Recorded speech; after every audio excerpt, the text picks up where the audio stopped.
So yeah, it's just giving me time to start this. Sorry about that, Ovie. Please go ahead if you want to say something. I say trying to convince Nigerian leaders to invest in security is like trying to sell life insurance to a dead person already. They are not interested. They don't care. You understand? So that's why I say that energy we are investing to convince them. Let's invest in trying to build a cabal. A cabal to I take agree. them down. I see. I believe in both tracks because even when you build your cabal, you have to have the environment to be able to come in. And Because at this point, they are is business. They are making money out of it, billions of mm, dollars. Imagine when Buhari first come into power, who did he lock in? A general who embezzled 2 billion. He put him in jail. 2 billion for security. That's the height of a Boko Haram. But even if you are paying attention, I don't know. Recently, the Republican Party had a debate about their third debate, their presidential third debate, when Vivek they was accusing one of the contestants, Nikki Haley, who was an ambassador American to the United Nations, right? Who she and her family were in debt. All of a sudden, overnight, she got into the board of she formed weapon. What is it called? They started selling weapon and all that kind of thing. They've gone into contractor with weapon dealers and all that. Before you know, she's not a millionaire. They were telling her straight to her face. So most of mm. these things that you are seeing, it's not that they don't know, but there's money in it. Just for the fact that we don't have security, if all this is going on, there's money because But I somebody was trying why to tell you why to you see? wait for But the. Oviedo, they are going to make money when we have securities. That's what puzzles me the most. They can still make Yes, money. that's there's no time. They are not. That's what I'm saying. They are not looking the way you are looking. They have option. All of just like me and you have option, right? When the going was going tough with us, we went to embassy, we begged, and we took out. We ran away. They also have option. That's why I said if problems should start in Nigeria today within 48 hours, they will be out. They don't have anything in Nigeria. That's why Nigeria is what it is. They don't have any investment.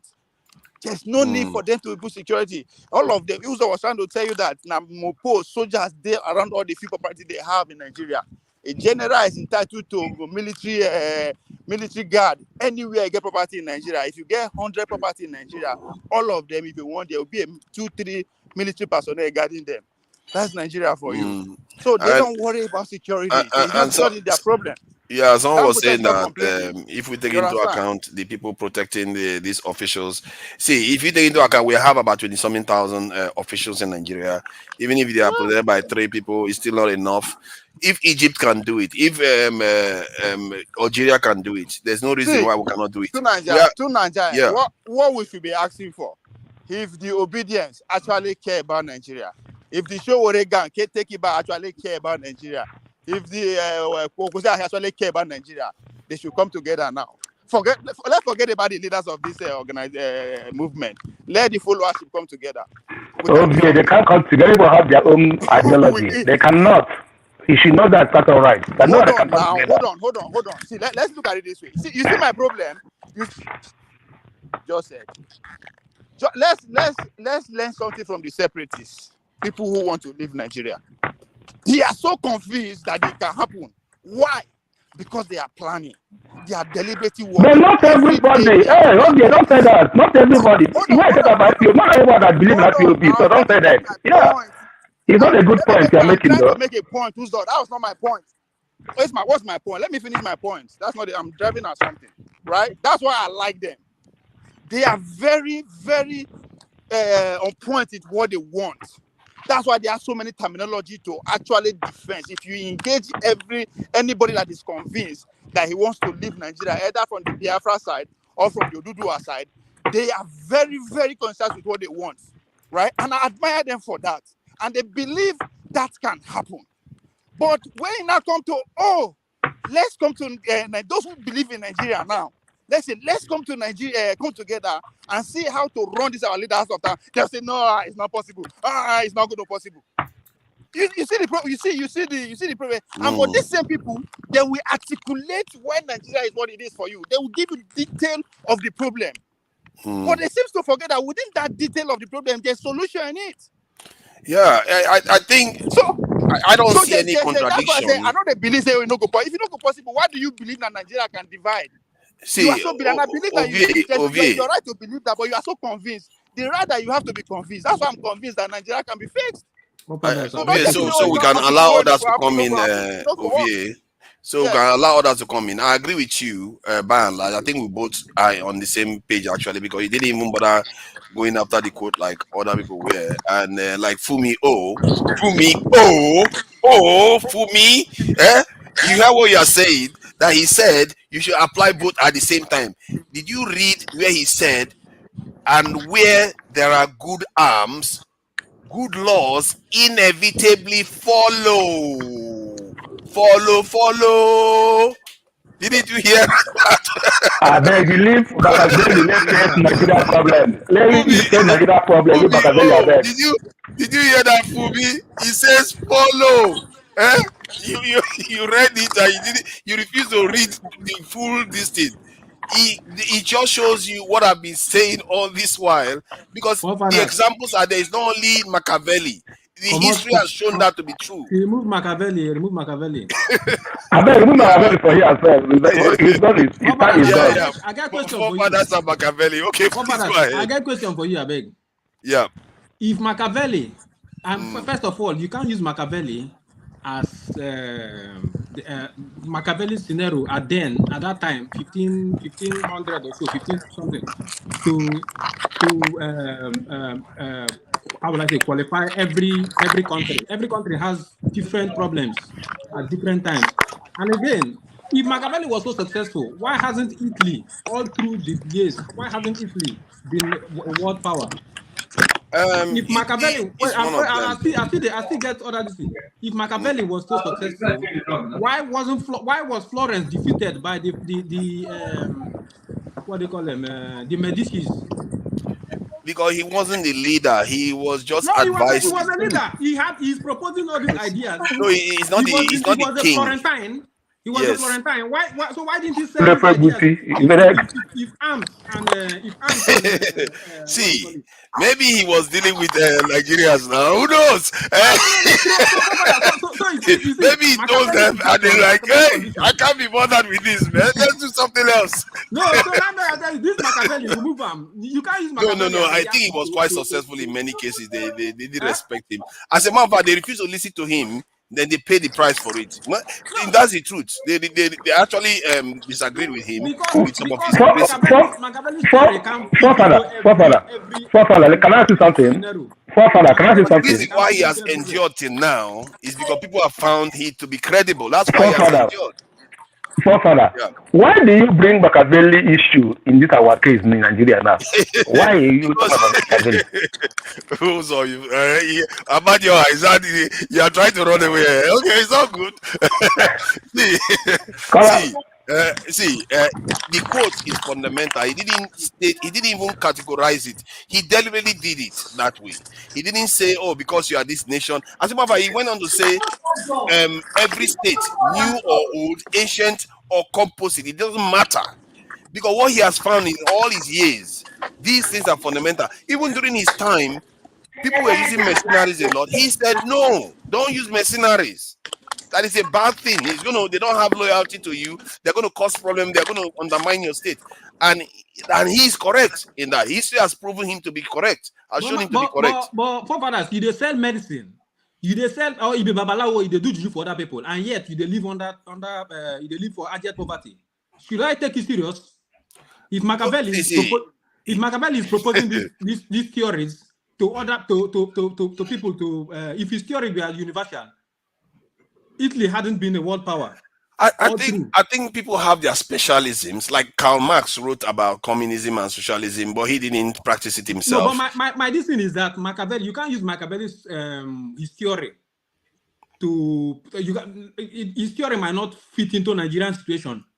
Oh no, I think it does fit in because it's quite fundamental. He says the main foundations. It's not about. He didn't even qualify it. What are Muslim foundations of a state? It's like saying you Not need that air this. to I'm not breathe. saying they're different. Even the you're quoting Mao, you're quoting the Soviet Union. Yeah. What happened in the Soviet Union? What the action of the people in Soviet at that 1700 during the First World War? The action that they took there. Would Nigerians take that action? Because you can't have one without the other. Oh yeah, Nigerians should have. Are you proposing bloodshed? Because you can't have a stable country. Because the Soviet Union, don't forget, they killed their czars. What they call the other is it the Bolsheviks or whatever they call them? They did away with the Mensheviks so a and lot of things happened there. A lot of things happened there. Hence why I'm saying your quotation for Machiavelli, arms and this thing. If it was so ripe, Florence could have used it then, and they wouldn't have been conquered by the Medicis. See, sometimes just because he gave the advice, it doesn't mean it to be followed. Especially in his time, they wouldn't be followed. They wouldn't even see the way he saw it. As a matter of fact, I think the way he said his stuff was forefather. Let me assume he had a Machiavelli of our time.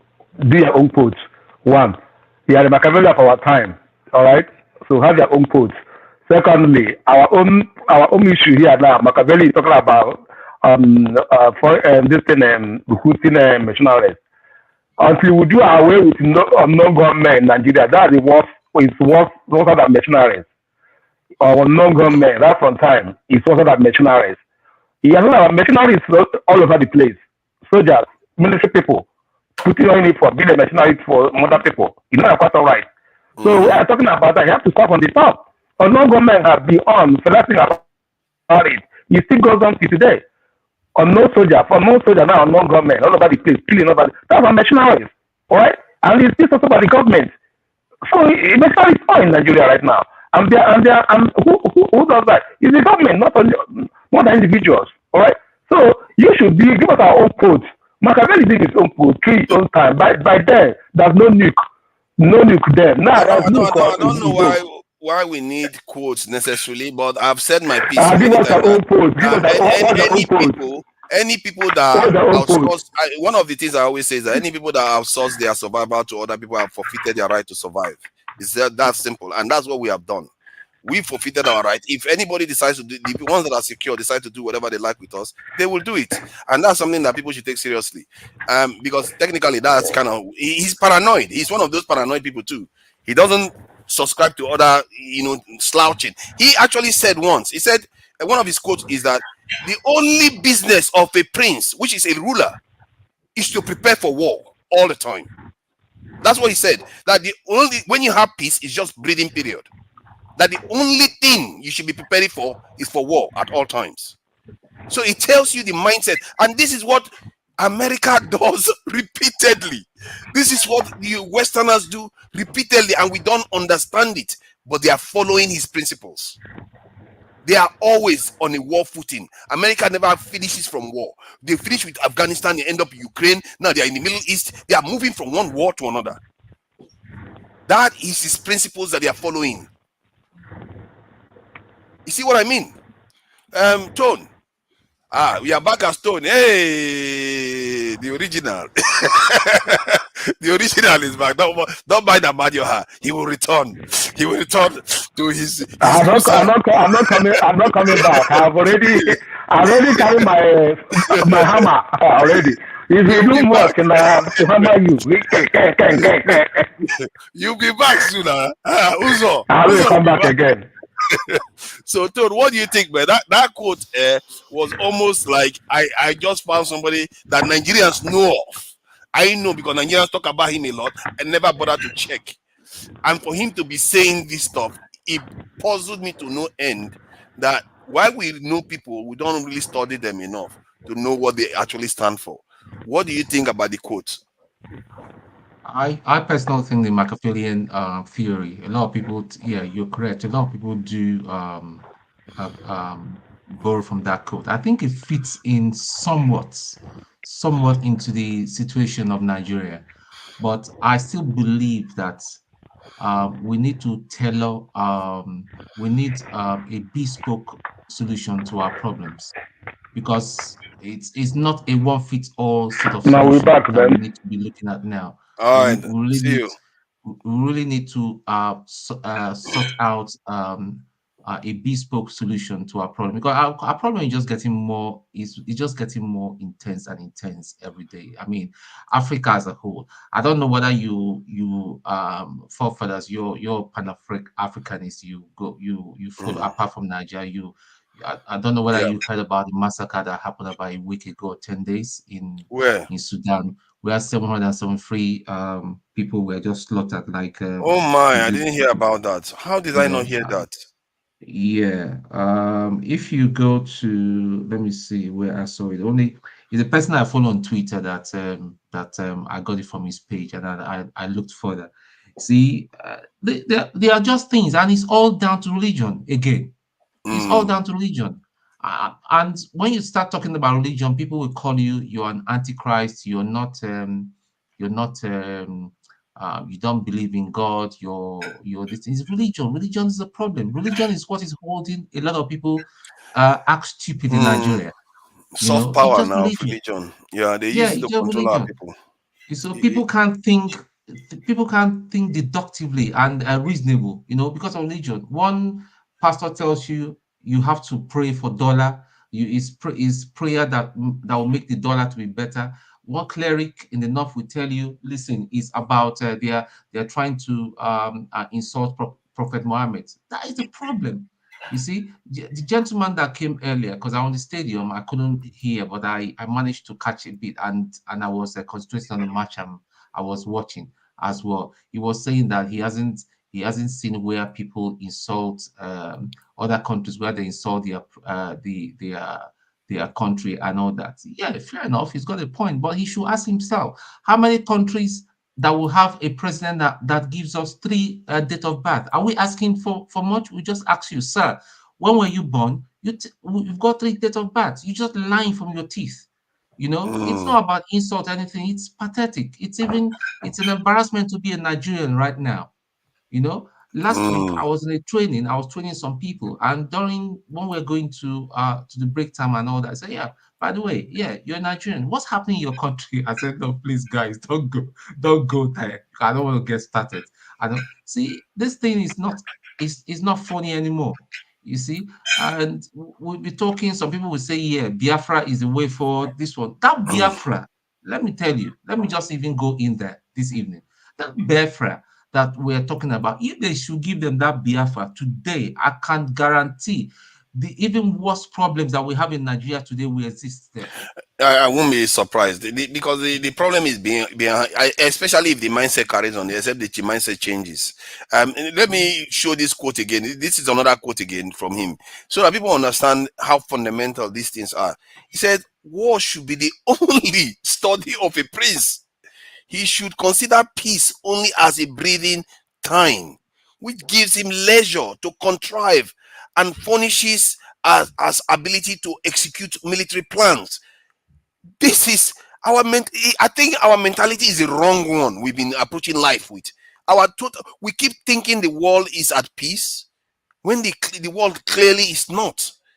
And this is why we are so vulnerable. It's almost as if we are children in this world, the way we behave.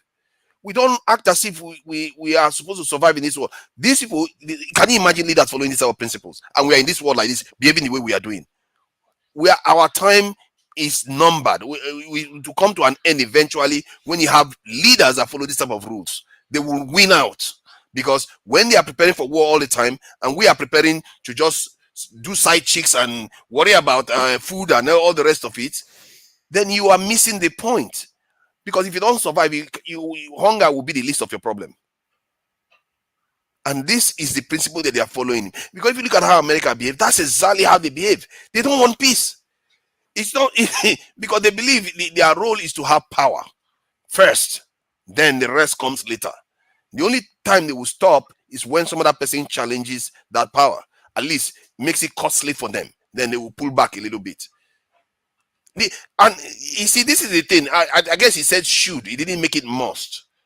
But he is saying that as a leader, that is your number one premise that you need to focus on if you want to survive as a nation. And given the environment he evolved from, because Italy was divided then, I think they were not even a nation at all then. They were fighting each other, different areas were fighting each other. So he saw how all the various principles are competing amongst each other, and this is what he came up with. That these are the things the nations that do these things. I think he gave an example of one of these Borgias guy that was very, very brutal and very immoral in so many ways, but he succeeded because of what he did. So that's what forged his reasoning, and a lot of people hate him because of it. They even banned his writing for they banned his writing for 2 centuries in Europe because they thought he was advocating evil. But he is saying these things because he wants the people to be protected. If you do these things, you are more likely to be like America, the UK, Sweden, and all the other countries. But if you pretend as if you're going to be virtuous, you want to be good, you're going to kill your people because that is actually not good. You are not doing the right things to maintain their safety. That is some crazy stuff. I thought I was So right wing Tunaja, do you think until they you say what he was saying. Tunaja, do Yeah. you think they care if they kill the people, they kill their people? Pardon? Do you think they care if they kill their people? I think they don't. All they care about is So the greater good. And the thing about Machiavelli is that he doesn't. I don't think Machiavelli understood it in the context of greater good. I think the way Machiavelli understood it was in the context that I think he understood. He never used the word, but he used that Tunaja, it you is good for just the said people. That's what he the way he Tunaja, tried to describe Sorry, it. sorry. Forefathers. Tunaja, Yeah, the history of Europe, is more barbaric than we know. They were yeah, constantly fighting against it. There were almost 300 clans or tribes or national. They were constantly at war up yeah. to even the late 18th century. So these are people who've been fighting from day one. So if you are, that's where all those quotes is coming. That's why I asked you, what is behind those quotes? And when Uzo is telling you to bring your own quotes, you have to also look at what you experience you are feeling today, what you are facing today, and that's true. And the truth is that our leaders don't care, so they don't give a fuck about harm. That should be your quote. Simple Right, as that. sorry. And by the way, forefathers, look, no matter, again, you're bringing. Where is your image now? That Sorry. your camera is Hold down. on. Let me see. Yes, sorry. Yeah, go ahead. Okay, so yes, you're talking about this Machiavelli. Again, you have to put it in the, in his time, okay? And as a political, he was a politician, a political theorist. So because you have to ask, what is the purpose of politics? Now we are talking about the people, common good of the people. But he wasn't. That was not his objective. He wasn't kind of thinking about the people, the good of the people. It was the time when the prince, it wasn't a kind of a democratic, uh, you know, um, system of government. It was all about the prince, the power, the so the it's about the protection of the authority. The sovereignty at the time was, the state, the prince. Just like, if you remember when this it was a Louis the 14th said, okay, let us set more. So essentially, he represents the state. So it's not the people.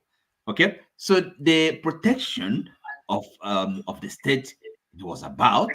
It wasn't the people. It wasn't about the good of the people. So it was an entirely No, no, different no. I think setup. if you had listened to what he said, you would have found that it was for the people. He said, when you are busy trying to be good, you are going to cause problems for people. One of the examples he gave was when you come into power, if let's say, during those days when it's based on overthrowing one another, when you come into power, Mm. do all the evils you want to do, then end it. Don't keep torturing the people because they will hate Look, you and look, they're not going to thank you for it. look, And I'm making this kind of a general point because we have to understand that the question is this: you have to ask the question, what is the purpose of politics, right? Of government. So I'm saying, so that the quotation we don't have to kind of bring it into the wrong context. So it was all about the prince, the princely power, okay, and that power actually the people is there to serve the prince, okay. as opposed to what we have, or at least the system we're supposed to have, democracy, which is the people's power, the government is for the good of the people. But at the time Prince Machiavelli was writing, it was about the protection, the interest of the prince. Okay, so the people are there really to serve the prince. I agree with you on that, but I think what he Is, was saying, I agree with you on that. He was focusing on the prince, but he is saying, I guess, yeah, he was focusing on the prince. Let's not make a mistake on that. But he also, some of his advice was on the side of the people too, in a way, because he says some of the things the prince is doing is also going to help the people, because what people hate, what societies hate most is instability, actually, not necessarily whether the prince is a butcher or anything.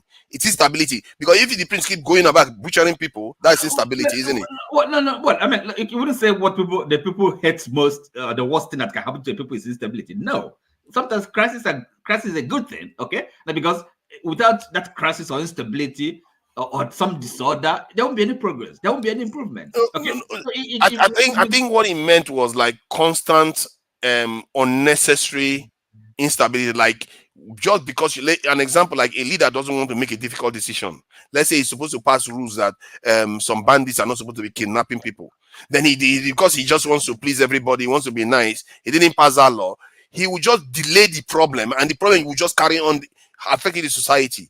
So he believes that leaders should act as soon as possible.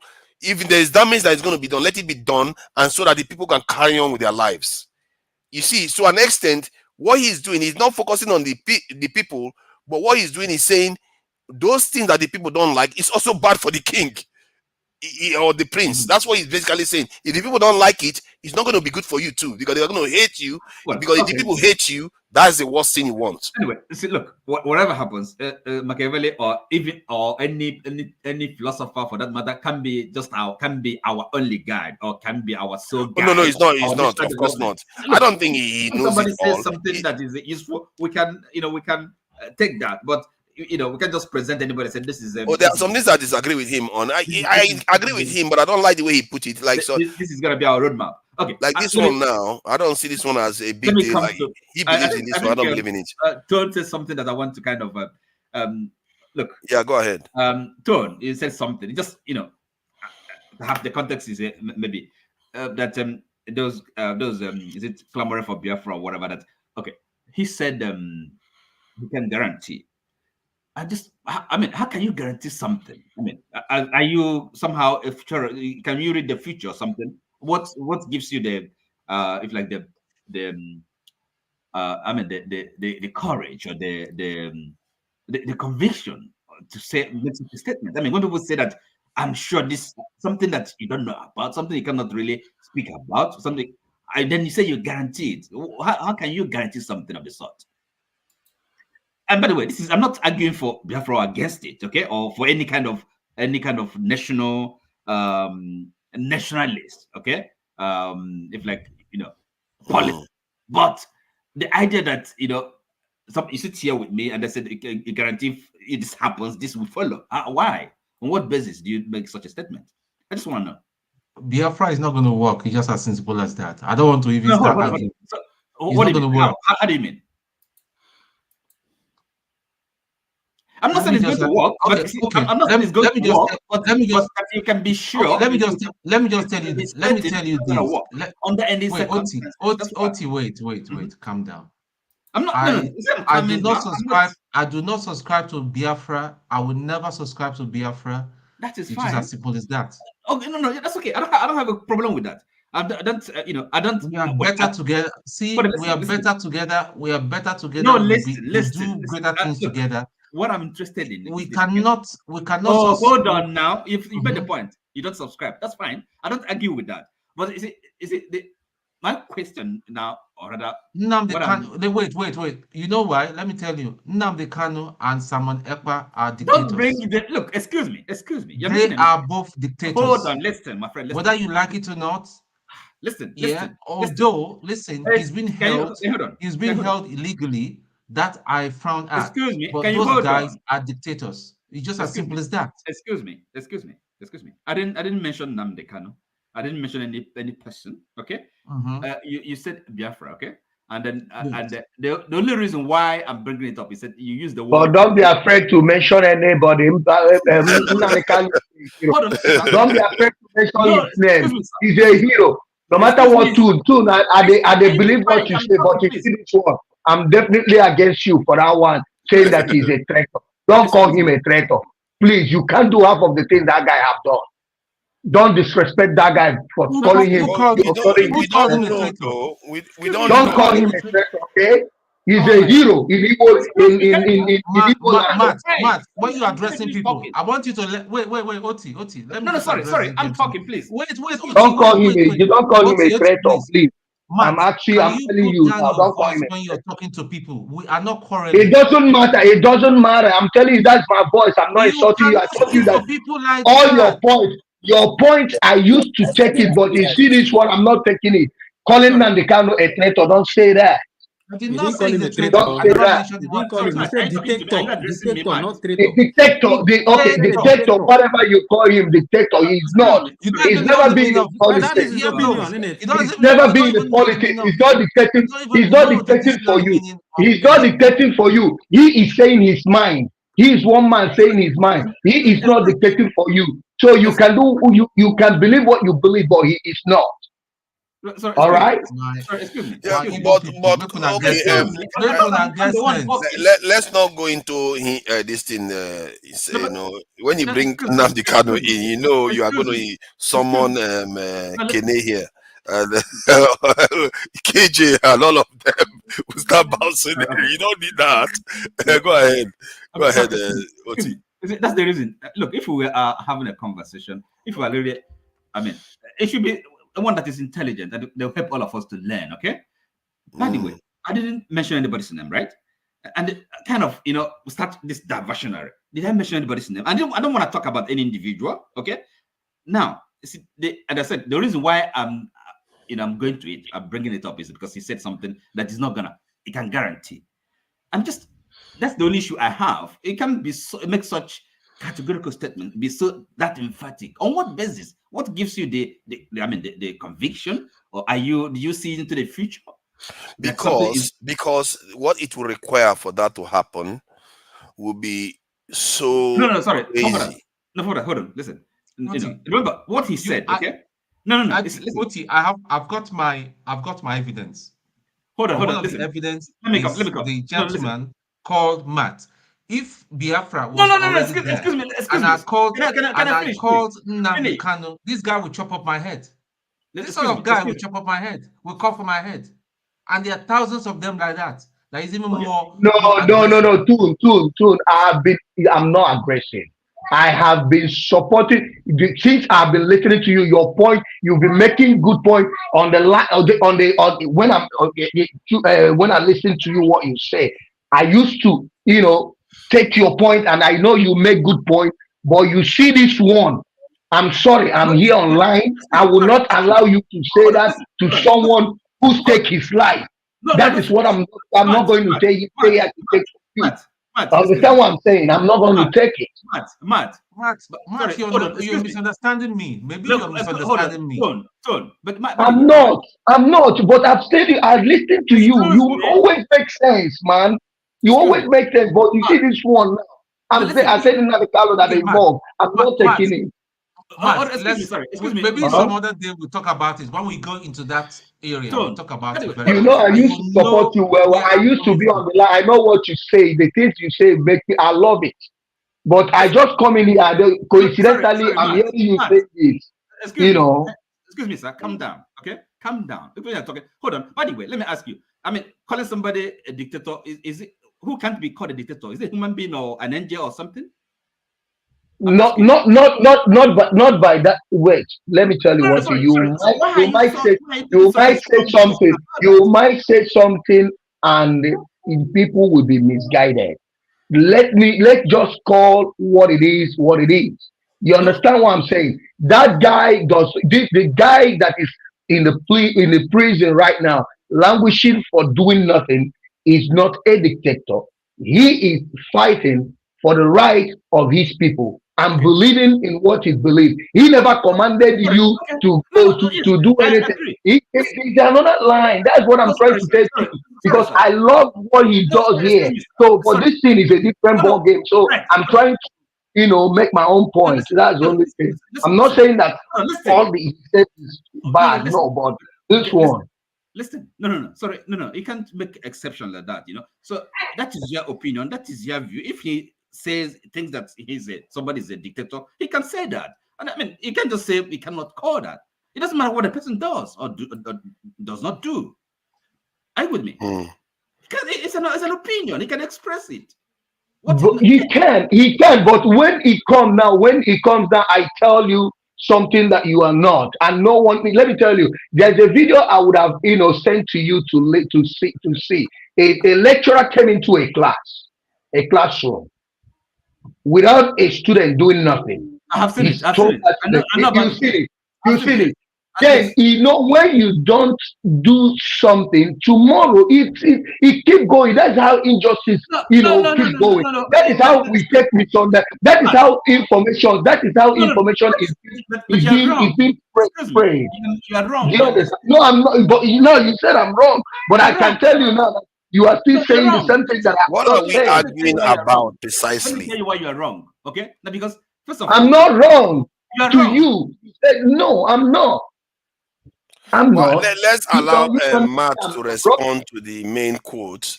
Let's allow Matt to respond because he hasn't No, had the no. opportunity to So respond. for us, what are these quotes? We I mean, just what is dragged him so? into I another mean, debate. so this quote is the subject of our discussion this tonight. I mean, this quote from Yes, because if it is fundamental to our nation, don't you think it matters that we understand these who things? says it? In your mind, isn't it? In your view, Not only in my view, whose view then? in the history of the world and in the mind of one of the practitioners of experts in this area, like Machiavelli, that Nigerians know very well. He's literally spelling out the fundamental that we haven't gotten right, and we want to. That's why I think it's an important topic to discuss, because I have been ranting about this forever. Because from examples, is he telling me that this is the truth, and maybe that's something he too found. Then that's why he's putting it like this. He put it in a way that is different because in his time it's different. That's why he called arms, not security. But we all know what he's talking about. We all know what he's talking about. Laws. We keep saying that our judges are not following the law. Why do you think they're not following the law? These are the core of it. Let me pose this question to you. Now, since we're discussing this, now,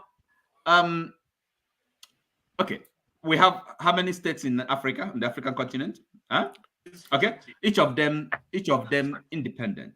Each of them, yes, I mean, have the sovereignty, right? In other words, there are states, or okay, whether they are emerging states or if you want to call them new states. Okay, now assuming under the umbrella of, say, for example, the African Union or some other body, all the states, countries of Africa decide to have one kind defense, have a defense pact or have uniform, for their own collective security. Okay. True. Now, are you with me? In other words, Yeah. their security somehow guaranteed under this umbrella, as of course we have the NATO, whatever. Okay. Yeah. Now, this particular quote from, do you think it will still apply? Remember, this is about states, new states, or whatever, emergent states, or old states. Okay. So yes, tell me. So in other words, I want you to kind of the buttress the The point is very simple. He stated it clearly. He didn't care what state. He basically said all states. I'm asking you. So I'm saying, assuming the security of all the African countries, okay, Yes. is guaranteed under an umbrella, under an African security umbrella, okay. And remember, we're talking about different states, very many states, not just one state. So I'm asking you now, if you're so much, if you're enamored, if you're so much, so much believe in this quote, how would this quote or this wisdom, how will this still apply in that situation? In Africa, it would have applied because we would have taken care of the security that he talked about. Because that is fundamental. We would have, like you said, if we have security alliances, we would have done it because we would have recruited millions to secure the No, continent. it's not about recruiting millions. You know, I mean, I'm not talking about, I'm not a military, I'm not talking about planning the military whatever, but assuming we have a system, you know, a security umbrella that covers, you know, as for example, the NATO, and you have other countries in under NATO who, for example, do not have a military, have a nuclear arms, okay? Yes. But they feel protected. So would you say, well, of course, they have their security, but it's not necessarily by, you know, I don't know, good arms. So that means that good arms doesn't necessarily mean number of soldiers or any particular formation, any particular military, if like doctrine or military practice or military what system, whatever. It's about security. Okay. And by that very logic, if, for example, Nigeria or any other state feel defended under kind of under any other umbrella, say West Africa, wherever, military formation, or I don't know, United Nations. So I mean, in practice, in reality, not theoretically, would this quotation from Machiavelli, would you still be kind of if the security is not yours, then this is but not true. collective. I mean, in other words, yes, as long as it's ours. If it is ours that we control, yes, it will be fulfilling it. But if we are not controlling it, it's not fulfilling it. Look, let's use, for example, we have NATO, right? NATO is not African, so you can't. It's an example. It's an example. Remember, this is an argument. Okay, we can also hypothesize. Okay, so if, for example, we have such a system as NATO, or when they had the Warsaw Pact, would you say each of those states being part of that's military umbrella, they would you know, this law of, or this, you know, from Machiavelli, how would it apply in that situation? This law from Machiavelli applies to any nation that is in charge of their security. Is that simple? Any group that is in charge of their security. So it means that nations necessarily don't have to be in charge of their security. Individual nations don't have to, as long as they group together to secure themselves. The umbrella is the important thing. If you are secure, that's what it means by good arms. In other words, you are able to preserve peace. Okay. In other words, good arms does not really is not the concept of good arms is not kind of restricted or limited to number of soldiers, or I mean anything. It's mostly influenced by the number as we stand until robots take over. But as it stand, it involves mostly numbers. If you go, I have shared this information before. I can pull it up again. If you go to a website where they actually gather security military sizes around the world, the data, and when they were doing the analysis, they actually stated it there again that out of tactical expertise of the commander and all the other things will affect the outcomes, but one of the most fundamental aspects of a nation's military power is the number of soldiers it can deploy. That is almost quote for quote what was put there too.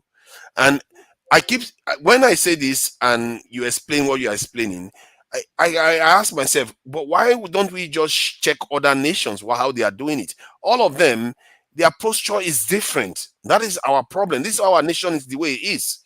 You have 200 million people. We are using less than 0.5% to secure the country. Okay. What kind of country is that? Before you begin to compare our nation to these other nations, okay, make sure that we are that position where we can begin to call ourselves a nation. Okay, I mean the fundamental, the basic things, we have to first deal with those things first. Okay, first things first. Okay, I mean, did you hear him say first things first? Yeah, yes.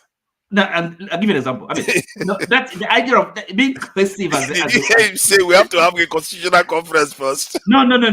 Listen, we have to be. Can I come in, because this conversation? Yeah. Please go ahead, please. Oti is not going to agree.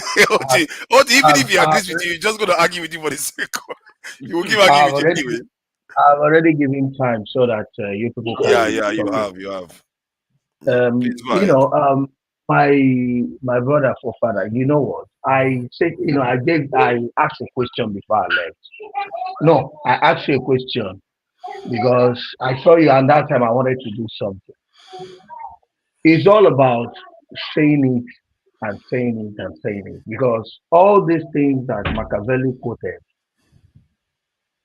the structure starts internally, not externally.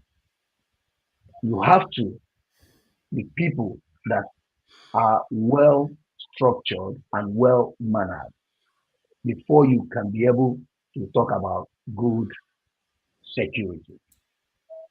Because if you have a corrupt structure, it will still affect the security structure which you want to put in place in that certain place or a country, like the way Nigeria is right now. I gave you an example. I said Navy, police, the whatever you may call them. I said when they are passing out from their school, they will call it military, call it police, whatever. They bring form for you to feel. Bring it free. They showing you in your face. You feel it is here now. Not tomorrow you will say you don't have promotion. Or choose the one different. If they have listed it for you, you want anyone you want is there. What I'm telling you, you are now passing out as a police. They are bringing another structure inside the police, inside army for you to. When they have all these cartels in that inside those your security, how can that your security that you are looking for? How can it have a headway in Mm. such place?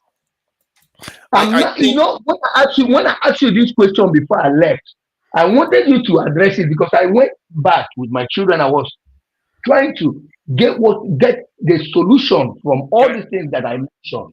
can I answer your If question? you are passing out from you are passing out for okay, I'm You listening. see the answer, and in other words, you are getting to the bottom of the. I mean, getting at the bottom of the problem. Okay, now, because Prof keeps on talking about security, security, security, and I told him that it's putting the cart before the horse. Okay, you first have to have a country, a people. Okay, before you think about how to secure them, the security to secure them, right? The security system. Now, because this Matt is not talking about the police or the military, okay? Now, what it shows you is this: these people, they don't owe their allegiance to Nigerian people, to the Nigerian state, to the Nigerian police, but rather Exactly. to we call them cabal, a clique, or whatever, okay? So, and that is the problem. If you have to have a nation, okay, and people have said, I think that is a mistake it's not a mistake. because you see, you have to understand. I use the example of a knife is a knife. It doesn't matter what Okay, brand it is, because Eh, in but reality, the problem is weakness. who's The weakness? state is not weak. Whether it's a no, dictator, no, no, whether it's no, a no. democracy, that is at the core. Because if you look at nations that are dictators, democracy, monarchy, they are all doing better than us right No, now. sorry, excuse me, Okay, can I forefather. ask you a question? Forefather. Can I You have That's to, why let the me come again. fundamental thing is that Let they me are come again. stronger. forefathers. Okay, but my brother, Forefathers. okay, my senior brother, Different. okay, let me You come. have to I want to appreciate I want our to put it pillars And of the something. country. that's why Machiavelli is correct. Because all I this want stuff, I if you look want at to put all the excuses you give, all nations my have those weaknesses. forefathers, Why are they not let me like come. us? Forefathers, forefathers, let me come. I want to say something now. During the time of Babangida, Mm. do we have good security athletes? No, we never did. We never did. How do Yes. they perform in Ecomob if we never Yes, they did? went to Ecomog. It's like I always give this No, example. no, no, no. It's like it's no. Don't say it. I just forget. It's like what what was their performance if we are to rate them? Yeah, are you gonna let me answer? The performance is no, Honestly, hold on. honestly. Because you have to, yes, I want to answer I, honestly. honestly, yes. So I'm not going to tell you what you want to hear, because the people they went, No, no, no, no, no, no. Don't tell me let what me I say it. just Okay, okay, your great, own, on great. your The people they on went your. to fight against are not the Europeans. They are not the most powerful nation. They went and fought people like us. So I can use the example of, it's like measuring height among dwarfs. You went and fought. Did they go to Europe? Let them go to Europe and try that. So you are planning to compete with Russia or with America? Wait, Come on, Oh, this has to be realistic. you see, wait, now you see why we are in trouble. What do you wait, think? Do you think they have 10 heads? wait. Now let me call. I want. They are just My like question. us. You know what I wanted to ask you? The why I wanted to ask you. I'm asking you about the about strong. I wanted to even not what you have just even said, because I was trying to see if what you are saying, you know, the background of a whole package of what you have been saying about the security. If you are missing that military, navy that they have or they had structure during Mm, Babangida, then I don't think you are, you know, doing a favor to the military, because you have to say it how it is. That's why we are here.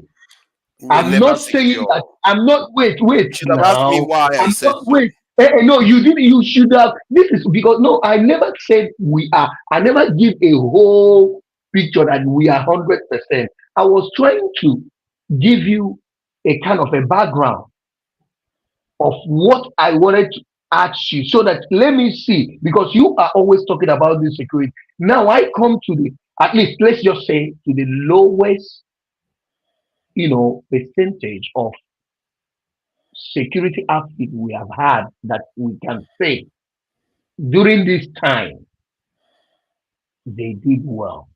But you never can give me that background that tell me that, oh, these people that during that time at least we had a little bit, a good one, but not good enough. You never said so. So that was what Mm, I'm saying to you. During the time of IBB, during the time of Abacha, these people are people that I never supported for nothing. They are nothing to talk about or write home about. But I'm telling you, the one they handled at least very well, I can say. These people handled that structure. At least when you see a military man, then you say this is a military man. They have limit of things that they do. You don't mm, see them mesmerizing anyhow like we know them today doing. mm. It was a different ball game. Yeah. Do you understand? No, That I was understand what where you are that coming was from, but that try to was understand what where I'm coming from that too.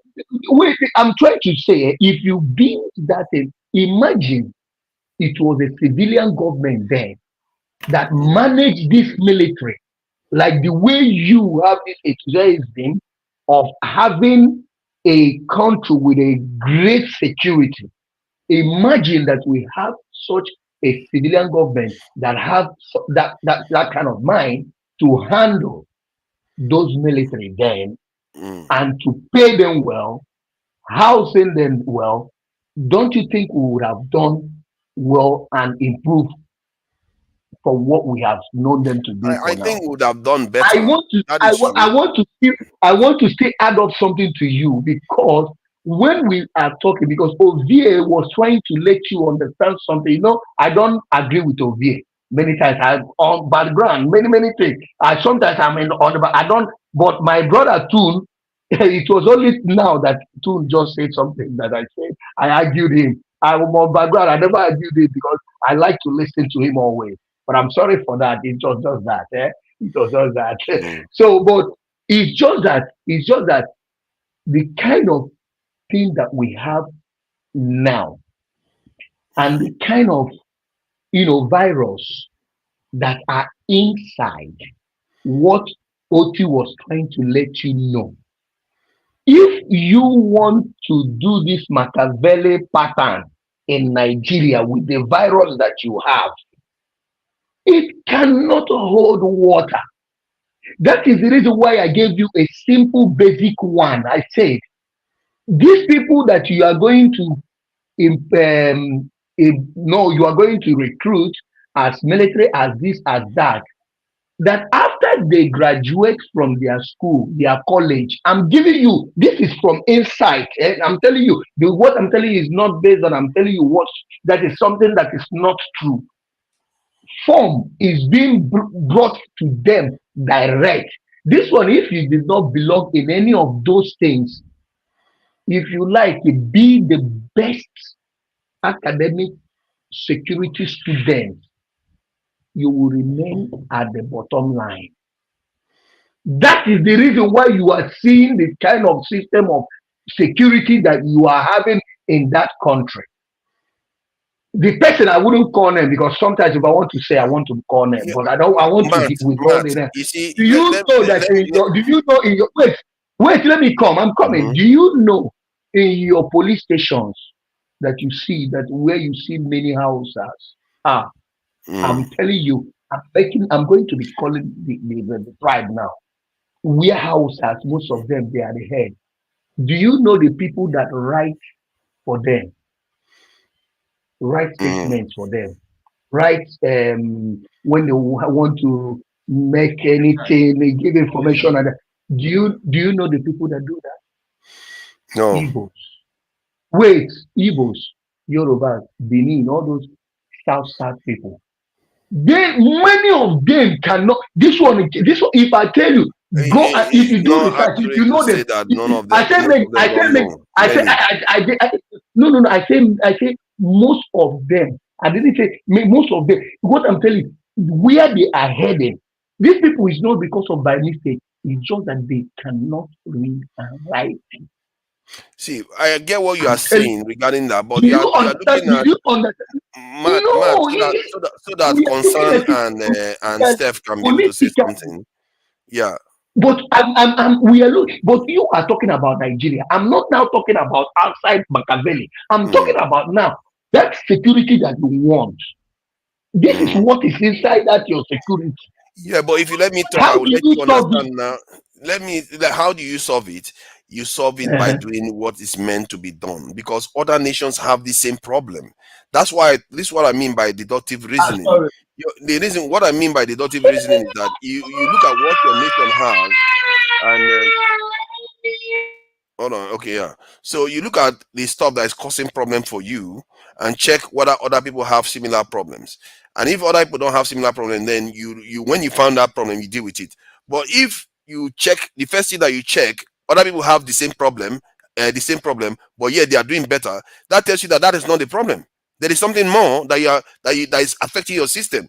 That's what they call deductive reasoning. Like this secret society you are talking about, other nations have them too like the UK police, many of them are connected to the Mason and people that work in manual labor. Some of them that are the higher up one are connected to the Freemasons and all the rest of it. So they have that issue, but they are still functional. Forefathers, you see, but you're missing you're missing not as again. So now you're quitting, okay, UK to Nigeria, right? I mean, you can't do that. So Why even not? in the question, no, excuse me. Why not? Imagine, no, They are no, human excuse me. beings like us. Oh, Father, why didn't you reason what I have said I to reasoned you what you in said. I just Nigeria? told you Why that don't the you? secret society. Why are we now Oh, talking? why? You were Okay, not talking okay. about you now. I You have reasoned traveled exactly to what you you said. again. I You said it have just traveled now. to How you can they not again. hear me? I No, no, just We said are it. I talking. said the Me and secret you, we are society you are talking. We talking are talking about. in Nigeria. We are talking in Nigeria now. I Yes, have I'm talking given about you, Nigeria, I the have secret given you society, the background of the things that are happening in Nigeria. I have given you about the and I'm people telling you that that that is are not the in reason why head. Nigeria is not okay, working.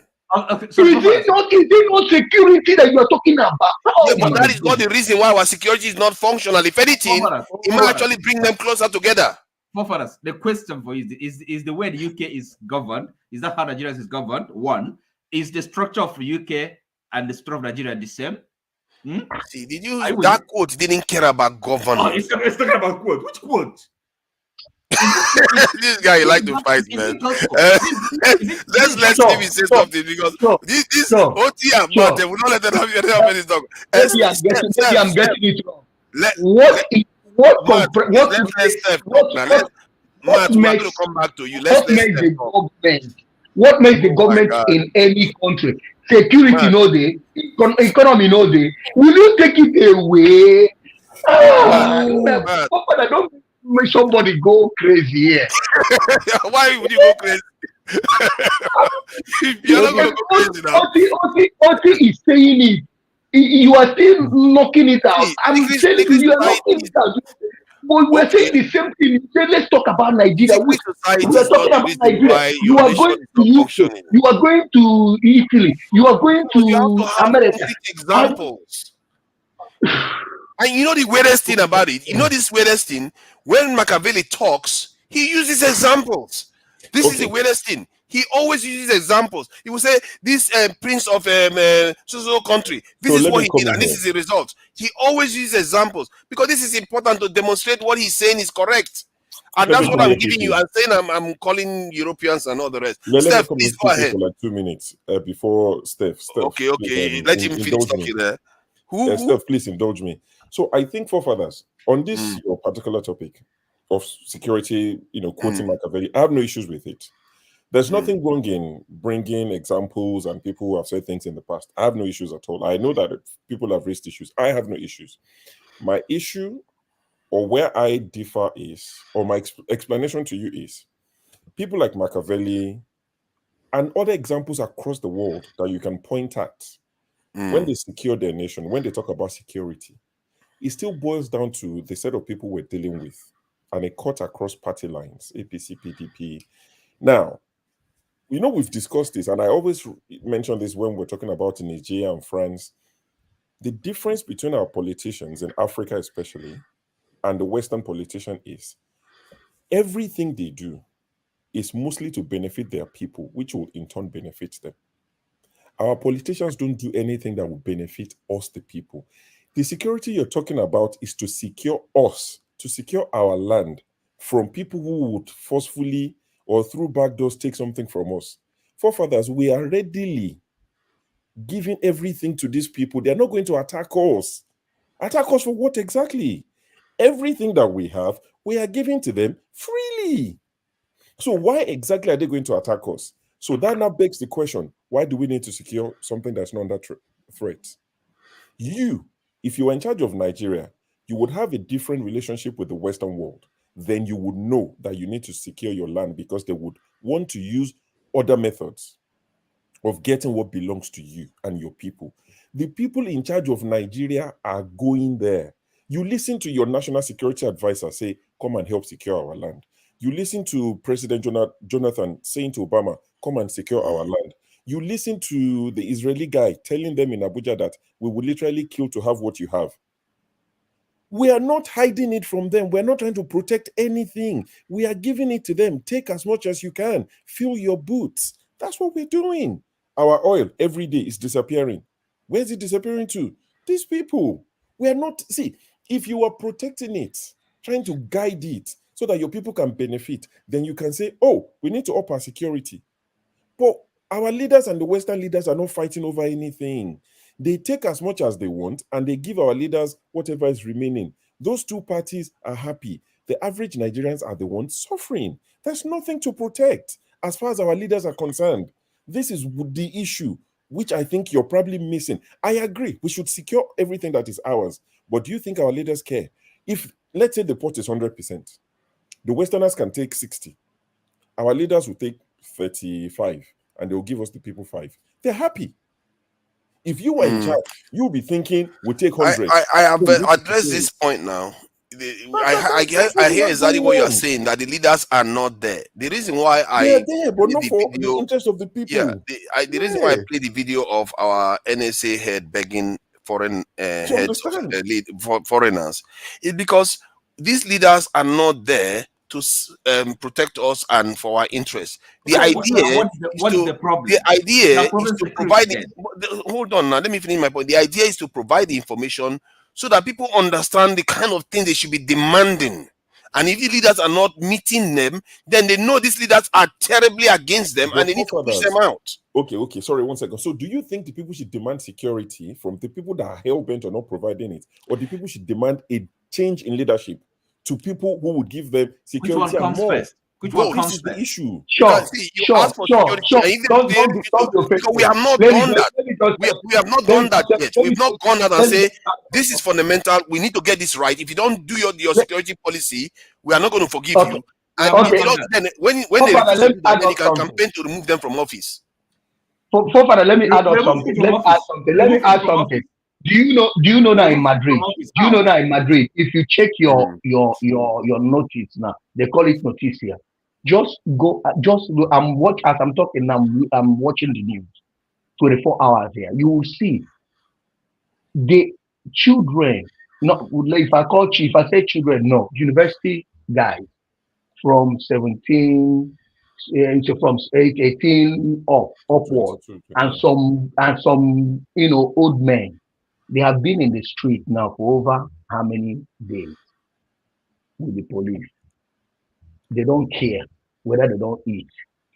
They never care whether anything. They are demanding for something. Amnesia. Amnesia is this terrorist. They went there. They have been, they call it PSOE, the party that is ruling Spain. That is ruling Spain. They went to their headquarters. They have been there for days demanding it with what they. This one they say no police carry everything. But them they demand them. But I will tell you, I will come back here to tell you that thing they demand there, if they don't do them, they will not live here. It has happened here. I'm telling you, 90 years, people that are from 90 years downwards to 50 came out to defend, to fight for their children. They say if they die, they die. They were outside the street. They no eat, they no drink. They demand that they cut their hospital, whatever, what do you call it? They give their what they call it now for about their hospital, whatever that the benefit they have, or maybe when they go to hospital and all that, they cut something. They said what? Both their pension. They said what? They stayed outside for almost 1 month. They maintained until government using hand reverse that thing. They now enter inside. This is what I'm trying to take. This one, we don't. Nobody want to die. Two faces say, you know what? Nobody want pie, but they won't go heaven. All of us don't go. We are here. We are speaking grammar. I have said it always. You see, we are not. I not say government to go carry gun, go carry arm on the car. Oh, Papa, from 90, from the 1 year, everybody stay in the street, sit down, no work, no nothing. They eat there, they do no movement. Make them they do, make police they do what they do. If police come, we shift for them, they go carry their car, go. Everybody stay. Anarchy. Make we know whether these politicians, now only them, 10,000 of them will rule Nigeria. I agree with Do you you on that. understand what I'm trying to say? If they carry a motor car, come shift for them. Tell them, oh, bye. You shift. Still maintain where you are for 1 month. No work. Bank everybody. I think that the thing is, when we keep saying some people should go on the street, Oh, we have to have a kind of ideology of what we want to do. Because if people just go to office like they did in the Arab Spring, you see the Arab Spring turned to Arab Winter because there is no direction. But when the Soviets came into office, they had an ideology they are looking to implement. Do all the people that want to go on this? Do they have an ideology? Ideology is there, Papa. Ideology. We want a change of government. We want a change of pattern of life that we are living. It's ideology. We have it. That's what we are saying. But it's not clearly. See, that's my point. If you prepare, and you do these things, you are going to be able to see because you want to change the constitution. But do you know how many people have different ideas? Different people have different ideas of how. See, hold on now.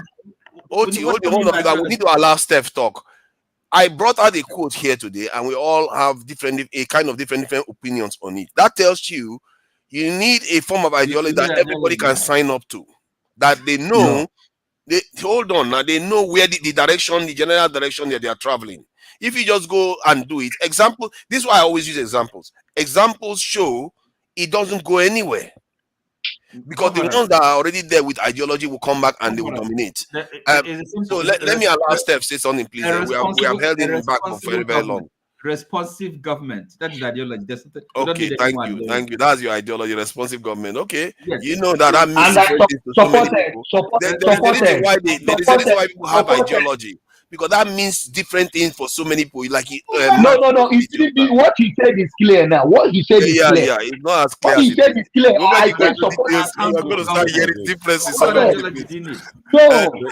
No, sure. What he said is it complicated. My brother, anything You'll that be you said that surprised. is very clear, unless you want to Okay, complicate it. okay. See, Mark, all of it's us okay. want Let's go it. to Steph. All of us want exactly what he wants. Why do we have different opinions? See, Let's go to Steph, Steph. please, thank you for joining us. Thank you with all this rascality going on here. They don't let you talk. They just, they just hug the mic and everything. That is the beauty of it all, and I'm Thank actually enjoying it. Thank you. So, Please go ahead. What do you think about the quote from Machiavelli? Because Nigerians always go on about Machiavelli when I was younger, and recently I thought I should just check him out. And it turns out that this guy is saying a lot of things that I've been saying that many Nigerians are competing. They are criticizing me for it. I'm like that. I'm going to share it with them today so that I hear what they have to say about it. And so far, some of them like OT tried to shoot Machiavelli down. Like he's just a person. It doesn't matter. But the fundamental is still there. We are not a secure nation.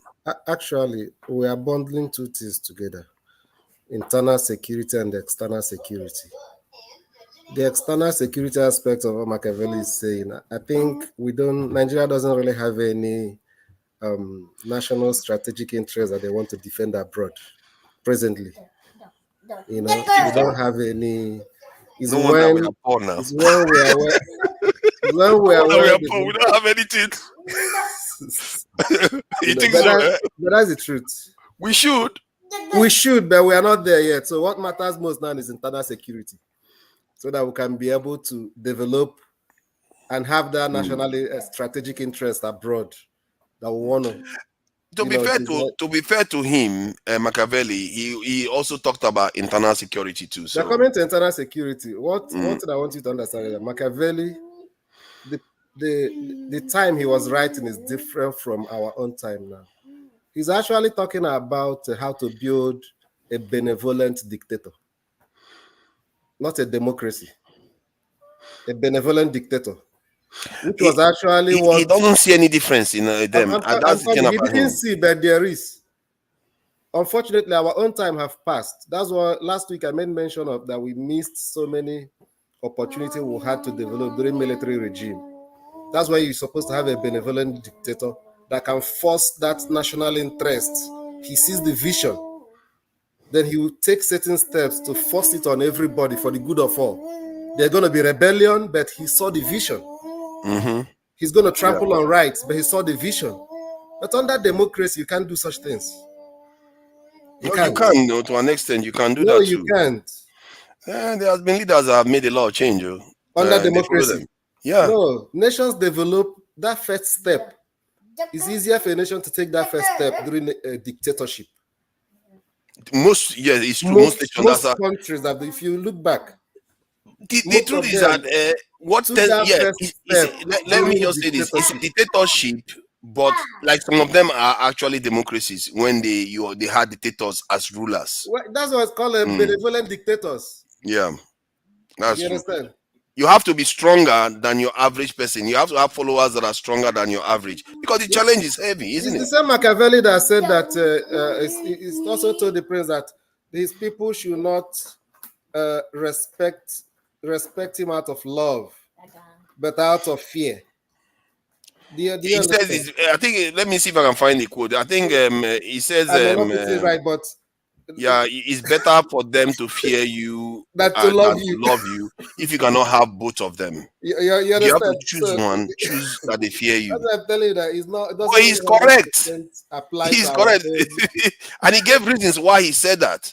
That if they don't fear, because people can betray you when they love you easily, but when they fear you, their own interest is at stake. Because they fear is that the kind of leader you want for Nigeria presently? Is that the kind of leader you want for Nigeria? If that is going to help us survive, no, not if it's going to. Is that the kind of leader you want? Hold on. If that is going to help us survive, yes. Survival is what we are facing here. We think our problem is minor.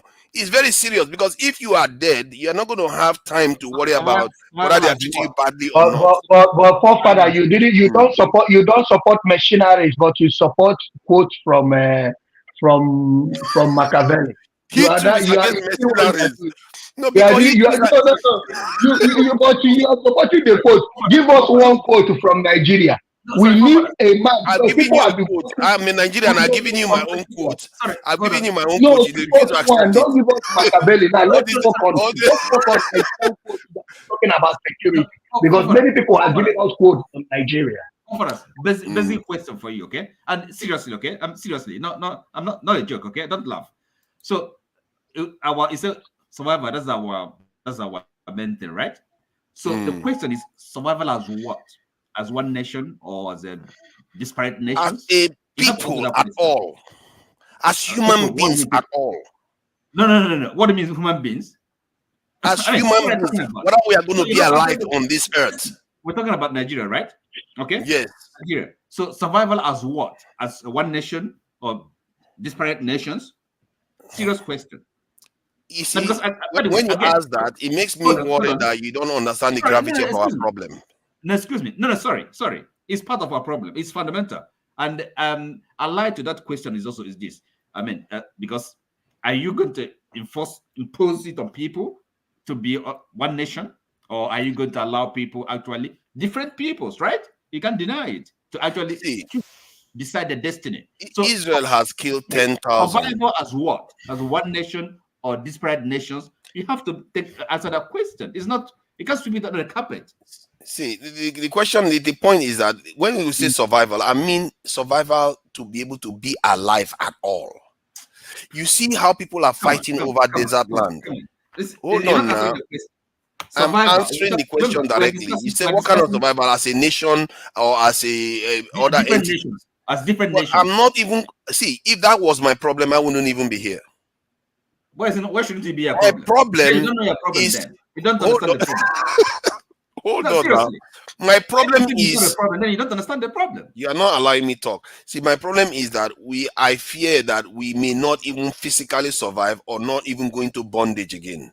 That is how bad it is. Who are we? Who are we? Who are we? Yes, you have to answer the question first. We are one of the first.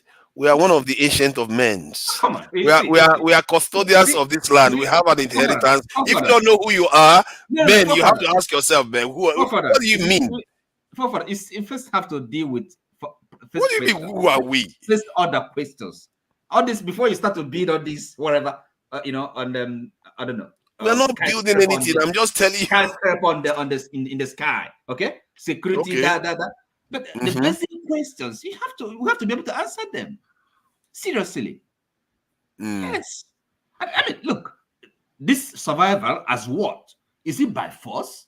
People have to choose to survive under one nation.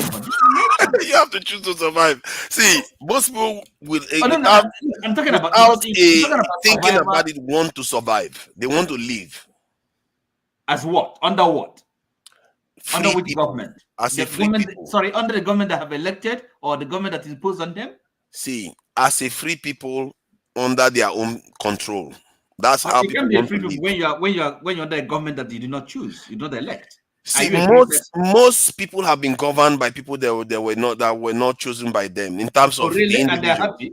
But as long as the leader is of their people, they are happy. I think Oti, you are looking at these things from more of a sociological, political kind of approach. I'm looking at from the point of view of downright survival, like jungle. You are in a world where everybody's fighting for their survival. Perspective. Now let's because that is relevant. It is relevant. It is what we lost. We lost it 200-300 years ago. Our people were enslaved. We went into colonization. So we are today. 2023. Okay. You are today. The same structure remains in place. We've not fixed it.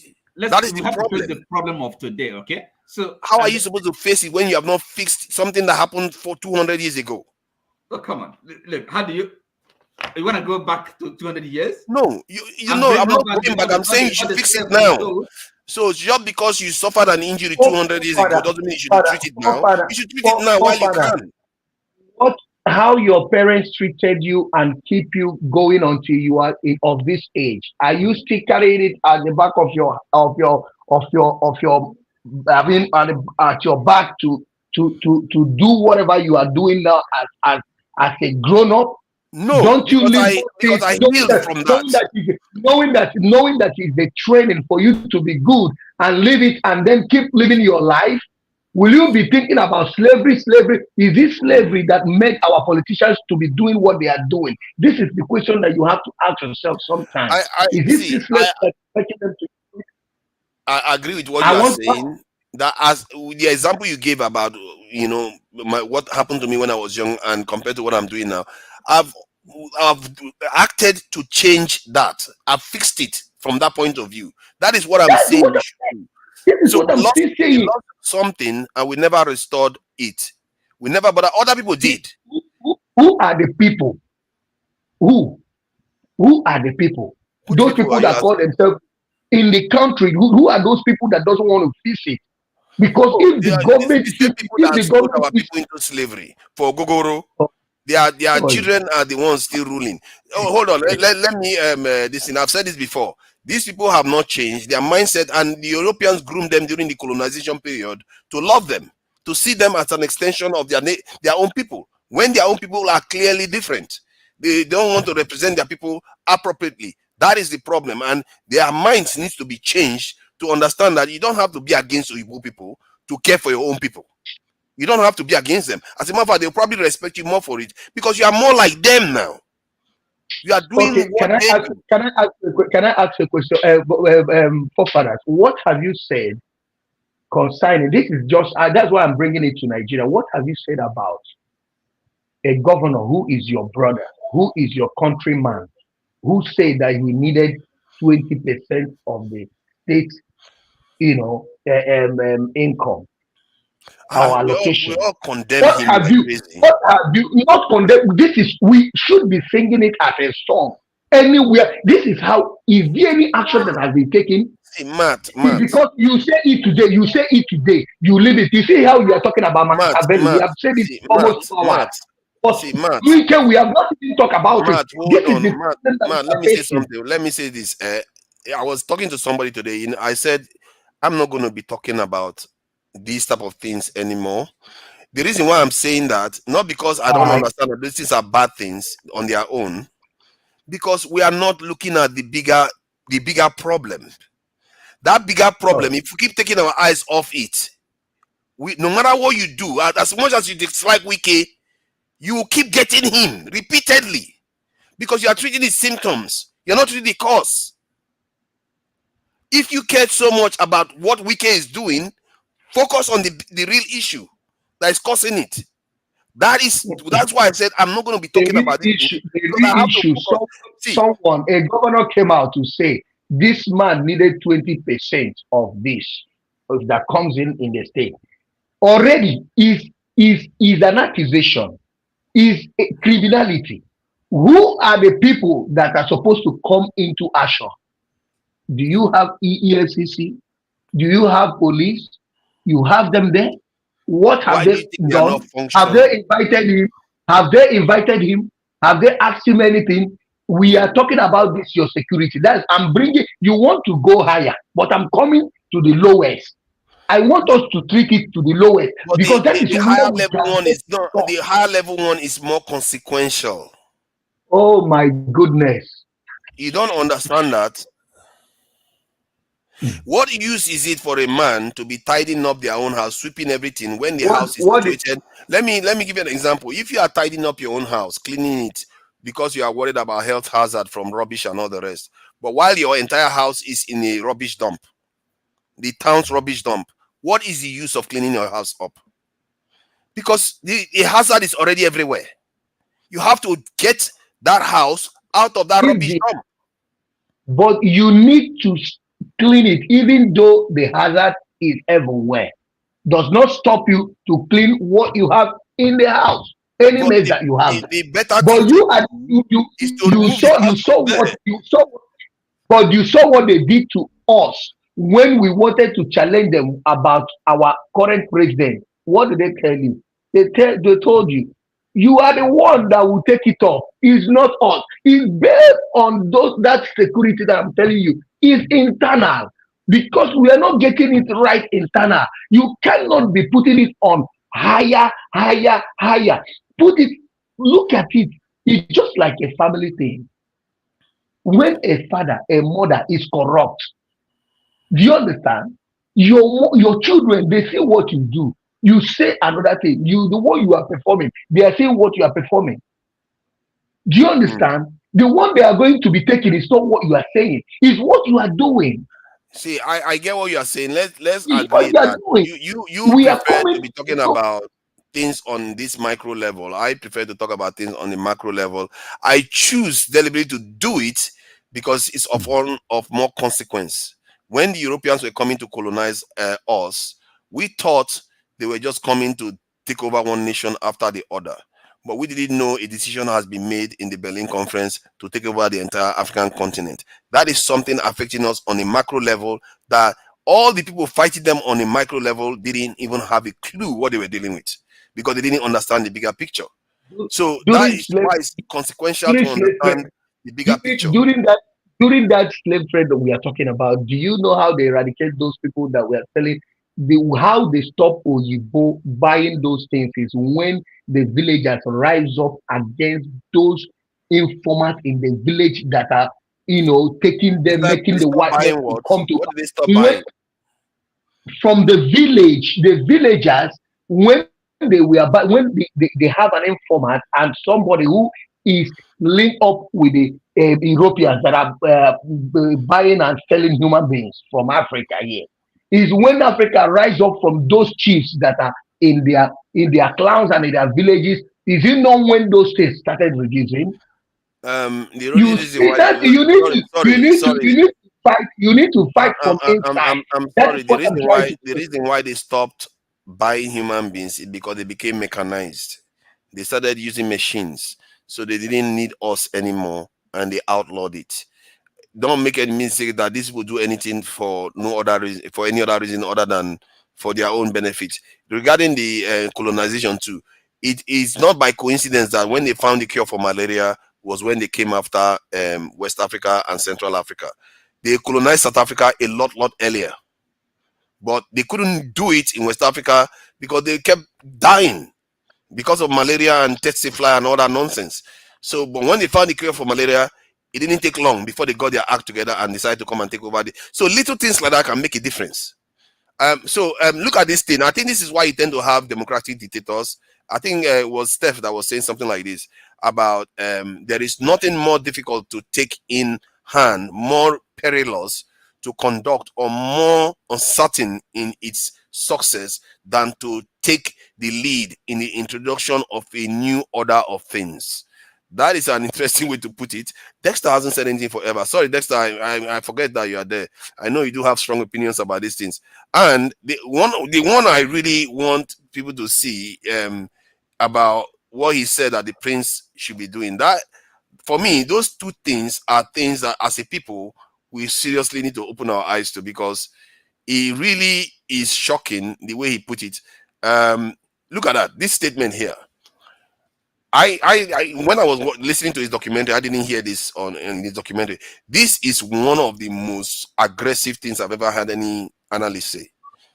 He Okay. says war should be the only study of a prince. He should consider peace only as a breathing time, which gives him leisure to contrive and furnishes as ability to execute military plans. So basically, that is what the West is doing. Okay. So just a quick question. Let's paint a picture of where Nigerian princes, our politicians, governors, presidents, where they fortified the country, we are secure. Nigeria is secure, like to the teeth. We have everything: ballistic missiles, weapons of mass destruction. We have everything. How would that benefit the hungry Nigerian? Based on the knowledge of our leaders that you know today, we're secured. Nobody can attack us. We're fortified. How do you think that would make food cheaper or people who have there are a freedom of thousand ways. expression. There are a thousand ways. First, I'm, let's start. I'm not arguing it, and it's not a Okay. rhetorical question. I'm just trying Okay, to I see. Oh, I thought you were pick your asking. brain. Okay. Yeah. For me, that there's a thousand ways. Life Nigerians will do their magic, isn't it? The Nigerians are very, very capable, and many of us will return back from the diaspora to build a very, very strong and prosperous nation. And our GDP that is depressed by 10% right now will grow by 10% automatically by just having security. But when it grows, who's taking the money? The one that we have right now, who is spending it? It doesn't matter Now, what the GDP is. but what security does is money we make. It's the same people that I get your point. I get your point. But what security does is they will start spending the money in-house. Okay, let me give you this quote. You see, there's a reason why I talked about self-healing. When I was talking about if you have security and you stop the bleed, the patient will start healing. This patient will start healing itself. That's how the nation will start healing. And this is exactly in a way what this in Machiavelli put here. Where is it again? Where was that? Okay, it says about the main foundation of every state, new states as well as ancient or composite ones, are good laws and good arms. You cannot have a good law without good arms. And where there are good arms, good laws inevitably follows. So in other words, he's saying that the state will start healing itself. Laws will start becoming relevant if you secure yourselves. Basically, in other words, that's the way what he's saying. And I've argued this point before that Nigeria is bleeding. We need to stop the bleed. If you don't stop the bleed, nothing will work. Your politicians will not keep the money in the country. How do you be stop answering the to foreigners. Security is not only arms, It's not only arms. Food also is. How do you stop it? How you stop it is by putting security in place. Because what you do when you put security is that you can't rely on foreigners anymore. They will not be stealing all your resources from you. Whose job is it to put security in place? The leaders and the people. The leaders and the people. The people like us that are, you can say, okay, specifically the leaders and the middle class. Because the middle class are the educated ones that push them to do the right thing by the people. Excuse me. You see, that's why people they're elected to govern, right? To make policies, yes, implement them. So it's a function of leadership. Okay, I don't know what. So they are to deploy the people, which is part of the resources at their disposal. So it's essentially a problem of leadership, and so I think it's leadership. Right? This topic, even the small security we have today is used to oppress the common man. Exactly. The DSS we have. Get around the circle. DSS, I mean, fathers, think about it. Of what use is that? If you criticize Buhari, this is not organization philosophy. This is simple. During the days of Buhari, you criticize him, or now the days of Tinubu, you criticize him, and you see their supporters, they will tag DSS because they've become accustomed to using the security, the little we have, to bully the people that don't agree with them. And even the political class use it. So you give them more. My worry is the more they have, the more they will use to intimidate the people. They still carry on like the way that the colonizers used the military is the way our current political elite use the military. And if the ones that carry gun, the ones that don't carry gun, DSS don't even do their jobs. It's like you criticizing what's this guy's name now? Rishi Sunak in the UK, and somebody is tagging MI5. Can you imagine? Nobody would even. A lot of people in the UK don't even. Average British person don't even know what MI5 is about. But in Nigeria, everybody's calling DSS. Go and arrest that person. Go and arrest this person. Somebody tweeted against Fashola. They've locked the brother down for 90 days, 100 days. The little we have, they use to oppress the people. So I'm not even sure if I want them to have more. Like I keep telling you, who is after Nigeria? I'm not saying there's no danger out there, but really and truly, no. Tell yourself the truth. Who is after us? Everybody. First thing first. Oh my God. See, sure. I've heard you say things in my time. You are one of the most clever persons. To even ask the question, who is after us? We've been enslaved and colonized. You're asking who is after us? People are killing each other for dry desert land. Are you asking who is after us? Our people are coming here.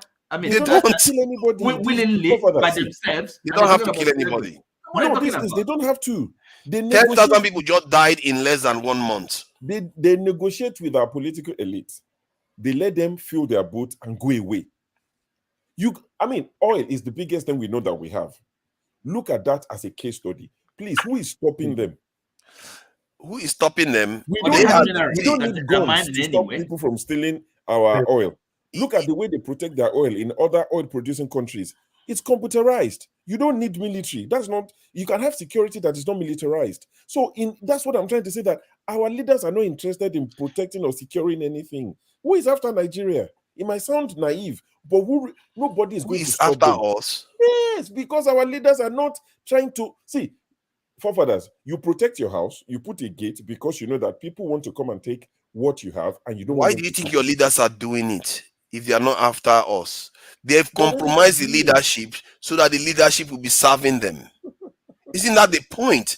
If you want to remove that, you have to restore what has been stolen. They've stolen your sovereignty. If So you think don't about this restore guy, it, what chance have you Malema. got? Think about Malema, the South African guy. Imagine him as the president of Nigeria. Then I can say, we need security. We need to beef up because he's against anybody touching anything that belongs to us. Do our current guys look like somebody who is bothered? All they're interested in is, let's cut this thing. Share, take your own. So, make I take my own. Just because the leaders that is there now are not for you, does that mean the idea loses Sorry, you pick the credibility? leadership first. The idea stands on its own. Okay. The idea is not because Machiavelli didn't say, "Oh, based on the leader you have, this is it." The principle stands on its own. It doesn't matter who is there. The point is, who are the people ready to act on it, on what they understand is the right thing. That is what matters. In the end, leaders will do what they do. The people will do what they are going to do. And if we don't take the mantle and say, we know the right thing by our people now, we need to take our sovereignty back. We lost this stuff 300 years ago, and we never regained it again. And if we don't fix it, our time here it will be at an end sooner or later. The world changes quickly. We keep thinking that the world will remain the same. The world could transform in a month, and you will not recognize it again. Forefathers, where will you get the money? Where will you get the money? Jetta and Steph has been Where gentlemen will all you day. get the money We need to to let them talk. Where will you get the money to house them? Where will you get money to get equipped? Anyways, We have it. We already have it. Forefathers, I think we're on the right direction. After all, see, we've budgeted, we've procured a yacht for 5 billion. It's part of the security. Yes. You understand? By next year budget, we may buy armored vehicles for maybe 100 billion. You know, we are doing our best. That's sad, isn't it? They're talking about yacht. I don't know who concocted that idea. Those people. What does that man care about yachts? If I contribute, I've been listening in the background. I think we seem to be saying almost the same thing, but in different ways. I've read The Prince almost twice. Forefather, I used to be in my younger days. I'm glad you are even more educated than me on it because I just started listening to his document. I didn't even read it. I read the book. I have a copy of it when I was in my younger days.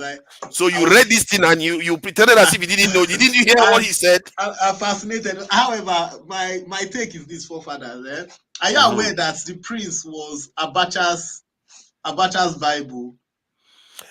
That's the interesting thing. Yes, if it's Abacha's Bible, he decided to learn the side where he says people should fear you. That's what he took. As much as yes, I agree that a lot of principles about principalities and how you manage states is stated very clearly in The Prince. You know, he did a very good study. As much as he applies to our states, it depends on where you apply it. So if you know Rome, the Roman Empire, when he was writing about The Prince, it was about the breakup of the Roman Empire and how the different states were being managed, and there was always fights and all that. First of all, Nigeria, we are not even at that level. Nigeria is actually not a country. We unfortunately we don't tell ourselves the truth. Forefather, you say something about what you see in Nigeria. You said something happened 300 years ago and then maybe the world will change. True about it, we don't seem to realize that we are not actually a country until we start telling ourselves these truths. As much as we want to live this, have this utopia, this idea, Nigeria is still an idea. Nigeria is an idea. Nigeria is like Rome. Rome was an idea. Nigeria is not a country. What I don't think it's we of can't any use substantiate. speaking in this in vague terms, You can't because you know substantiate. full well you can argue any point based on that. No. My point is I this. could even say we are not real This right my now. point. No, this my point. All right, allow him. Sorry, he's Let been us talking. let us First be things honest first. with ourselves. Do you know that even a House of Rep member recently on a Rise morning show, he's from Plateau State. He said Nigeria is not a country. A House of Rep member. He said it on the morning show. Let us we keep on. Nigeria is different nationalities put together. Unfortunately, we have not fused together, and we keep on thinking that you can force the system. You can't force it. Do you understand? Europe today, what you call Denmark, people agreed to be together. The UK, Scotland, everybody came down and wrote for themselves. This is what we would be. This is how we would live. Then you can start managing the state. When you talk But you about see what you just did just when you now. talk You about said you Machiavelli, said you read Machiavelli, no, and but I'm everything you coming to said just now Machiavelli. is I'm against coming to everything he Machiavelli. said. How do you mean it's against? What do you mean it's against? Everything is just said just now is against everything Machiavelli stands for. Forefather, you're not getting my point. Oh, My God. point is that what Machiavelli wrote, where he wrote it and it was applying to states that Nigeria, first of all, what you're saying, like what I'm telling you, that what you don't even realize is that the Machiavellian principle is being played in Nigeria presently. In case you don't know, the Machiavellian principle is being played. But like Machiavelli said, the way you hold on to a state, the way you grab power in a state, you have to keep on doing it. Example, if the people vote you in, what Machiavelli said, if the people vote you in, then the power belongs to the people. So every prince must find a way to make sure that even if it's the people that are voting him in, he must find a way to capture the state again so that he will be in total control. You can use an evil man, you can use somebody to capture the state for you, but then you will kill him. So example, let me give you an example. Abacha will use what is this guy's name? Abacha's henchman. What was that? Mustafa. Use Mustafa, do all the evil crimes, then later on, now prosecute Mustafa and kill Mustafa. Now the people in the state will now say, oh, Mustafa is our problem. Abacha was not our problem. The prince said But that. the example he gave was that example was based on mercenary. And he gave the example with, I think it was the Bulgars or something that went on to destroy the mercenary. They killed the mercenary leader or something. Exactly. Now, so there are many principles he stated. There are many principles. Now, so but when you come to applying it, so what you have said, 80%, yes, but application typically in our own country, you find that you cannot just roll it over. It won't just roll over. Then digressing a little bit, I think also what we kind of miss in Africa and especially in Nigeria is that we keep on talking about the things that divide us rather than the things that unite us. We keep on talking about, we spend so much time talking about what the colonials did, the people that colonized us. Look, power, I thought that's what he just did. There's no vacuum. Power doesn't accept a vacuum. Power does not accept a vacuum. So it must be filled up. And what has happened is that after independence, let's ask ourselves, are we better off? Can we tell ourselves that after independence that we actually made progress really? And the progress we made, is it substantial? Number two, I heard somebody say, oh, Biafra cannot work, this one cannot work. There's something, I was listening to Bovi. There's this show that was done on Daystar, a program done on Daystar called Mind Shift. And when I was listening, it was making some sense. One of the reasons why we are where we are today in Nigeria is because of our dogma. The dogma of the older generation, which think that what they had, what is happening is that what they had in the colonial times, think of people like Buhari. They talk about, how El Rufai, how they were fed when they were going to school. Those were during colonial times. So, and they think that is that same system, that same thing, is what should happen now. But times have changed. There the times have moved on. You can't keep on living in that old time. When people are using a high-speed train, they are now using locomotives, steam locomotives. You see, what they were doing was that they were living under the protection of another power, and they were basically being groomed to be what they are now, and they don't even know it. They didn't even know it. But go ahead, please. And so there was something Bobby said. What has happened in Nigeria is that the colonials left. However, the people that took over are only replicating what the colonials did. They have only become even more oppressive than worse, because the colonials, when they came, at least they were building infrastructure. They needed to get coal, they built a railway. They needed agriculture, they built a railway through the north. But look at our own people. When you give them the same powers, they are not thinking about the state. So the people in leadership in Nigeria are not even thinking about the state. They are thinking about their self pockets. That's what all of them are You know what is fascinating about what you said just now? What came to mind is that I remember, like, sometimes when I go to Nigeria, because I have things that I'm doing in Nigeria too. When I go there, the standard of things I see there doesn't necessarily meet my own standard. So I spend extra on that in the environment while I'm around, so that things are better to be able to cater to my own needs, because I will fall ill because I've been here so long. So what I'm trying to imply is that when they were present here, they will install more amenities because they are here with us. But when they leave, they don't need to. They will just, as long as they get the resources they want, that's all they care about. Look at Niger. They give France all that uranium, and they barely have any power. So that is what came to mind when you were saying that. But we're independent. I mean, does it not Independent. sorry. We may be physically independent, but mentally. No, sorry. But I mean, whose fault is that? Are you blaming them? I'm not blaming them.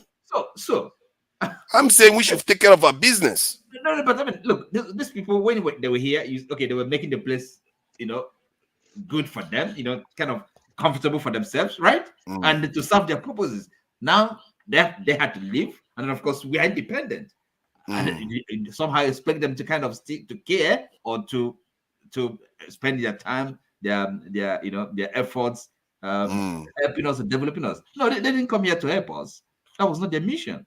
So it's essentially us. We are now here now, but you see, this Dexter also kind of these are elementary basic questions of who we talk about. Who are we? So we have to answer that question. Is it by force? We have to be. You know exactly who we are. Then listen, look, come on, you understand what I mean? In other words, the question of this nationhood, all right, and as a country. So it's not something. It's not by force. Dexter knows full well. Dexter knows full well that the time of Machiavelli, they were fighting a lot too.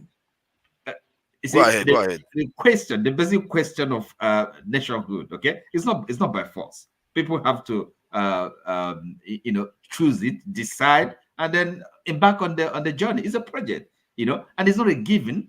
So, and if it's not working, we have to be able to kind of be flexible enough, experiment. All right, we did try parliamentary system before. It didn't work, and then maybe we thought presidential would. Now, after this experiment, it's time really for us to kind of sit down again and see, look, where do we go from here? Because it's not working. It's not working. Everybody can see that. And again, it's the problem of leadership. There's no point pointing at different things. Leadership, where do you go from here? What do you mean by where do we go from here? Oh, look, the journey of nationhood, okay? And so in other words, the way Nigeria is constituted now, it's not are you thinking about we should explore whether we should separate? No, listen. Why are you being shy? Well, that should be on the table. Don't just show us your ankle and put it away again. reveal everything you want to say. I don't know whether you're taking this seriously or you think I'm taking this very seriously. I'm asking pertinent questions. Everything should be on the table. Everything should be on the table. Nigeria as an entity, as a country, should be on the table. So separation. I'm not saying this is the best formula, but we have to. Everything is up for discussion. Okay, people have to decide how they want to live, is about, we're talking about, we have different nationalities, or at least maybe the way that we talk about. And you think after you have that conversation, everybody will come out for there, everybody will agree? I'm just asking a simple question now. No, sorry. Agreement, there's no final agreement. Okay, but at least something is workable. Nobody said it's going to be perfect, but at least a workable system. After all, it was working up to, but okay, listen, what is workable for you may not be workable for Northerners. Excuse me. Asking this question is not serious, okay? Quite frankly. After all, there was a system that was working up to until we had the first military coup, okay? So clearly that didn't work. Because it wasn't good enough. Look, is that either you?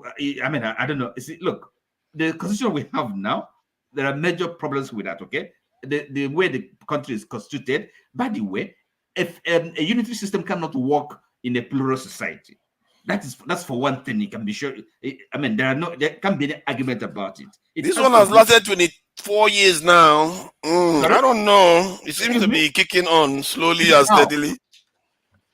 How? And then with it, since 1999, this is the longest time Nigeria has never broken the constitution. So, and in your view, this is a kind of a long durée of prosperity and survival. No, I wouldn't call it prosperity, but I would say it's a continuous period without a coup. No, without a coup.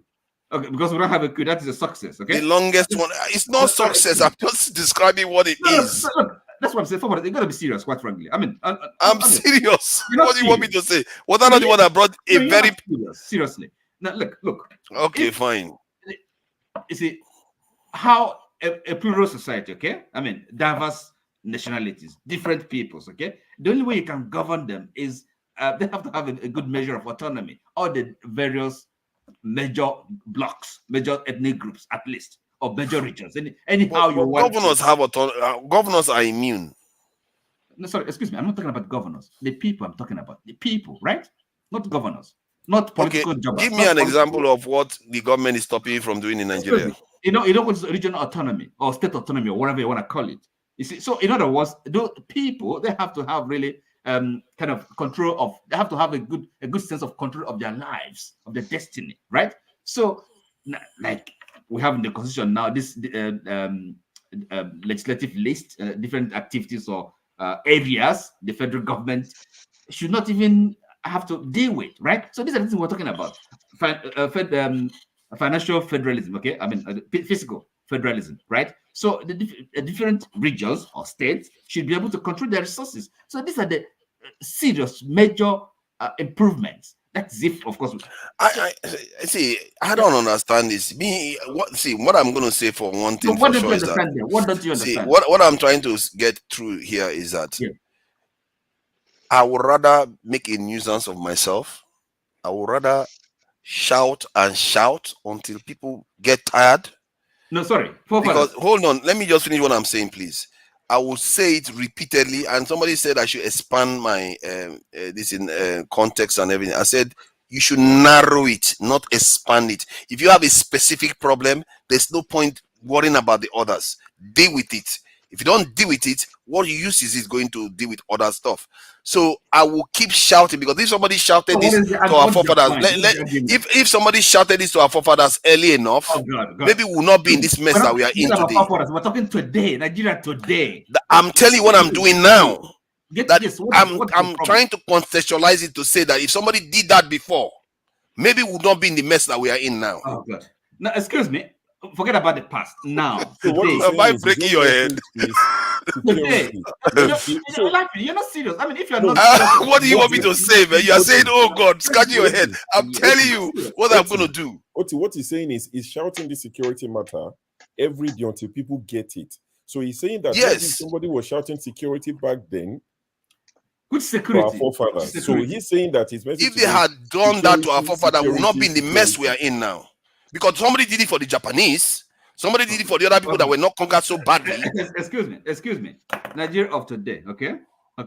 Currently, presently, the problem facing Nigeria today, right? Mm-hmm. Okay, the Nigerian polity, is too much conflicts, right? It's not working, and it's not gonna work. And we know the sources of this conflicts and the instability. It's a resource control. All this presidency, the fight for it. What is it for? It's resources. I mean, that people can buy yacht, people can spend money. It's resources. That's what Nigerian president, that's what it represents. And that's what they fight for. What fight is for. I But mean, those things are no, transient. They are all just like privileges. They are not going to last. If so they what want is to take it away important to from you? them, they What will is take it away important to from you? them easy. By whom? By the people that grant them the ability to do those things. Where do you think they take all the Oh, money to? It's not, sorry, most of the money is not here. excuse me, forefathers. You can't, you don't even decide who is in power, right? And then, excuse me, look, first problems, okay? First things first, okay? The first, dealing with the Nigerian problem today is this, okay? The constitution, that is not getting to the nitty-gritty, the difficult task. People have to discuss and then come to an agreement on the way forward. That's, I mean, nobody knows how we get to that point. That's right? So that is, I'm saying, really, by the time we start to make this map the road ahead. But as it is now, we're just sitting on a keg of powder. Nobody knows how we get to that point.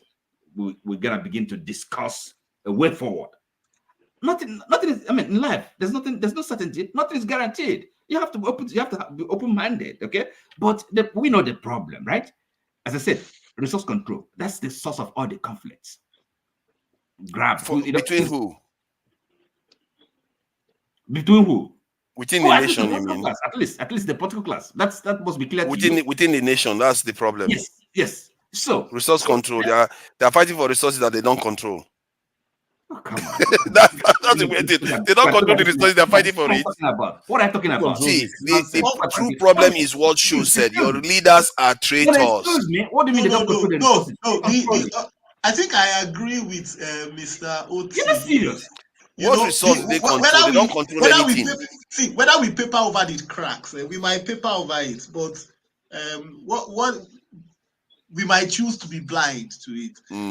But joke about it. The truth about it is that, you see, Nigeria will not be in this quagmire today if there were no oil found in certain regions of the country. Of course.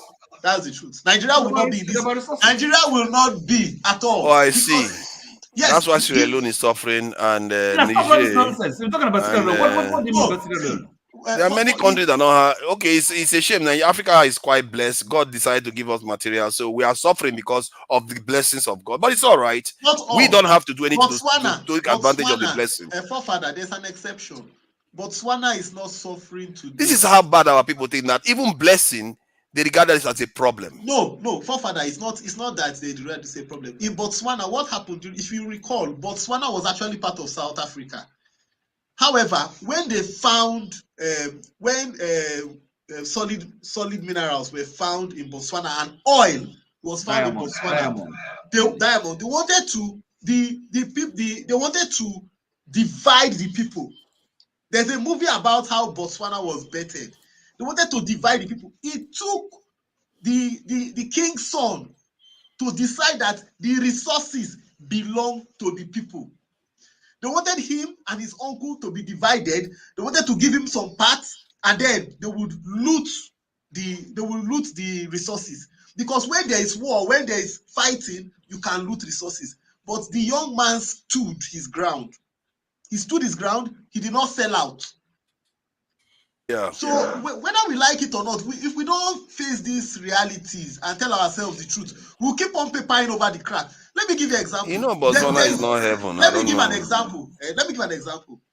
Why would the creeks in Nigeria, places that produce 90% of the country's revenue, why will it not be like Dubai?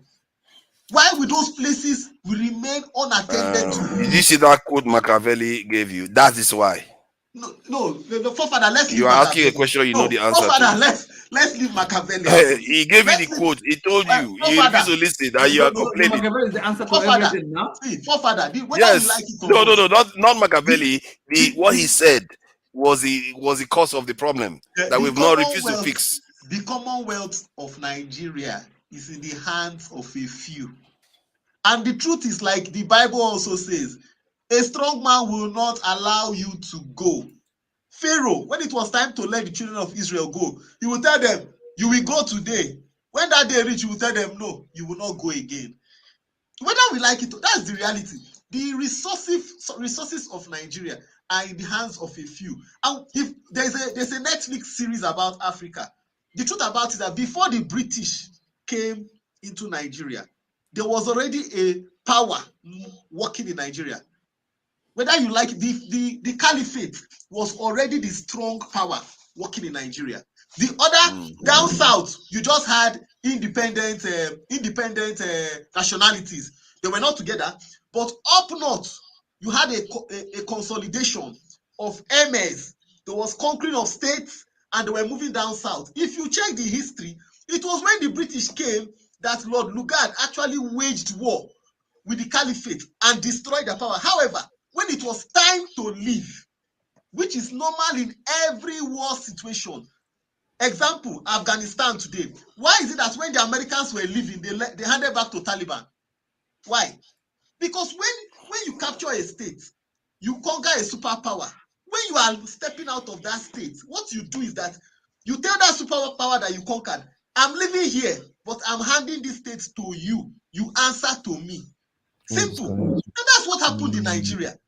That's basically what happened. Are you saying that the Taliban is answering to America? No. My point is that whether the Taliban answers, the Taliban, yes, the Taliban actually is answering to America. They answer to America. Are you serious? Yes. Whether it is underhanded, it might not be in the open. Example: when the Taliban was sourcing for when the special forces pulled out of Afghanistan, were the Taliban not actually asking for loans? Were they not asking for loans? They were asking for humanitarian support, and the West gave them conditions upon which they will give them humanitarian support, and they gave them humanitarian support. So what are we talking about? Give the Taliban? Seriously, are you arguing that the West is the West spent how many years, almost 2 decades, killing and fighting Taliban killing the West, and now they are controlling Taliban. I don't know. The military gears that were left in Afghanistan, what are they worth? $80 billion. Now, yeah, I'm not sure about 80, but a lot. No, it's $80 billion. Is it a mistake that the West abandoned them? Do you think it's a mistake? Yeah, because people were falling down from aircraft. No, Forefather, that was it is scripted. That was scripted. So what happened in Nigeria is that by the time the British were leaving, it is the rule of engagement. By the time they are leaving a territory, you must hand it over to somebody. When Alexander was conquering the world, what does he do? Any place he conquers, he hands it over to the same people in that place, but the people who will be loyal to him. It's the same thing that happened in Nigeria. By the time the British were leaving, they looked around, who can we hand over the country to? We have to hand it over to the superpower that was here. From what I gather, it's about $7 billion, not No, 200 billion. No, check the assets that America invested in Afghanistan. Investment is different from weapons that they left. I'm talking about the weapons. $7 billion worth of this thing. Yeah. Military equipment, they said. Okay. Now, so the point I'm making is that it is what has happened in Nigeria is actually, it's not a mistake. It's a conscious effort. Until the people of Nigeria decide that, look, this situation doesn't work for us anymore, we have to stand up against it, and we want a new. If not, all we will do is keep on talking over this thing. It's like a pipe that is broken, and you keep on welding it. It breaks. You keep on welding it. You need to change the pipe. You need to change the pipe. Get a new pipe. Get a new system. If not, this thing we are saying, forefather, if we continue like this, your grandchildren, you will actually become a forefather in the topic, and your grandchildren will be saying the same thing. Until we must tell ourselves the truth. We must, and the good thing is that right now, information is available to everybody. We can go back in history and look at where did we get it wrong? What do we need to do? But the truth is, some people don't want to have that discussion in Nigeria. There are some sections of Nigeria that don't want that discussion. They don't want to hear about it. But we must talk about it. Don't say section. Yeah, I see. This guy was very clear.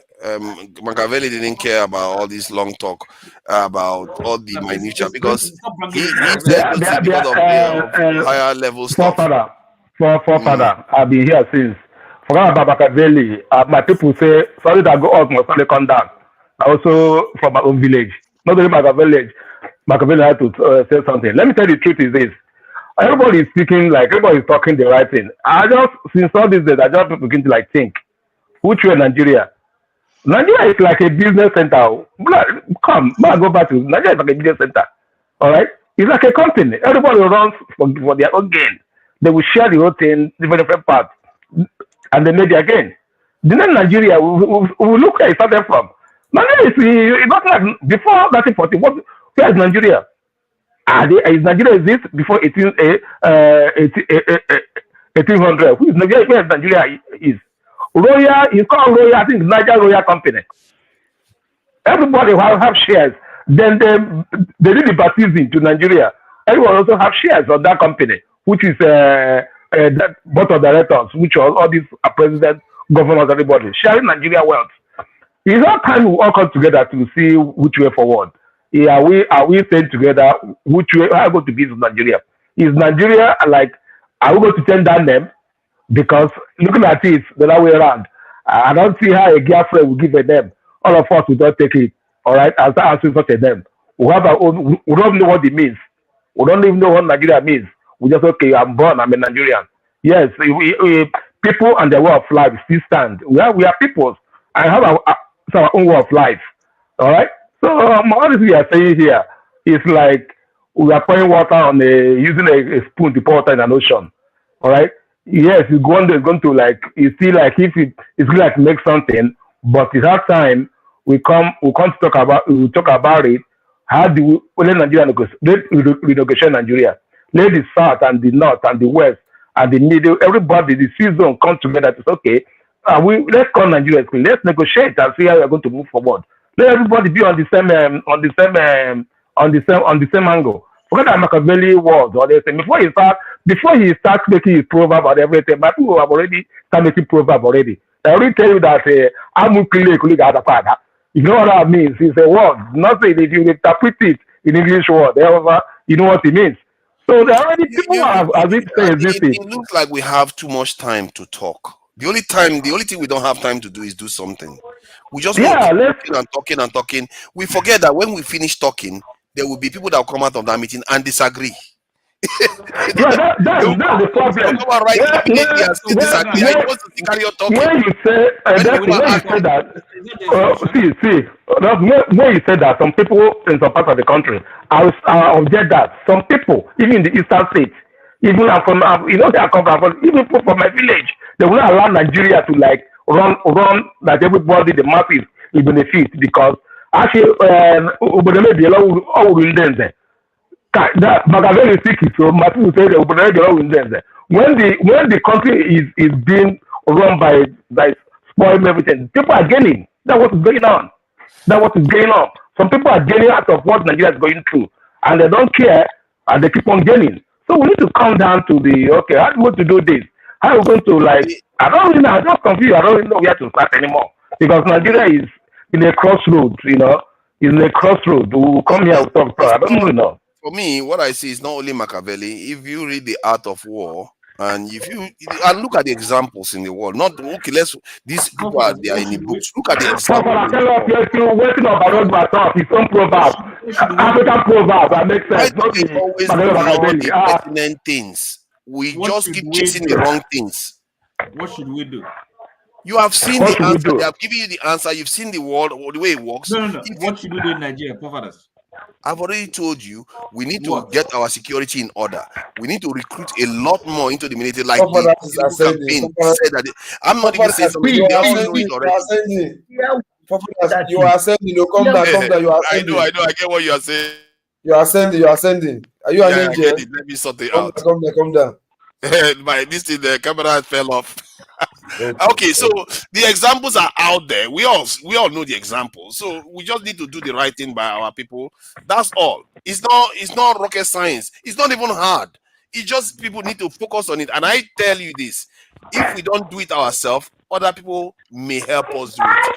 By the time they come trying to do us harm, it will unite us to do the right thing. That's if we survive it. If we don't survive it, they will groom us of all again. the people coming to this platform, you are the only person that can see the light. No, I'm not the only person actually. Come on. I don't think I am, but I'm one of them. Because remember, this channel, how many people are here? So I don't think I'm the only person that sees these things. Even if I am, so what? What does it matter? The point is, if it's the right thing, it's the right thing. Machiavelli didn't, Karl Marx wasn't there when Lenin did what he wrote. It doesn't matter. The truth is the truth. If I say the sky is blue, are you going to say because I'm the only person saying it? Who cares? The point is the truth. If you don't fix it and you want to keep talking, don't worry. The men that are out there doing it, they'll come and prove to you that you are not the one in charge. Like they've been proving to us forever. Why do you think all of us are in foreign countries? You see how many of them do you see in our country? We are all here serving them. Work very hard for them. Work harder for them than we've ever worked for our own people. How do you think that is happening? Because they are the ones, this same Machiavelli we are saying is irrelevant. They are the ones that laid the foundation for the Europe you see today. That's the principle. If you look at the way America is behaving, what he's saying is exactly what America is doing. Oh, Father, if you go why you keep praising this guy without praising your own people? I'm praising him. People have been giving you proverbs. Proverbs that make sense. People praising him. You know, see, if someone is correct, I'm not praising him. I'm just saying he's correct. If he's correct, events are proving. That's how you know he's telling the truth. The word is correct more than Machiavelli. Is America one country? Is America a country? America is a country. Is it one country, right? Yeah, with many peoples. Okay. So is Nigeria one country? Yes, with many peoples. You think so? Yes. You're not telling you can choose to disagree, of course. People have different ways of looking at the same thing. You can choose to disagree. I just see differently that we are Can we start off changing state of origin to state of residence in Nigeria? Then we can start talking. We are in America. Nobody will ask me, yeah. By the time we start not profiling everybody profiling everybody in Nigeria, that will make us we are not yet one country until we stop. Igbo provide Hausa, Hausa provide Yoruba, Yoruba provide Igbo, everyone just provide everybody. We are not yet one Nigeria. We have that in the UK. Yeah, we have that in the UK. Yeah. Some people are state of residency or state of origin. Thinking over a metropolis. Amadio. Doesn't say too much. Thunder.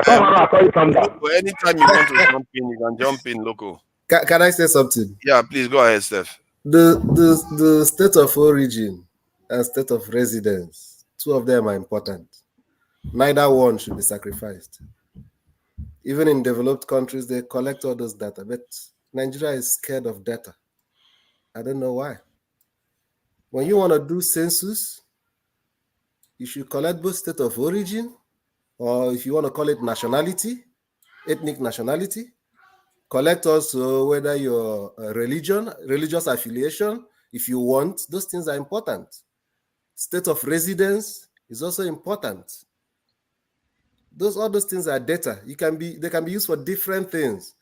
But in Nigeria, when it comes to census, they don't want to hear that one because of we know the obvious reasons.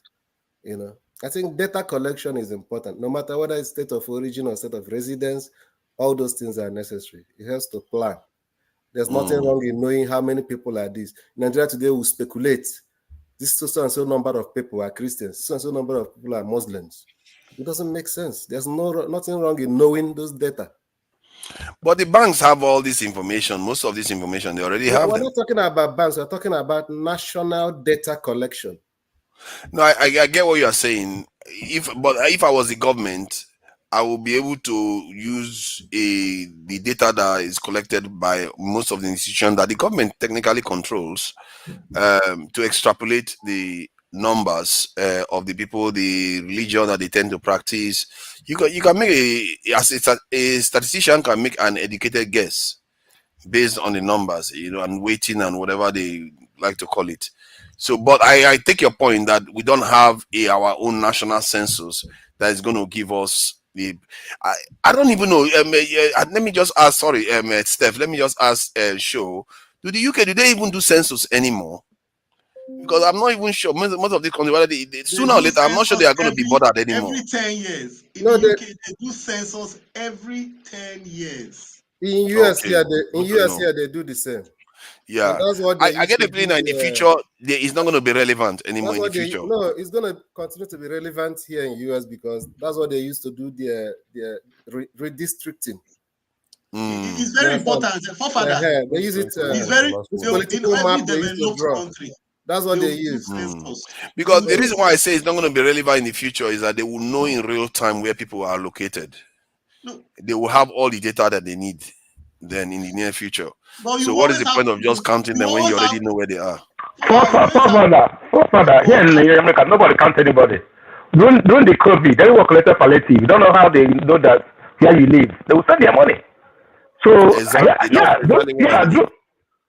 during the COVID, most everybody, I would say 90% Who's all saying that? collected their palliative. So Who's that's saying it. that? Yeah. No, UK government send me how email, they send know? me text messages. They even have my phone number. I I don't didn't know even where. exactly give it I to don't them. know how it works in But your own environment. they will send the text message. Hello, I know you. Huh? Can you come in for my a own checkup? in my own environment, what they use is your tax data. Yeah. Your tax Yeah, data. That's what exactly. they use. That's exactly what I mean, It's not because the an Nigerian issue. government They have use your tax access to all data. this information that by various institutions in Nigeria So, that they can tap into. so the question that Oti asked before, I think I beg to differ from forefathers. Nigeria, I think Nigeria is a scam. You understand? Nigeria is a scam where everything goes. There's a consensus by the political class, but we don't have a national consensus that everybody is working towards. And that is where what Father was advocating in terms of security would have come into place. There's no national consensus on these are the things that everybody sees as important to the well-being of the country. Whether you are in party A, whether you are from region A or region B, this thing affects all of us. And we don't want to put politics in it. Everybody must pursue it, no matter the government in power. There's nothing like that. Then, when we talk about national unity, that would mean that Nigeria is one. It is a scam in the sense that when somebody is from certain part of the country and you live in a different part of the country,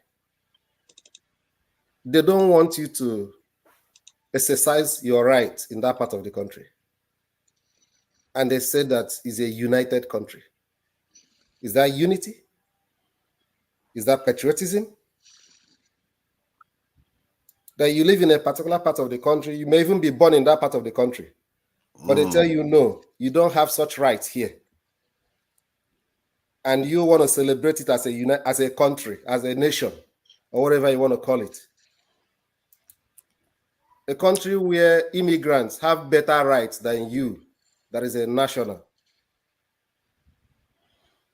It shouldn't work that way.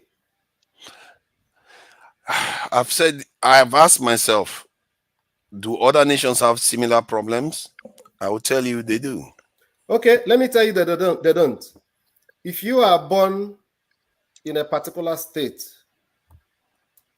maybe in US here, for instance, and you go to another state and register as a resident, you can be a governor in that state. Yeah, but you are talking about some countries. I live in the UK where there was a time in the UK, not so long ago, where they would put on the doors, no dogs, no black people, no Irish. And there was a joke that somebody cracked in the UK where a woman had a child in the hospital and they misplaced the child, so it looks like they mixed the children up. So they went back to the hospital and say, there are children here, you need to check which one is your child among them. And the man looked at all the children there, and they told him that there are 3 people that had children that day, There was a Welsh person, there was a Nigerian, a black person, and there was his own wife. And he went to the hospital. He was looking for the children, and he saw, all the white children and everything. He chose the black child. You know why? He said because he doesn't want to take a risk of choosing a Welsh child. So that the joke is trying to say that he would rather have a black child than a Welsh person, a Welsh child. So it tells you how they reason here. They have their own problems too. Even in the UK here, the last 6 prime ministers, I think 5 of them attended one university. Most of them are from the south, not from the north of the country. So the nations, they even have what they call the north and south divide in the UK. But why are they functional? This is why I keep talking about deductive reasoning. Most of these nations have similar problems that we do, but they are functional. That's why I'll leave it. I'll just leave it for people to think about. How many languages do they speak in UK? How many languages? It depends on whether you call the Birmingham language English, but it's still English. They have Celtic language. They have the Welsh language is different too. I think about 3 major ones or 4. Because all are English. End of the day. Okay. Technically. Well, Father, let's relate the two things together. Are you saying that somebody that lived in the northern part of the country where you are, who not an immigrant, will migrate to the southern part, and he will not be allowed to contest for an office in the southern part? He will not be allowed to vote in the southern part. In some part of England, there is you are not allowed. Like some part of Ireland, you are not allowed to come to the Westminster to become a prime minister. Like prime minister, you can't become a prime minister. I think the Scottish side too, you can't become. I think in Scotland, Ireland is not part of this thing of the. No, I'm talking about the part that I'm talking about the part that sits in the House of Parliament. Yes, so it's between Scotland, England, and Wales. So those are the people that can go to Westminster. Ireland is Ireland is just part of Great Britain. Yes, so but Ireland will not be contesting. But they are in the House of Parliament. That's my point. They are in the House of Parliament, but they cannot be prime minister. And I think even the Scottish National Party, I don't think they will want to be prime minister of the UK, but other parties in Scotland, they have this. My point is that they have complicated arrangements. If you look at most nations, they are like that. This Scotland, the Italy that we talk about today, during the time of Machiavelli, they were all fighting each other. They were all fighting each other. But today, they are Italy. What you're saying, that was in time of war. You understand? They're not in peacetime. But you have a country that I'm coming. You have a country that had a civil war about 1967 to 1970. And the time of war, I think, have passed. But more than 30 years later, they still believe that they are still at war. That's what I'm talking about. So when we want to compare apple, let's compare apple to apple and orange to orange. That's what I'm just talking about. Our own is a peculiar situation. If you said they had an arrangement, is there such an arrangement in our own country? If there's such an arrangement, all I'm saying is that if you look at what we are going through, we have problems, but is that problem unique enough to us that it doesn't exist anywhere?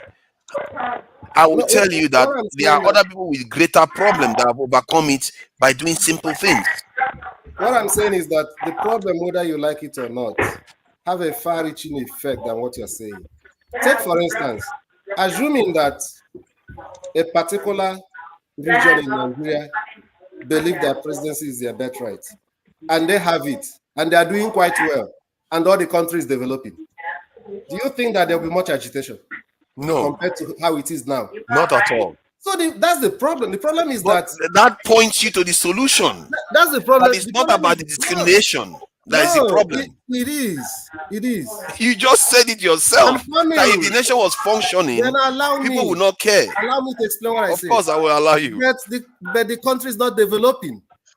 So how then will you criminalize some region and then say, okay, you have this thing all to yourself? You are not using it for the greater good. Allow me to try. I have a solution. You say, no, you cannot try because you are from this part of the country. So you are holding me hostage. But that is how it is in the UK too. That's how it is in America to an extent. How? Because there are only a certain class of people that run the nations. It's not everybody that is always participating all the time. Some people get an unfair share of leadership. That's why I asked you the first question. Those people that are participating all the time, have they been able to develop the country for the greater good of everybody? You said yes before. No, in the context of the West, yes, they have been able to do that. That's the thing. That's what I'm saying. That's the reason why there seems to be more agitation in our own environment, because those that have decided to hold it to themselves, like maybe some people said in the West, they are not using it to develop the country. Oh, that I understand. I agree with you on that. That's why we have agitation. Exactly. But the point I'm making here is that when we want to agitate, we are agitating in the wrong direction. We should be agitating for fundamental changes, like the kind of stuff Machiavelli is talking about here. You're going back to Machiavelli again. Yeah, I'm going because that's what Machiavelli. Yeah, this Machiavelli. No. I'm bringing it up because it's fundamental. And when I used to talk about it before, based on, let's say, the history of China, the history of Russia, and all the rest of it, now I'm beginning to see what created them. The formation of, because that was 500 years ago, Machiavelli. It's not that long ago. 500 years ago when he was doing all these things, saying all these things.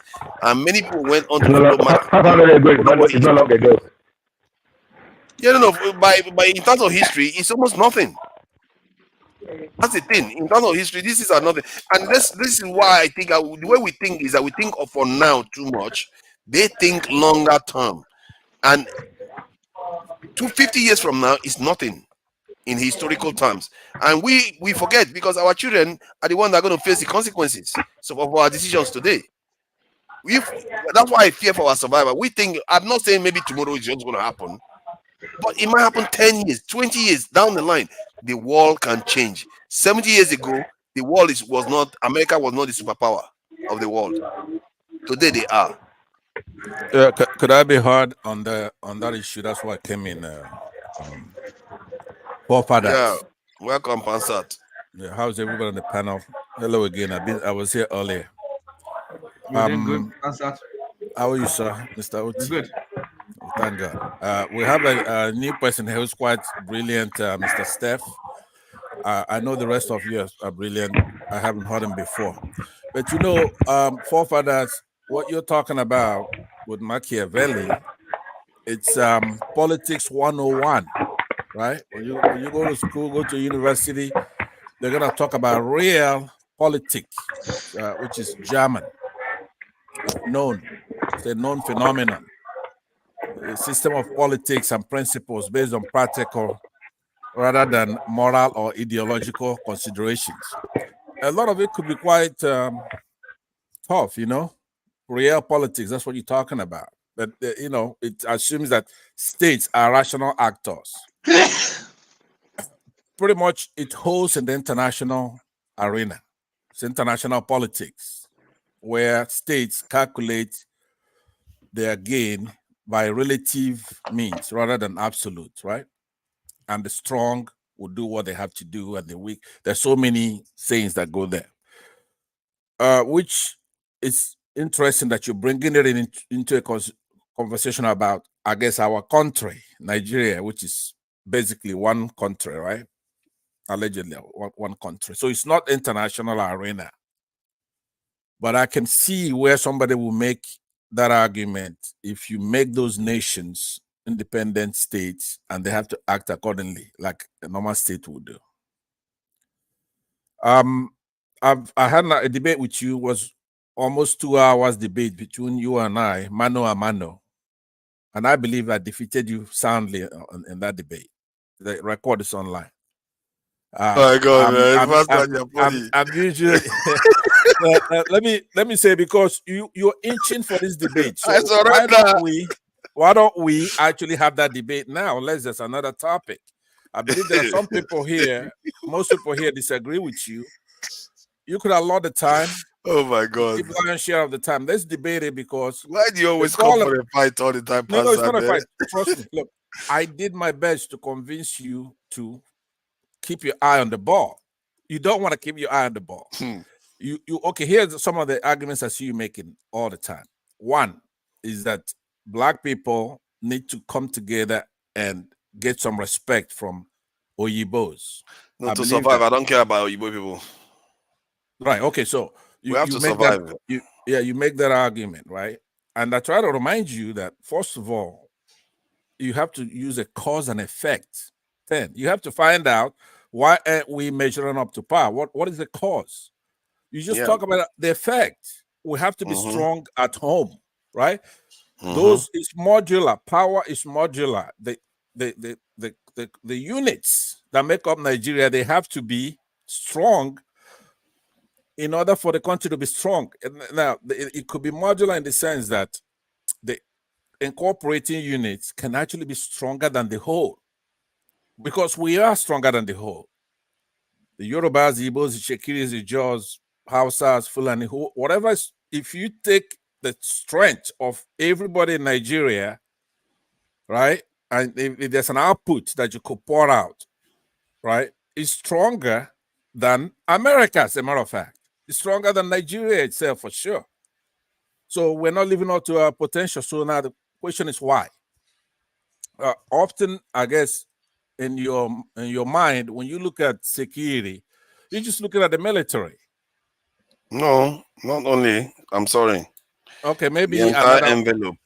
Okay, so because if you're looking at national defense, in foreign intelligence, counterintelligence, internal security, foreign relations, education, food security, okay, there are a lot of things you have to have in order to be a powerful state, to have some respect for one thing. So when ASU is fighting the federal government, your destiny as a powerful state is in that fight. When you have a lot of students not going to school, out of school children, your destiny, your aspirations to be a powerful state is in that fight. The mortality, infant mortality, women not being allowed to be in government, whole sections of the country, tribes, or religion, actually, to that extent, Christians, the entire Christendom are not really allowed to be in Nigerian government since 2015. If it's done, it's tokenism. Whereas, you look back, like I said earlier, when you plot a graph, X axis, when you had women, every tribe participating, let's say in Jonathan and Obasanjo administration, then you look on the Y axis, you look at the output, what we're doing. As far as I wanted to show you this to see whether you agree with this comment Machiavelli made here. This is a different comment. I don't know whether you've seen this before. This one. He says war should be the only study of a prince. In other words, leaders. And he should consider peace only as a breathing time, which gives him leisure to contrive and furnish his ability to execute military plans. So the idea is that a people should be ready for military engagement at all times. Okay, could you? I will address. You could remove the quote.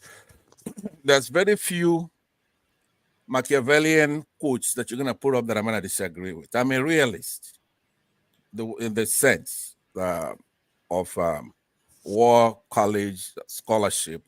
I am a realist instead of an idealist. You see me here, come and talk about it, but that is really a contagion in what we're talking about here.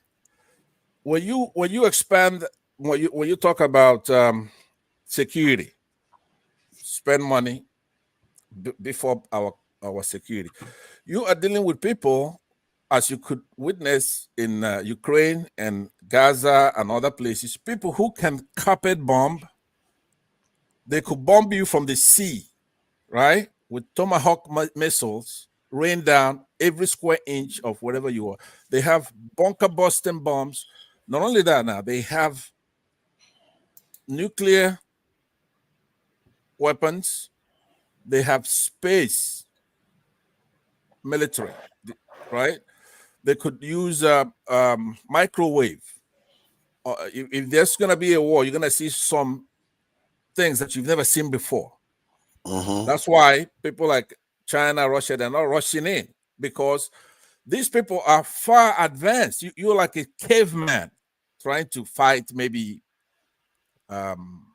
Britain, for example, not even Nigerian military, right?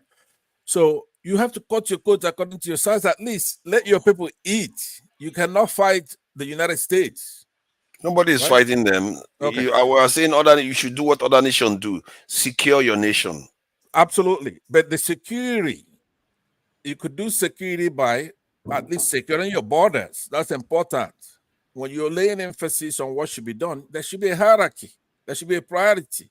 We need to secure our borders.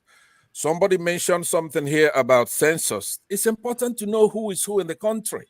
You were against census.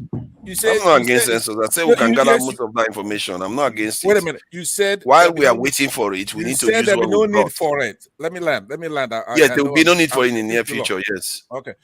How could you say that?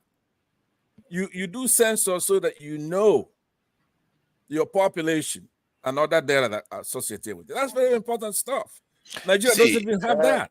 You don't know Cambridge Analytica can target people. They can target you to the point whereby they know who you are going to vote for. They know everything that you do. They know the shopping you're going to do. This in cloud oligarchs these days, they know more about you than sometimes you know about yourself. A lady was buying certain things from a shop.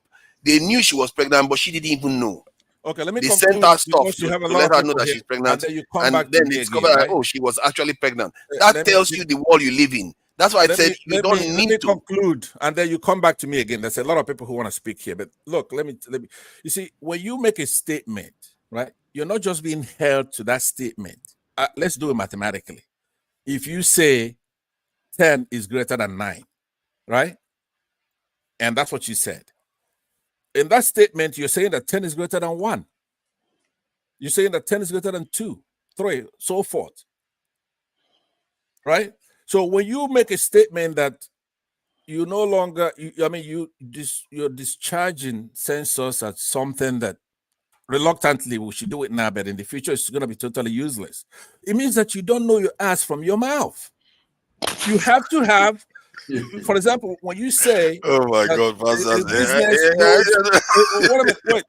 You're always off camera, Pastor. What is this thing that you do?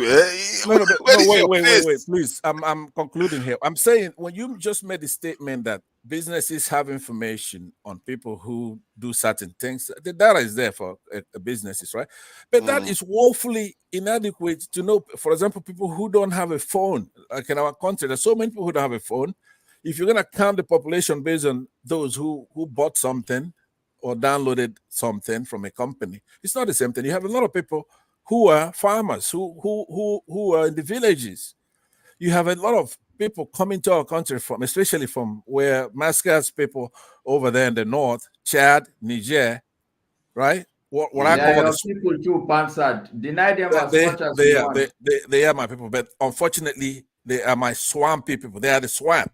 That's where they're producing what's retarding Africa. So we all have to come together. For example, I know you're a very smart guy. Masker. I looked at you. I'm listening to you. Very smart, right? But you have to hold back your intelligence so that you can fit in where you are. You cannot speak and say, for example, whoever turned off this beavers, you're gonna hear from us. We spent 400 billion naira on this beavers and you turned it off. Muslims turned off our beavers. And look at what happened today. We're not supposed to be the one to say it, because when we say it, then it comes out wrong. It's you who is supposed to say it. Say, hey, look, I'm a Muslim. I went to school. I'm a Democrat. This is a secular country. We spent money to put on these beavers, and I'm not going to stand for it. And I know who did it. It's my people who did it. It doesn't mean we're smart turning off a beavers. We cannot have security if you're going to have a different ideology, a tradition, Islamic tradition that's always fighting the Western tradition, who, the irony, they're for you. They don't want us who are with their tradition to grow. They're going to support you, to use you to retard the whole entire continent. So that's what I'm saying. When we come here and we're talking, somebody like you, I mean, imagine you and the guy that I confronted earlier, Mohammed, right? I said, look, they turned off the beavers in our country to collect results. If I'm a Muslim, I'm not even going to come outside. I can't show my face. I'll be ashamed of myself. Do you understand? So that's why I conclude by saying that to you. You said there are my people in Niger, there are my people in Chad. That yes, we're Africans. Let's look outside and see how other people are doing. Like forefather is saying, why are they doing so good? They care about the infant mortality rate. They care about their women. They care about their elderly. They don't give a damn about their religion. It's not even in their government or their language or their constitution. Religion doesn't mean anything. So let's say an African man like me, let's say I like Amadioha and Kamano, and I'm holding my Ofonogu as an African, but I have to choose now, between, it's a binary choice. Do I become a Muslim or do I become a Western traditionalist, right? Which one am I going to choose? Think about it. Am I crazy? I'm going to choose something that says secularism is the best way to go. Pluralism is good. Muslim, bring your own. Christian, let's live together and have a progressive civil society. That's what I'm going to choose. I'm not going to choose Islam because everywhere you are, you're fighting, you're making trouble. You don't get along with Hindus. You don't get along with Jews. You don't get along with Shintoism in Japan. You don't get along with anywhere. And then when you actually confront these Westerners, they beat the hell out of you. So why should I choose you? Where your only strength is to go home to our villages and our people who have suffered slavery and all kinds of stuff from these Western countries. And that's who you go over there and you're killing, you're enslaving, you're putting in IDP camps. And when somebody says, you say, hey, he says anti-Islam. What do I give a damn about Islam or Christianity or anything? I really, to me, it doesn't matter. The point is, we just can't sit there and have you doing what you're doing. In every other society, in Japan, they wouldn't let you in there. Americans barely tolerate you only to get our oil. Canada, Russia, anywhere, they don't like you. Okay. But they will come to our country, they will support you.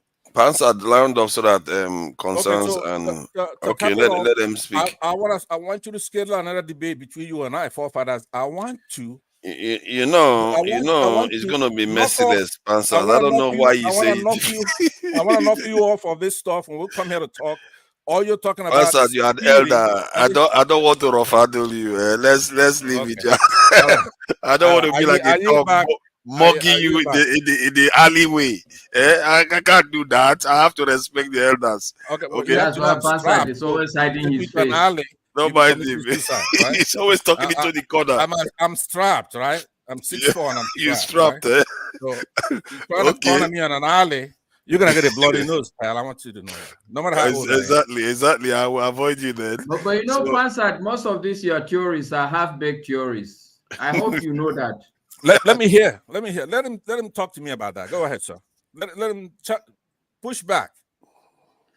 Well, I've challenged you for a debate, but clearly I don't think you're gonna take it up. But it's okay. Let's have a mini one right now. Why did your people turn off that beavers? No, I'm not gonna have anything like a mini debate, but I'm just gonna make a couple of points. I'm not even gonna push back because I think to have a meaningful discussion with you, like I told Mr. Rudolph, there has to be some sort of structure. I don't want the kind of stuff you're spinning out on forefathers. At your age, I am sure you know that winning a debate does not make any sense. What you should really be looking for is to convince people, not to win a debate. Because what will be the value? How much value will it be to boast that, oh, I've convinced this person, oh, I was right, oh, I told you so? These are not what an elder should be looking for. We should be looking at getting each other to understand each.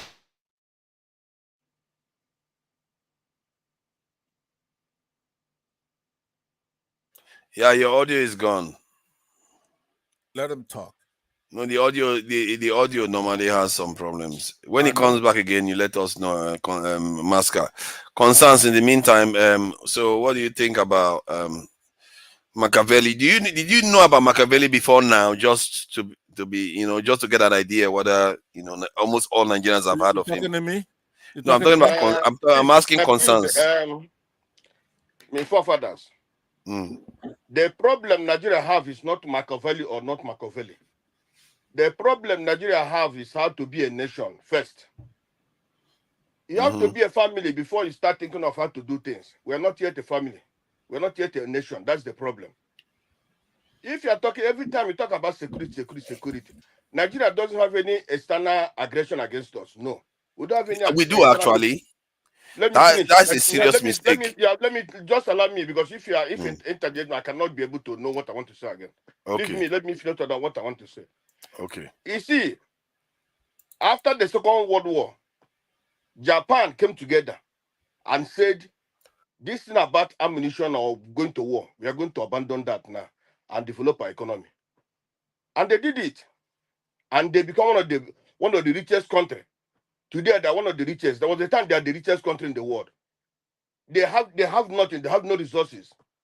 But they came together, they said this ammunition, these things we are this going to war doesn't help us, it cannot help us. But they came together and developed their country. So this every time security. Nigeria, since Nigeria came to be, which country have we fought with? We have not fought any country. And no country is threatening us. The problem we have in Nigeria is the problem of to become one nation. And that is eluding us. Because some people believe they are the owners of Nigeria. Some people believe their religion is more superior than others. Some people believe that without them, the country cannot move forward. Others are doing something better. They are only going to the security side just to be in the army so that they can get big salary or they can make a coup anytime they want. That's the problem Nigeria have. And that is why today there's corruption. The security problem we have today is internal. And that internal is man-made. When the time of Babangida, Buhari, even the first time of Buhari, or Abacha, all of who doesn't have internal security. Our country was good that time. But later, when the civilians came, because of who to rule and because they don't believe that the South can rule, that's why they put up these problems which we're having now. This past election, you see what Dufai said. He said that the Muslims will continue to rule even more than 20 or 30 years more. And when you have a country like that, how do you think you can move on? If today somebody tells you that INEC chairman, upon all the whole things that he did, he still be INEC chairman today, will you believe it? In a same country, that man's supposed to be in jail by now. He deceived the whole people. And today, look, even today, there's election in Nigeria. The same election is going the same way that the other one went. I think that the reason why nobody's holding him accountable is partly because something is happening in Nigeria. What is happening in Nigeria? I think what is happening in Nigeria is that a lot of people, especially in the south, that is mostly aggrieved by most of what happened recently. No, my brother, because leave that. The APC, let me tell you, the APC in government, Tinubu is in charge today, but some people are controlling Tinubu, and some people are holding Tinubu to even. Let me tell you, the North are still in charge. That cabal are still in charge of the country. See, you know why I don't believe that? I think what happened in the south recently is happening in the north a few times. I think that is No, looking. my brother, leave some people. Those criminals are there. Those criminals Constance, don't want let me just make the point I'm trying to make to you so you understand. Masca came here the other day to say something about how Buhari ran for 3 times and failed. And we all know that some people say, I didn't see it myself, that he was crying on TV. And this is something that everybody knows. So, but in the South, when we experience it once, we forget what's happening in the North. And the reason why you are not seeing people go on the street to protest the way we expect, because the people's lives is not necessarily tied to the politics as we think. Many of them, they have people traveling overseas right now. In the UK, there's 200,000 that's come to the UK in the last 4 years or so. In the UK alone. So Nigerians, their focus is not on their leaders right now, because Sorry, Fofaras. So the hunger in Nigeria has nothing to do with politics. Let me finish what I'm saying. I You don't see, for understand example, this guy. no, my let point me is that the finish what reason I'm why they're saying. not protesting on the street is because their focus is different. No, No. that's not it. That's not it. No. They're demoralized. They're impoverished. They're tired. They are not as impoverished as you think. They are not. There's another economy going on there Oh my that you are God. not seeing. This guy See, is the other day, let me explain what I'm talking about. The other day, Ngosika was here. I asked her, sorry, you are going to carry on, Constance. Let me just make the point that you're going to carry on. Okay, Constance, please go ahead. Constance has become a full member of the night session. You know why people are not protesting? People are not protesting because of many reasons. One, the time they came out, they were killed. When most of the people were killed, that is one. Two, this protest, you see, the people that organize protests in Nigeria are those in government now. That's the problem. And again, if protests want to go move forward, it's only mostly the Yorubas. They know how to protest. Before that, join them. But now, some of the Yorubas believe that their man is in government. Their tribe man is in government. And they want to do and now he's putting all Yorubas in many good positions. Yeah. Now, they believe that if they protest, they can lose it. Understand? That is why the protests That's are not true. going on now. So I think you have a valid point there. You see, that's the critical point that you made there on the southwest side. On the time they see they're not and have not been angered much. If they get angry now, let me tell you, they will start their own protest and that government will fall. But the only thing that their own people who are heading there are just telling a good that give them money, which they're not giving even to the South. If you don't know, just let me. That's the truth. Now, on the issue of this thing today that is happening today, we have to talk about not if it's Machiavelli. Machiavelli is a man who that died many years, or like me and them talking now. I'm talking to you now. Our views matter, not the view of Machiavelli, because there's nothing that man said that can help us. What can help us is this. How do Nigeria move forward? But then let me tell you again. I don't believe in this Nigeria because it cannot work. It can never work. If you like, let us bet $1,000 now. Let us bet it now. We send it to anybody there. You keep it 10 years or 20 years. We'll still be talking this kind of story and people will be dying. And that's the truth I'm telling you now. The only way that Nigeria can work is if this Machiavellian issue is about let the South be on their own, or let the Biafrans be on their own, then these people can come together and they implement this what you're saying. But in this Nigeria, which has not yet been a nation, some people don't want you to change the constitution, no, because it's favoring them. Some people don't want you to restructure the country because it's favoring them. So how do you think that these things you're talking about? I think we are focusing too much on that as if that is the problem. We've been talking about it for how many years? Did it solve your problem? It's not. That's the problem. It's not at the core. Igbo man cannot rule. Concern. How can it be? Concern. Let me ask you now. How can it be at the core of our problem when other nations have similar problems but they are progressing? It cannot be. Because they are one country. Nigeria is not one country. Nigeria is a people of me and you. Different things. I literally live in a kingdom called the United Kingdom. It's not even one nation at all. They have autonomy in those in various regions, okay? Not that much autonomy as you think. What I'm talking about. Not as much as you think. Excuse me. They have a good measure of autonomy. They're ruling themselves, as a matter of fact. Yes, the Scottish, they have a parliament.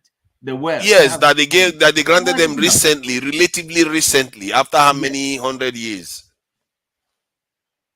So they granted it to them recently. And that is for them is an improvement. They're making progress. At least they understand their needs and solving the problem. All these chat people, man, all these chat people, they are crazy.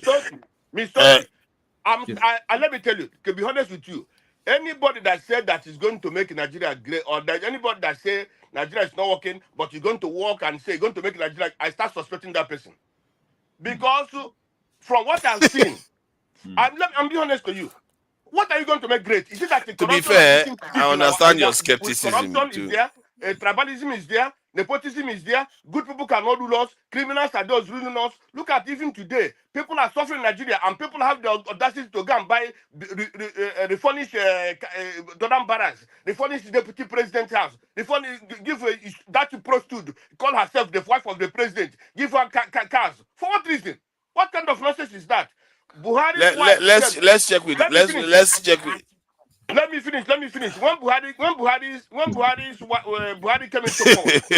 wife, Buhari's wife, knows that Buhari is not okay. Buhari is not well. Your audio is back, Pascal. You can speak. No, let him know. It's good to allow people to vent. I think it's part of the. If you ask me, Buhari, let me tell you, Buhari is not okay. But the wife supported him so that he can be president. And you know what?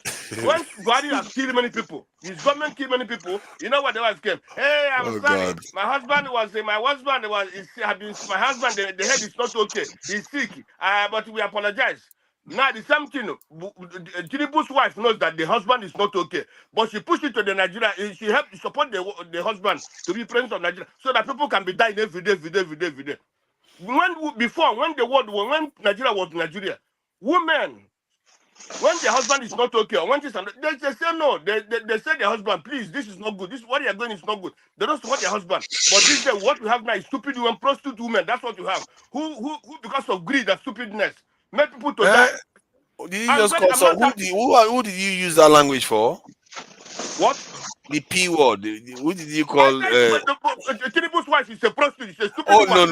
No. You can't do that now. No. That's inappropriate. That's inappropriate. No. You can't do that. Please. You can't do that. It's inappropriate. Please, you can't be insulting a family man like that. Come on now. Let's keep it away from No, you know those people have children now. Come on. We can't be doing this now. Come on. We can't be doing that. As much as I don't support him at all. We have to have an element of decency about the way we conduct ourselves. We can't start calling married people with their family. No. It's not the same thing. You can call him a criminal, but not call his wife a prostitute. You can abuse the president all you care. The wife has done the right thing by him. Has been by his side for how many decades? I think we should. You can't. Come on, man. You can't do that. My brother. Let me tell you. When your wife supports you and people are dying, that one is a evil. No, it's not. It's not on her side to be loyal to her husband. That is not an evil. Loyalty when people are dying. Buhari's wife loyalty when people she's doing her job. See, husband and wife is a different matter. Don't blame her for being loyal to her husband. Exactly. Conversation personal issues. Yeah. We deal with the president, you know. After all, the office of the president's wife is not in the constitution. It's not a constitutional.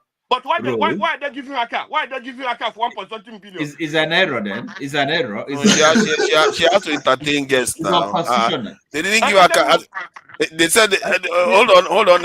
I'm not here to defend it too. Concerns. Did the woman approve the car for herself? You see all these people. My brother. You see all these chat people. I can never do anything right. Somebody that called another man's wife. They didn't even blame him. Like me, they are blaming. To be the leader of your community, and your wife is there. Then your wife know that your head is not okay. Your wife supports you to be head so that you can be the first lady or head the first head of the community. My brother. Concerns. Do you believe it's the wife that put him in power? Concerns. You should be more worried about the wife that put him there. Is the Chief Justice. Concerns. You should be more worried about the party. It's the Supreme Court that put him there, not the wife. You know, the Supreme Court. Let's move on, though. Let's move on from there. I've told you before. The Supreme Court, when the Supreme Court give good judgment, those people, those criminals start chasing the Supreme Court members, and the citizens keep quiet. No, sorry. When Buhari was intimidating the Supreme Court, you can't even blame the Supreme Court. You're blaming Tinubu's wife. Concerns. Exactly. Concerns. They have no excuse. Okay, they have no excuse. They have an oath of office. Okay, their job is to uphold the law. even at the risk of their own All right, lives. let's So move on. I there's think no excuse for them. he's giving his opinion. That's his There's no opinion. excuse for Let's them. go to So somebody don't, else then. That's his okay. opinion. I'm I may not say it the way he said it, but why dwell on it? Are you trying to make it a conversation now, Forefather? Why don't you move to Masca or some others, and then we'll come back to I'm not looking. I've made the point is already made. It's made, and it's an opinion. It's Masca, it looks like your mic has gone again. Oh, go ahead, You can't Masca. hear me? Yeah, I can hear you. It's a little bit delayed, but we can hear you. Okay. Well, I would spend maybe like 1 or 2 minutes just trying to call what I would love, Pansad, is to give me reasons why you believe what you believe. And I would really want you to conceptualize what you think is your theory as far as the religious issue. Is it a religious issue? Is it an ethnic issue? Try and put substance around the theory you're proposing so that I can understand you very well. I really respect you for doing that and the courtesy in which you asked it, and it appears to be very sincere. So let me put it in a nutshell for you. It might come as a rhetorical question. I researched, and quite recently, and discovered that Islam considers democracy as haram. So let me put that question for you. First of all, please, without equivocation and running around, the way you understand Islam, right, is democracy haram? And I'll give you citations if you answer the negative. No. You see, okay, I have no issues answering you, Pansad. But but this is very fundamental in what we're talking about. If you don't believe in democracy, then it's not religious. You are anti-democrat. I will answer you to the best of my ability. But before I answer you, what I want you to really understand, okay? And I will go back to the first point I make. Let it not be about a debate. Let it not about winning points. Let it be about understanding where we stand. I agree with that. Okay? Go ahead. So the already preclusion that, okay, I want you to be honest is presumptuous that, okay, this person is not an honest person. If you really feel I'm not an honest person, then there's no point, because if I think you're really not an honest person, I will not waste my time on you.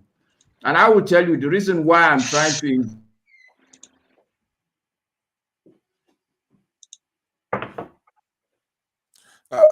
Forefather, to Niger. Masker, your mic is off. I don't know if you could hear me. And anybody else want to speak? Else I'm going to respond to Masker, what it said already. Anybody want to speak? Master, can you hear me? Now? Yeah, I can hear you, Master. Okay, go ahead. Oh, you can hear me, huh? Now I can. All right. Okay. So there was a point on this platform where you said whether we fight or we agree. And for me, that is the highest level of commitment, because you're open. It shows me that you're open for dialogue, for discussion, for understanding. So my answer to your question, yes.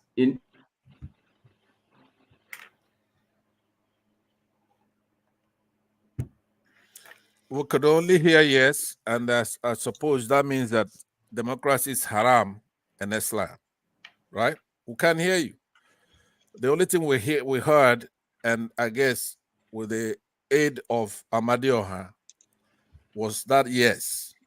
He said democracy is haram. So when we go and we invest 400 billion naira. Can you hear me, Pansat? Yeah, now we can. Okay, so let me answer. The only thing we heard was that you said yes, that democracy is haram. No, that's not it. I'm not going to answer that way. What I will tell you when I say yes is that yes, in Islam, there is an Islamic code of governance. Okay, and if you go outside it, then you're not practicing the Islamic code of governance. Okay, could you hold on right there, please? Please hold on, please. Okay. I really appreciate that honesty, because that's what this is. By the way, it's not a secret. You Google it, and it's gonna Go tell you ahead, that that's the Pastor. limit. Let's talk so that we don't waste time. Okay, so what I'm saying is that our shambolic constitution right now that has democracy, right? Except that it's not from us, the people, but it copied verbatim United States constitution. So it doesn't fit into that code, does it? It does not. Yes, it Okay. does not. Yes. It does not. So these Muslims in the north, they're just not telling us the truth. They don't believe in what we're doing, including Don't voting. say that. I'm a Muslim. How can you make that sweeping statement? No, Pastor? what I mean, not Nothing. you, okay, not you. I'm saying the intelligentsia, the body of Sunni Muslims, right? You know what I There's mean? not. There's see, Pansat. What you Yeah. need to understand. Look, in Islam, okay. Yes, there are people that you would look up to, but Islam as a religion, the fundamentals of Islam, the book is an open book. Every single Muslim is engendered to go and acquire knowledge. So how to practice your religion, you are not going to look at any other person to tell you. I read the Quran. I should determine for myself how I should live according to the tenets of my religion. So there's nothing like intelligentsia. Right. No, listen. No person is please. entitled to come and decide something outside the holy book. Okay, that's what I'm saying. Listen to me. Okay, you have to understand that stipulation you made right there. That is the whole thing. There's no debate. You have stipulated that our constitution doesn't fit into the code. First of all, it's not even a joke. When you look at Shias and what's the other one? Shia and what is yours? Your Sunnis, right? You go international, you go to Iraq, Iran, and Saudi Arabia. They're killing one another based on this kind of codes. No, so you see, this is where I think you're wrong. Hold on, let me clarify that. What I mean is that you have the cousin in the case of the Shias, right? In passage from Muhammad, when he bequeathed it, he went to the cousin, that kind of thing, relationship, familiar fight about who gets to be what. I know that. But what I'm saying is that the stipulation you made, which is quite stunning, you are saying before you were cut off, you answered an affirmative yes, that democracy, the government of the people, by the people, for the people, is haram. But you put in a what do you call it, caveat, saying that yes, that's a code, and that our constitution doesn't quite make it to that code. Therefore, everything we're doing, including investing in beavers, trying to select who we want to be our president according to the constitution, you're against it. These people are against it. You see, right? No, see, Pansat, if you want to have a discussion, you must pause sometimes and then listen. And this is my personal understanding, my personal perspective. Okay, but I would want you to take it with some sort of respect. Why I say that is because I have tried as much as possible to acquire enough knowledge and understanding of my circumstance as an individual, my circumstance as a people, my circumstance as a race. Where do I belong? Where do I fit into the grand dynamics of the global system? So it's not some sort of loose statement.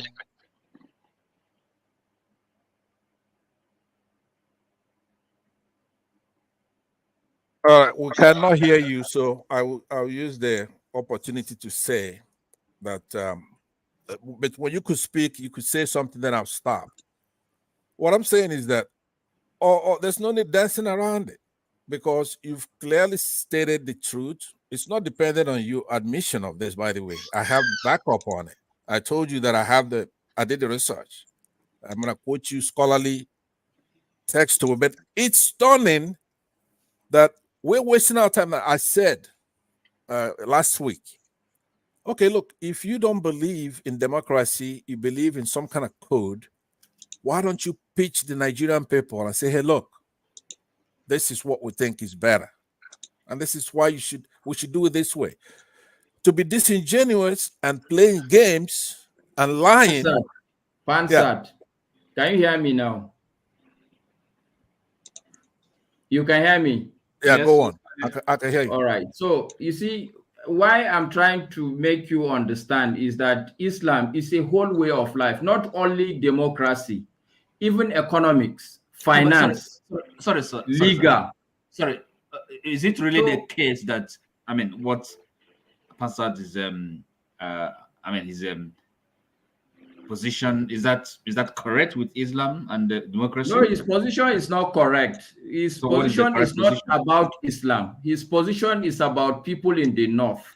And to start with, even in the north, there are Muslims, there are Christians.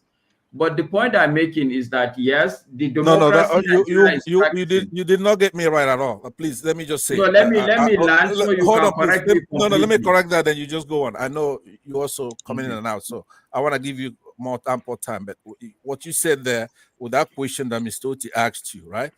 I don't. When we speak colloquially, we say north. We're not talking geography, right? When we say north, everybody knows what we're talking about here.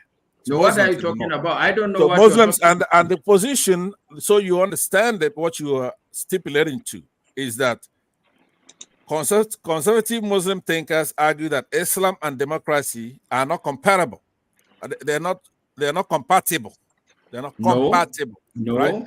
That's not your question.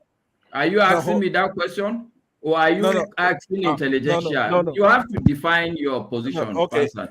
I think I'll take your submission. Let me earlier, right? I don't want you to start modifying it here. If you change your mind, you could change your mind, but you have said clearly, affirmatively, that democracy does not fit into the code thing. No, therefore, no. Okay, go ahead. See, Amadio would not talk if you're not going to be honest, right? So if you want to take back what you said, go ahead, but you're going to be plagued by technical difficulties the whole time. What's wrong with you? That has nothing to do with this. Okay, in the meantime, anyway, so what is your point, Pansad? Make your point so that he can be able to respond. Okay, my point is actually not depending on him, but he shocked me by making it very easy, by being very sincere, very honest. As a matter of fact, he extracted himself and said now he's going to speak for himself from acquiring more knowledge, and I respect that. But there is absolutely no doubt that it's in scholarship. You Google it right now, you're going to see that democracy itself is incompatible with Sunni Islamic thinking, right? They're not even compromising on that at all. So just know that everything they do is to undermine democracy. When you hear Boko Haram, that's exactly what it means. Western education is bad, and democracy happens to be a Western product. And this is not even a joke. So there's no way, in your case, forefathers, that you're going to talk about security where you have that kind of division in the country. There's no way. First of all, they're going to bring in people as they do now. I profiled earlier our share in the OPEC. We have no business being in OPEC.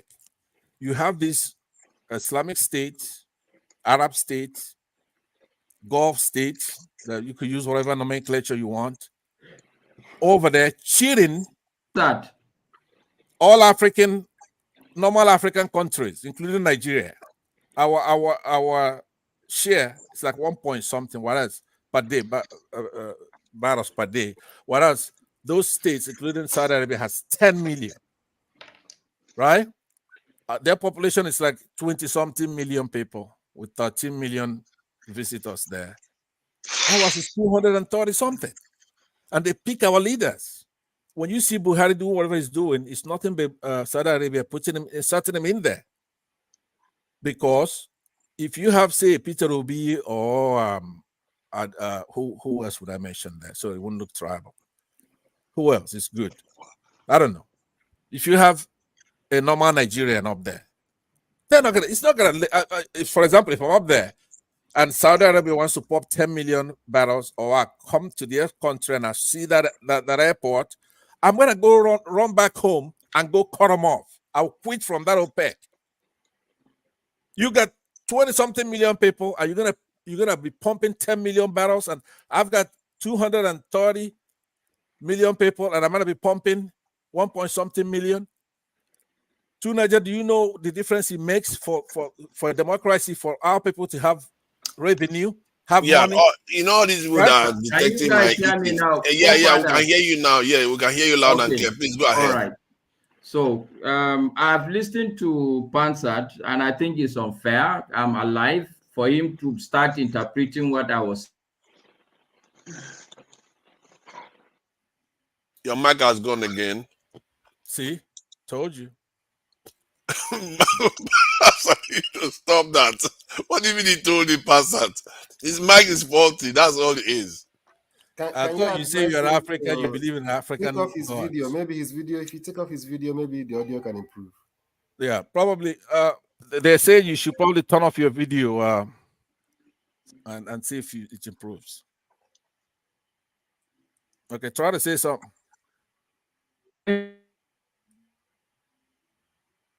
It's okay. I think it will get back in time. Yeah. But I think we've had. I don't know what you're accusing him of now, Pansat. What they are trying what to I'm accuse him saying is that if you have pure Nigerian interest, true Nigerians running our country, we have enough resources to have the money to run. Democracy is a very expensive thing to run. It could just be that they're trying to starve the state of revenue in order to kill off democracy. Can you hear me now? Yeah, we can. All right. Okay. So what I was saying, Pansat, is that yes, Islam has its unique code of governance. It has its unique legal code, which is what the northern states, some states try to do, the Sharia. Islam has its code of finance. It's non-interest. All the finance, for instance, that people live on, it's not Islamic. Okay. So the idea that, okay, simply because Islam has a separate that code, means they don't even believe in our banking, right? They don't believe in our banking system, right? It's not they don't believe in the banking we have. The truth is that yes, there is a specified code of governance in Islam. But the reality is that in Islam also, there is a code where you live with people that you are not of the same faith, even in the same house, not to talk of the same country. So, Passat, but we do. There is a electoral democracy in Pakistan. Is an Islamic country, is it not? This is what I wanted to push back for Pansat, because take for instance Saudi Arabia that he keeps harping about. No, I'll respond to that. It's not Islamic democracy. democracy. It's not Islamic code of governance that they practice. The only country today in the world that truly you can, even them, is not, they do election, which is Iran. They do election. So the idea that, oh no, Islam is not compatible to this or not, the truth is that time change. There are things that today, if you say you want to practice strict Islam, you cannot do it, okay? Because times have changed. These people lived at the time when there were only camels. There were no cars. So you have to find out, okay, how do I live in this present world? And I doubt if there is anybody who has sat down and said, no, we cannot do this kind of democracy as Muslims. Anywhere in the world, tell me one country that has said that they are not going to do it and they are just going to practice Islamic. It's not possible. So that's why I say, Pansat, you keep popping up half-baked theories. Because if you look at all across the world where there are 100% Muslims. Indonesia. Okay, let me answer that. Yes. First of all, where do you see where people say they are not going to do democracy today? Masker, Indonesia is one of them. Let me answer that question. But they do elections. Okay, but Masker, please. Saudi Arabia, it's a monarchy. Monarchy is not Islamic. Masker, could you hold on, because there's no need trying to bury smoke here, right? I know time is limited, but we still have to tell the truth. When you look at Pakistan, so right? Nigeria, I'm saying Nigeria cannot be a separate entity the way you are sounding. If that's why I said you need to define. can you No, let me you hold answer on. You Mr. hold Ot? on, Pansat. Mr. You Ot hold put it on, in a way Pansat. that you're being Pastor, hold disingenuous. on now for a second. You've been Pansat, talking you more hold than on. he Unless has. if you don't want to have Before his this audio goes discussion up again. as mature people, okay? I'm not holding brief for Islam. Have that at the back of your mind. I'm talking to you as a Nigerian. And some of the things you say, really, you need to sit down and think before you say it. Because I've gone to all sorts of schools. You can't sit down here and say, because as a Muslim, my religion say you cannot do Western education. You need to think about what you're saying. No, just I refer to Boko Haram. So these things you're saying, Pansat, they don't have any basis. They are just things that you're thinking, okay, this is a possibility. Yes, it's true. As a Muslim, if you ask me, which one would I prefer? I'll prefer the Islamic Code of Governance because it's more equitable. It's more. Master, can I ask a question? Can I ask you a question? Yes. Just on the last Yes. point you made. Yes. You've said the Islamic form of governance, does it accept that in a multicultural, multi-ethnic, and multi-religious setting, does it accept that leadership can be handled by the religions that are not Islamic? You know why I'm asking that question? Because the inference made by El Rufai in his speech recently was that justice, like good governance, can only be delivered by that in a setting where you have Islamic leader, where you have different religions operating. Good governance can only be delivered by the Islamic section. The same thing was also echoed by, I think, Zach Naik when he came to Nigeria recently, almost standing on the same ideology that, okay, when you have different religious practices, that you can only get, there's this thing of you can only get good governance from Sheikh Gumi. Sheikh Gumi mentioned something like that, and even Zach Naik was in Nigeria recently too. You know, so I want to ask you your opinion for you that say this thing. Is it actually the belief that when you have different religious practices, that it's only the Islamic faith that can deliver good governance? Okay. I don't believe in that. And the reason is very simple. Because Buhari was a Muslim. The question is, did he deliver good governance? I'm putting the question back to you. Oh, he wasn't Muslims will say yes, that he did. Okay, are you suggesting I'm not a Muslim now, Pansat? Is that what you are suggesting? No. Let me answer that, please. Let me answer that, please. Oh, No, hold on. That's no, the question see. he posed. Hold on. Masker, don't be afraid of the truth. Yes. Let me answer that question. It's not, you said, see, it depends on who you asked. If you ask Muslims in the north, yes, Buhari retarded democracy. He retarded our country. He put his people in office, Muslims in office, right? So he was a very good president, right? But us, Democrats, know that he's not only was he horrendous in this past 8 years, that he committed a coup d'etat earlier, right? That he's a thug. That's okay. what we see. I think you just want to hear your voice. No. Now you sincerely, Pansat, hold on. Now Pansat, if you have somebody who is sitting in the north don't be here in disrespectful. Nigeria, I'm gonna who tell you is the a truth. Muslim. Say that again. What is the truth? Say that again. You are entitled. What you say is the truth. What I say is not the truth. No. You asked a question and I answered it. The question is you're trying to suggest that because I was asking Buhari, them. All right. But look, this is not going very well because what I wanted to say, what I wanted to say to you about Pakistan is that Pakistan is not a monolith, right? It has 38% Punjabis, Pashtuns, about 18%, Sinds, Sarakis, all kinds of religion and stuff there.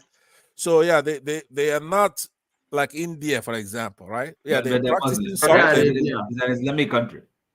Right, it's an Islamic country, but what you have to understand is that before they were together with India, right? Right. Which is Hindi, right? Did they get along? No, they didn't. And some other countries has broken away from there, right? So Can you hear me now? Yeah, you Dexter? go ahead. And, Yes, we can hear you. All right, so Pansat, can you be a gentleman and just hold brief? I was born a gentleman. I don't know what the hell you're talking about. I mean, all right. It's not me that maybe well, you come in you and can out. be born a gentleman and transform into something else that people will not know. Or whatever. And I hope that's not the case with you. But go to the point. Go to the points that are being raised. Okay, so Dexter, you are dribbling around. Yes. It's Islam, it's democracy, haram in Islam. Answer it and get away from there. I mean, why keep going back and forth? It's not up to you if you okay, so if it's not up to me, that's fine, Pastor. I'm not here to. We're not asking for your own opinion. You could say, "Hey, look, I'm westernized." All right, so I'm fine. If you're not interested in my listen, Pansat, tell us fine. about Islam. I thought he has answered that because many Islamic nations are democracies, so it's not necessarily haram. That is not true. Name one. Forefathers, name one. Indonesia. Name one country Indonesia. That what? Well, come on. Indonesia is a democracy. Malaysia. No. I mean, you go over there, right? And you just go do whatever a Democrat normally does, and you're gonna find out really fast, right? You go over there and try. So if we're gonna this, I thought Tunisia is also a democracy. This is too, the most important discussion we've had on this platform. For Nigeria to start, this discussion needs to be had. Honestly, we need to understand why they turned off their beavers. Because as makes an no intellectual, sense. but I can see you don't want to hear any other counter opinion. Look, you're coming in and out. It's not my fault. I mean, so I'm here. If I'm in as a gentleman, you should just quickly allow me talk. I've been doing Dexter, that. Go ahead. Go ahead. Let's go ahead. to your question, Dexter. Okay. Yeah. Look, the reality on ground in this country is that people who are interested in political office can tell you all sorts of things. El-Rufai can tell you that as a Muslim, he will be the best person to deliver dividends of democracy to me. It's up to me as an individual, yes, a Muslim, to believe him or not. Are you with me? Yeah. That's why, and the truth is that a lot of people voted Buhari in the north, not because he's a Muslim, because he was contesting against other Muslims. Yeah. People wanted to vote for him because they thought he's a. Okay, let me. I know your mic is gone, so let me use this opportunity to correct the fallacy in what you're just saying right now, right? If Buhari is running against another Muslim, and they choose to vote for Buhari, it could be because the other candidate is a more moderate Muslim, and they pick somebody who's a little bit a real genuine Christian massacrer. They could do that. So that's a fallacy in what you just said. Can you hear me, Dexter? Yes, I can. So why is Pastor pretending that my mic is off? No, your mic went off for a while. Your mic went off. All right, good. Okay, so look, not only are you untrustworthy, you untrusting. You don't think you can trust me. You're untrustworthy. All right. And anyway, Pansat. Pansat, can you hear me now? Loud and clear. Okay. See, the reality is that these things you're saying. You have to be honest so that Amadio will stop tormenting you. Oh, okay. So that, okay, you are trying to crack a joke. Okay. These things you're saying, Pansat, number one, there are Islamic countries that are practicing democracy. So it's not an Islamic issue. Okay. I doubt if you can convince anybody, even on this panel, that all the Islamic countries in this world are not compatible with democracy and are not practicing democracy. I doubt if there is anybody that would listen to that story. There are Islamic countries that are practicing democracy. And I've told you that even in Islam, there are codes for you to live with people who are not of your which faith. country is that one? Which Islamic country is that one? Go and check. The Google is there. Go and check Islamic No, countries that are doing no. I democracy. have lived in Indonesia. I lived in Malaysia. They don't practice the true democracy. Okay, So, you know what, Master, yeah, hold on. I wanna, what kind of democracy they practice? Hold on, Masker. Here's a question. What Now, thank you, Oti. Thank you, please. Oti. Hold on, Masker. Here's a question. Then let's just cut to the No, chase. Pastor, Right? I'm done with you, please. Come on. What I'm saying to you No, is this. seriously. No, I can see you don't want to hear my opinion. You don't want to hear my perspective. You want to sell your perspective. Okay, let me hand it to Oti to ask too you. late. Hold on, Mr. Oti. Here's what I want to ask Masker. Right? According So you to want to Islam, ask Oti what you want to according ask. to the book, right? Here's the thing. According to the book, does it say you have to? The governance has to be by the code, some kind of council, okay, of a group of people. As a matter of fact, it's against the tenets. You'll be committing the equivalence of a sin. I don't know what the hell they call it, right? If they do that, so any government that goes with democracy is then deliberately against Islam, so they do that. Let me put the question to give him. you a clear answer. Let me put the question to him. As a matter of fact, I think he has mentioned code, a couple of times, and actually I wanted to find out what code is that. What is the governance code, Islamic governance code? Maybe by perhaps specifying that, then we can also determine whether that is compatible with democracy or not. So, I think the issue. Is not Islamic governance. It's not only code? governance code. Mr. Oti, can you hear me? Yes, go ahead. Islam is a whole way of life. There is as a Muslim. We're talking about governance now. No, it's not. You cannot be in isolation. No, political governance. Let's kind of limit it to that. Are there specific governance codes that are Islamic?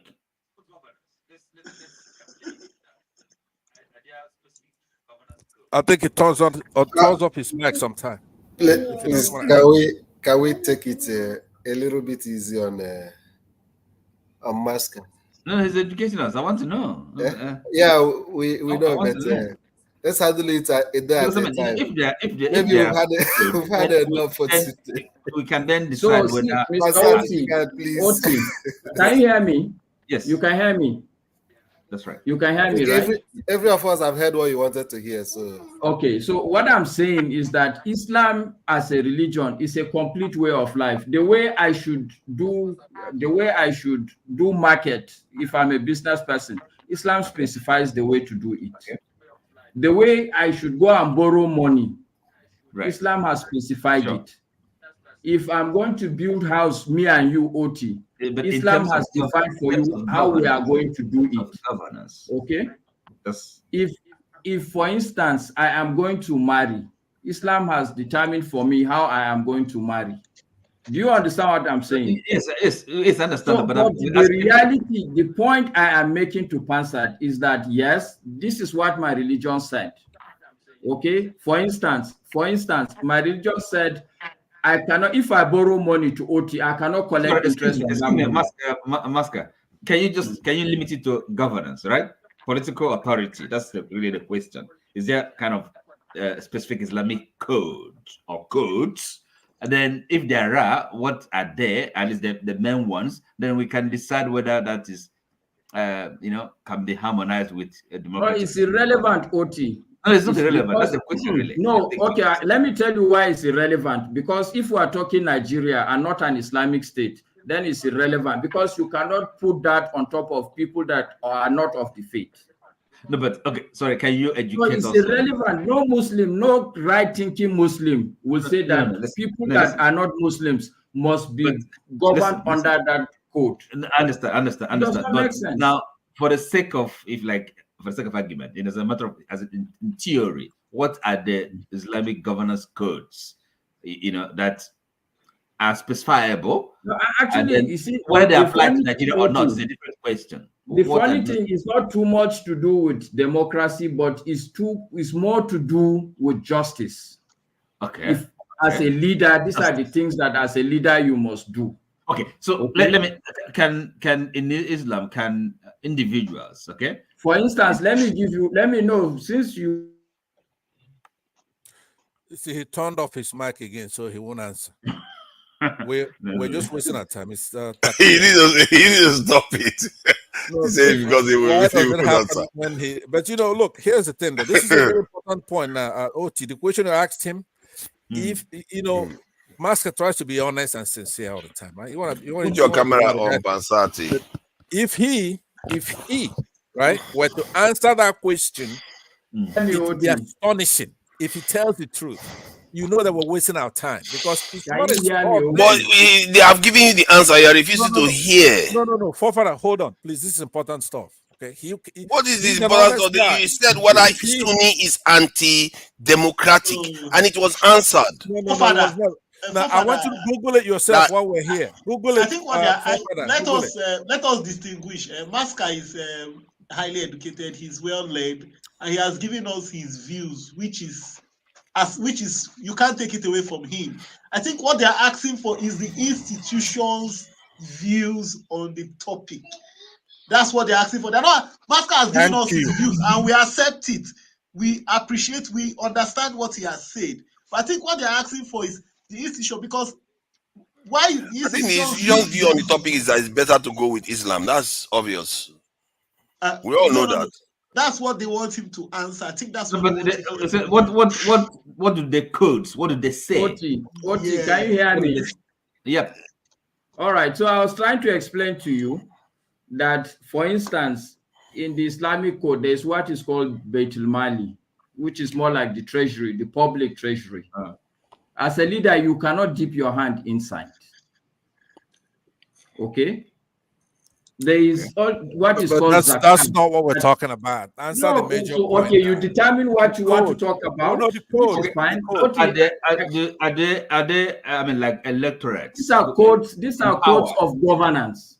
Sorry, the people that are contesting for office, are they answerable, accountable to the people, the electorate? I mean, they're not elected into office now. Not in Islam. In Islam, if you're talking about the Islamic code, you can't say there is the process where decisions will be taken, but it's not like no election. No election. It's really not by democracy. It's not democratic. Yeah, so it's not like no one man, no one vote. So the way they choose the leaders, the way they choose the leaders of the court, no principle of equality. Yes, it is more. That's what I'm trying to tell you. It is more to do with justice. That if you are the leader and fairness, but it's actually a sin. Can you hear me? In essence, how are leaders democracy? How do leaders can you please mute Pastor? Can hear you. He wants to hear his voice. I want every other person to hear his voice. So, Oti, yes. So there is the concept of the Baitul Mali, the treasury. There's also the concept of zakah, where every business, every individual must pay into that coffer, where the people that are not well-to-do, they will be well taken care of.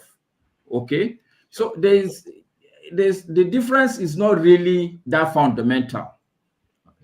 The difference between I think the question. Let me ask the question. Let me ask the question in the way that Maska may have to understand and answer. I think what they're asking is in Islam and Sunni specifically that he was going after, that they whether they believe in like democratic system or they recommend within the faith itself, not the people practicing in the real world, within the faith itself, does it recommend that the government should be by Islamic law instead of democratic rules? Sorry, the question I asked him about because he talks about leaders. No, I think his audio is gone. His audio is gone. I can hear you now. How do I put on a link so on the forefathers, you are asking a different question from what OT is asking. Yes. So that's what. No. The question was Dexter. Dexter clarified what Pansat was trying to get at. That it's not about whether there are other countries practicing Islam or not. That is in Islam itself. Does it recommend? Does it agree with people practicing other forms of government? Does he not recommend that ideally you should practice your No, sorry. Islamic government? Your question is too general, too generic. So sorry. Sorry, I'm not. You are not the one I'm asking. No, sorry. And I'm asking a specific question, okay, about democracy. So, Maska, how do leaders come about? How are they selected? Can anybody be a leader? That's the question. In other words, Your audio is gone, Maska. It goes to the quality of people, everyone. Can you hear me? Yes. Yeah, we can hear you now. Okay. So your question is whether it is by voting, one man, one vote. That's what you are asking. Any other means, but how are they? No. That's what you want to know, whether it is like that or not. Yes. It is not like that. Okay. Bam. Okay. That's the key one. What I really that want is the you key to one have right at there, the back right? of your mind. Hold on. Now, hold on. When you make that kind of stipulation, now let's look at the implication. What does it mean, right? It's not in the abstract. It has consequences for our country today. Yeah. This is what you should come out and say. What you just said right there. I'm coming out and Let saying, me land. Please. I gotta get a word in. Whether you have technical difficulties or not, I still have to talk. Okay, go ahead. Now, on that private section, I put in the link. Okay, so what I would do, in all fairness, I saw Mr. Steph is not only smart, but he has a heart, right? Sympathetic. He says, look, don't hold him in a chokehold. After all, it's Maska. He's educated. He's here among us. We're all brothers here. And we're trying to get to the best thing for our country.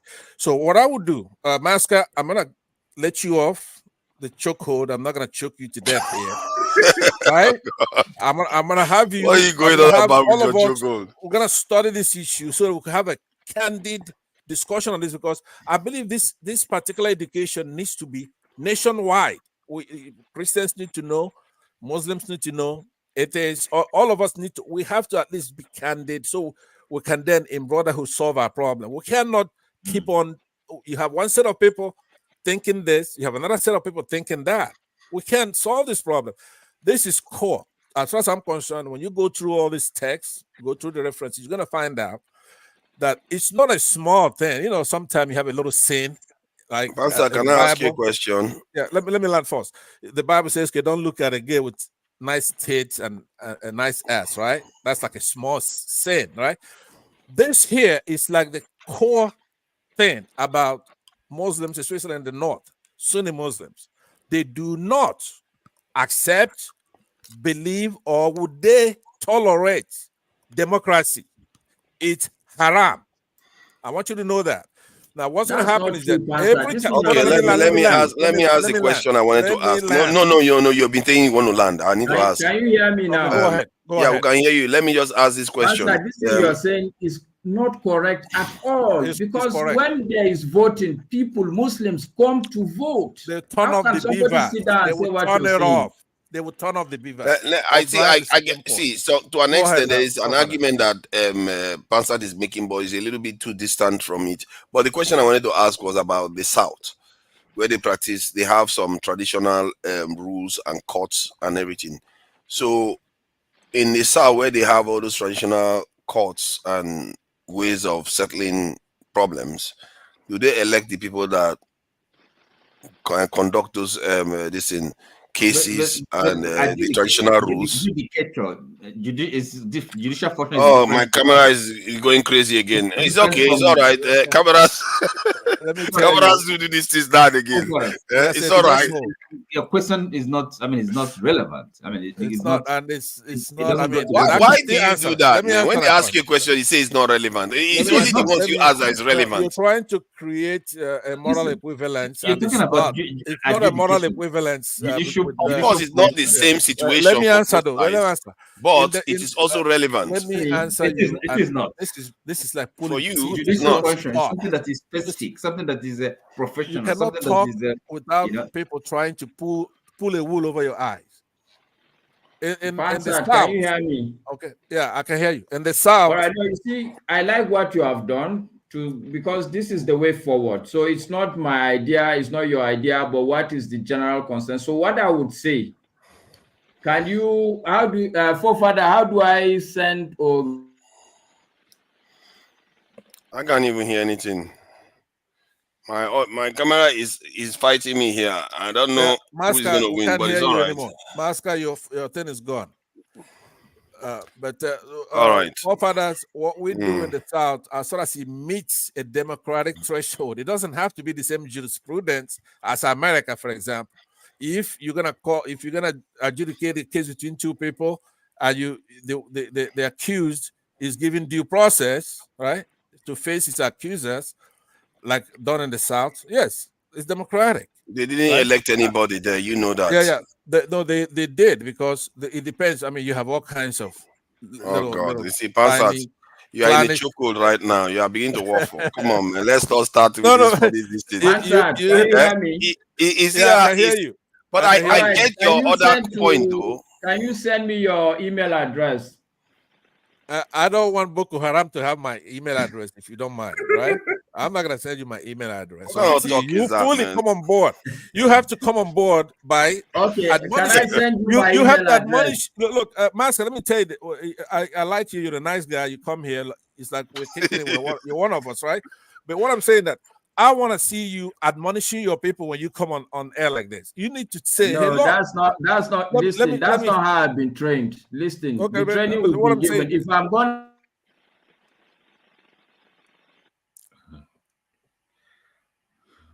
I can't hear you. I can't hear.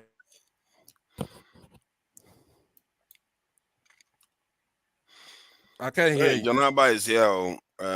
Jonaba is probably ready for a bruising session. But Jonaba, take it easy today. Last week he kept swinging for everybody. Take it easy today. Baska, your audio is still off. But you know what's funny, forefathers?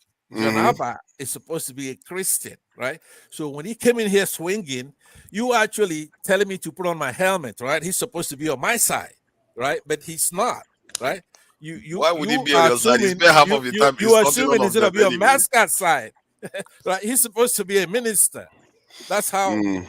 the world's gone to hell Yeah, in a but handbasket, right? Pansad, you were shuffling there when it came to traditional rulers in the south, I but was in the not. north. I, So, but I I was get your not. point though that Yeah. in the north generally, not in the north, in most states, when they go religious, especially towards Islam, they don't shift back to democracy again. And Masca, you can have you hear to me, admit that. forefathers? Yes, Yeah, we can yes. hear you. Okay, so because this is where I really want Pansa to really concretize this point, because now you're suggesting that yes, even in the south there are Muslims like Yoruba are okay, they are not anti-democracy, okay, but it's the Mm. people, the Muslims in the north that are anti-democracy. So what argument are we dealing with? Is it a religious argument or an ethnic argument? This is what I'd ask Pansa. Okay, let me answer Is that he telling me because that Yoruba let me people let me are tell you anti-democratic? no, what you're doing, I tried to give you the hint earlier. When I use the term north, it's not geographic, right? North. When it's like there was a senator in the U.S. Senate, and he says it's like pornography. You know it when you see it, right?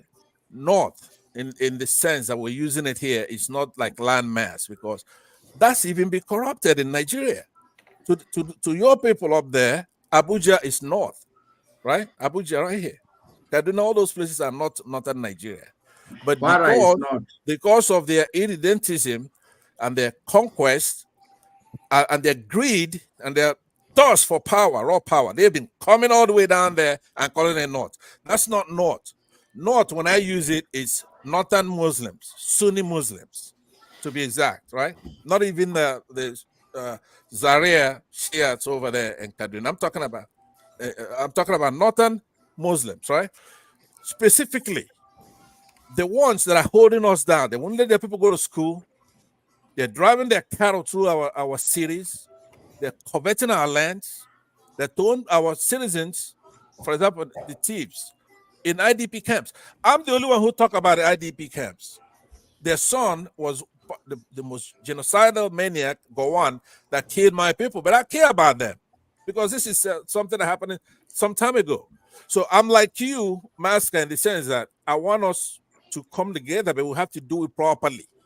We're going to then meet forefathers and then have a genuine security. You cannot do anything by being disingenuous or lying or playing stupid games. Like I'm telling you right now, we have a CAY smoking, because that's actually who you should have warned when he got in here. Even though he's smiling, he's more dangerous than Janaba, who came in with hubris, right? It's like So you're what I'm more saying to worried you, about people, Pansa. listen, What is the deal with you? You like If some I were people, you, you don't like some people. I know it's not the point. I'm not. I'm here wasting my time. My time is worth a lot. I don't have to be here. But what I'm saying to you is that in our country, one of the best discussions we've had so far is this one we're having here, especially with you, who at No, least you're patronizing me, and I no, I'm don't not. I don't like it. No, No, you're patronizing me. I'm Get saying off it. Get no, off it, I'm saying please. you are the candidate. You don't lie. So you come out It's and you not for you to say, decide. no, hold on now, hold on.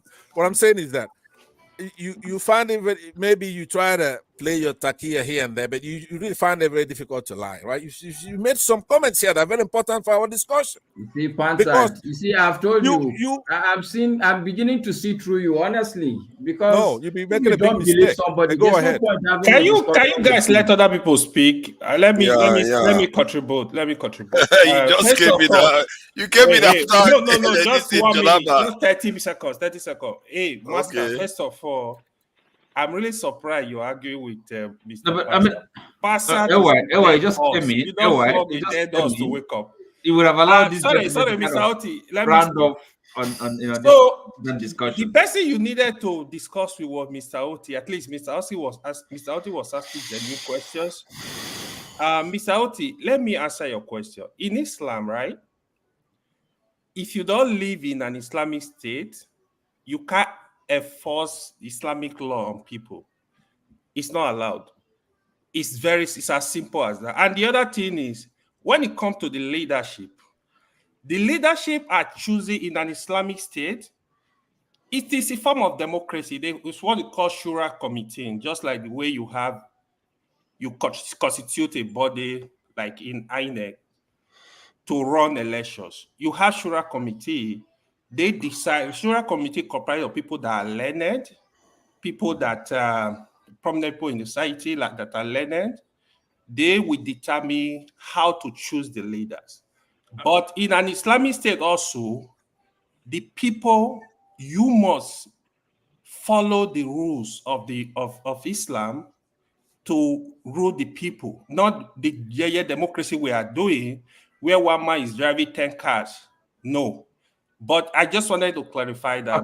Somebody like Passage for a master, don't answer to them. You're Muslim, am I right? Yeah, I'm a Muslim. Okay, so is that what you just described? Is it called a theocracy or a democracy? Which one is it? We don't practice in Islam. We don't practice democracy. I see. If you don't live, that goes to some point. Hold on. If a country like Nigeria is a secular state, it's not an Islamic state. Okay. Muslims are very encouraged to participate in the system of the people, where what everybody is practicing. Okay. Like the way we have democracy. That's in fine. a country like Saudi, they can. It's okay. I get you. Okay. You said something also that if Islamic law is not to be enforced in a society where you don't have only Muslims, therefore you're not supposed to enforce Islamic law. And when they have in the north, for example, where they have these blasphemy laws, what is that? And that is being enforced against non-Muslims, or even, I don't know, destroying alcoholic beverages, I mean, that are being sold by people that are non-Muslims. Now you drift Islamic. away. So what do you call that? You drifted away from the politics, right? No, you drifted away from the politics. This is what I told you. So first of all, it is political. First of all, there is nothing like blasphemy law. Okay, now, hold on. No, but in terms of enforcement of laws that are clearly Islamic laws against non-Muslims, how would you describe that? No. It can never happen. Hold on. You can't say enforcing Islamic law against a non-Muslim. Masker, hold on. It does not happen. Hold on, Masker. So, Oti, Even the time of the prophet in Medina. No, we're talking about Nigeria today. Hold on. Nigeria today. We had Christians and Jewish living in that country, right? So you are not supposed to use Islamic laws, even when it's a Sharia state. They are non-Muslim, to judge them. You can't enforce it on them. Okay. It's very clear. Okay, good. So, but what do you think Hizbah is doing over there? There are some. They're giving kids. They're giving kids a haircut. Hold on. I'm not gonna reply to you. Let me. So be quiet. You don't have to be quiet. Don't respond to me. I'm never gonna reply to you. I don't need your lies, right? Like, so you are just a big what I'm like talking. Just keep your fat mouth. How can somebody telling you, okay? Keep your mouth shut. Don't respond to me. Country practice democracy. That is insane. You go to Kano, Let right? Mr. Oti talk now. If people have an afro or they have like say Ovie here goes to let Mr. Kano, right? Oti talk. His back will grab him and give him a haircut, right? You are an enlightened person. Don't talk like that, please. Let me land now. No, where are you going to land? You're only going to land if you talk like that. Pastor is sick, man. You need to ignore him. Don't let this boy make you corrupt you, okay? No, but you are the one. You are the one. We'd rather hear from you. We'd rather hear from you. You are not really a responsible person. AY, I'm gonna warn you again. Keep your mouth shut when I'm talking. Please, don't respond to me. Please keep your mouth shut when I'm talking. Keep quiet, then. Keep quiet. No. Hold on, Pastor. Hold on. Let's be civil. Yeah, Pastor, be gentle. Be a gentle. John came here before him. You are John hasn't spoken. AY is true though. You need to allow John is my uncle. He gave me the permission to go ahead. Let me land. What I was telling Mr. He's my uncle. It's not like you, man. Look, forefathers, don't keep admonishing him. You have to either remove him. Okay, Pastor, keep quiet. Let me speak. Please remove him. Hold on. He's here to make trouble. Please. Hold on, Mr. Pastor. What I was saying to you is that you go to Kano, right? Let me speak. Come on now, AY lines. Not because he's talking about Islam, you want to all go jump into his mouth. Remove the guy. Not fair now. How many times are you gonna warn him? How many times are you gonna admonish him? Remove him. Remove Pastor. Okay, Mr. Pastor, go ahead. Let's hear your rubbish. Let me go ahead and hear back. Pansat, no, seriously. No, Pansat, on a very serious note. Pansat. Yes, sir. I'm from Kano. Okay? Yeah. This thing you're saying that you don't have Hizbah there? Can you just hold on? Do you have Hizbah police or you don't? Don't do this, Pansat. It's not your level. Pastor, seriously. Stop engaging Peter Pastor. No, I will engage people him. that are sensible. I'm telling you, Pastor is a dead horse. Listen, people like Pansat are the people who will make you go to heaven by convincing them to see the light. You just want that 72 beautiful broads, don't you? All right, you want to go to heaven and go get those Pansat, 72. What are you gonna do with it? Pansat. This statement you are making is not really a responsible statement if we are going to build a country, because this is black lie. I need to share something so that, because I think we have some problem here regarding some of the things going on in the continent, and to an extent, Pansat is talking about a kind of stuff he's putting in a very bad way, but there is a serious problem that we are facing on the continent. Look at this now in Sudan, and the people they are targeting are us, the black people. They are killing them and displacing them in the Darfur. This is what they call the Arabization, the conflict that you are seeing, where they displace the black ones and take over the space. This thing is coming south. This is not. They are Muslims, so. I've been warning our people about this. These people are Muslim. You see how they are dressed, and look at what is happening to them. Forefathers. Let's talk in a constructive way, so you can see the point I'm making. This is not an Islamic issue. It's not a religious issue. It's political. You see what ties it to Islam to an extent. Hold on, forefathers. My point is that if somebody wants political power, he will tell you what he thinks you want to hear. But in the end, it is what is in his mind that is really important. And it's what is also equally very important is for the discerning minds among us to sit down, think deeply, and understand what really is going on. For somebody to tell me that simply we're having issue in Nigeria because Islam is anti-democratic, I think really we shouldn't even be condoning that kind of statements because it's misleading. It takes us away from the root cause of the issues. And thank you for bringing this point up. Yeah, Okay. because this is a serious point. In Oh, okay, yes, yeah, okay. go ahead if you want to finish what you are saying. No, Fofana, I'm what's done. your point Done. really Okay, on this? the point I'm making is that first you get Arabization, that's Islamization, and it doesn't stop there. We think it stops there. It doesn't stop there. There's another layer that comes, and when I say this thing has a soft power approach, it's not necessarily soft because Muslims are dying, black ones. No, forefather, no. This is So not correct. okay, tell me what's going on in Sudan. Whether it doesn't have In, anything to do with come on, Arabization. in Sudan, no. What is happening in Sudan is purely war. What? Okay, before Sudan split into two, what were you calling it? South Sudan and North Sudan.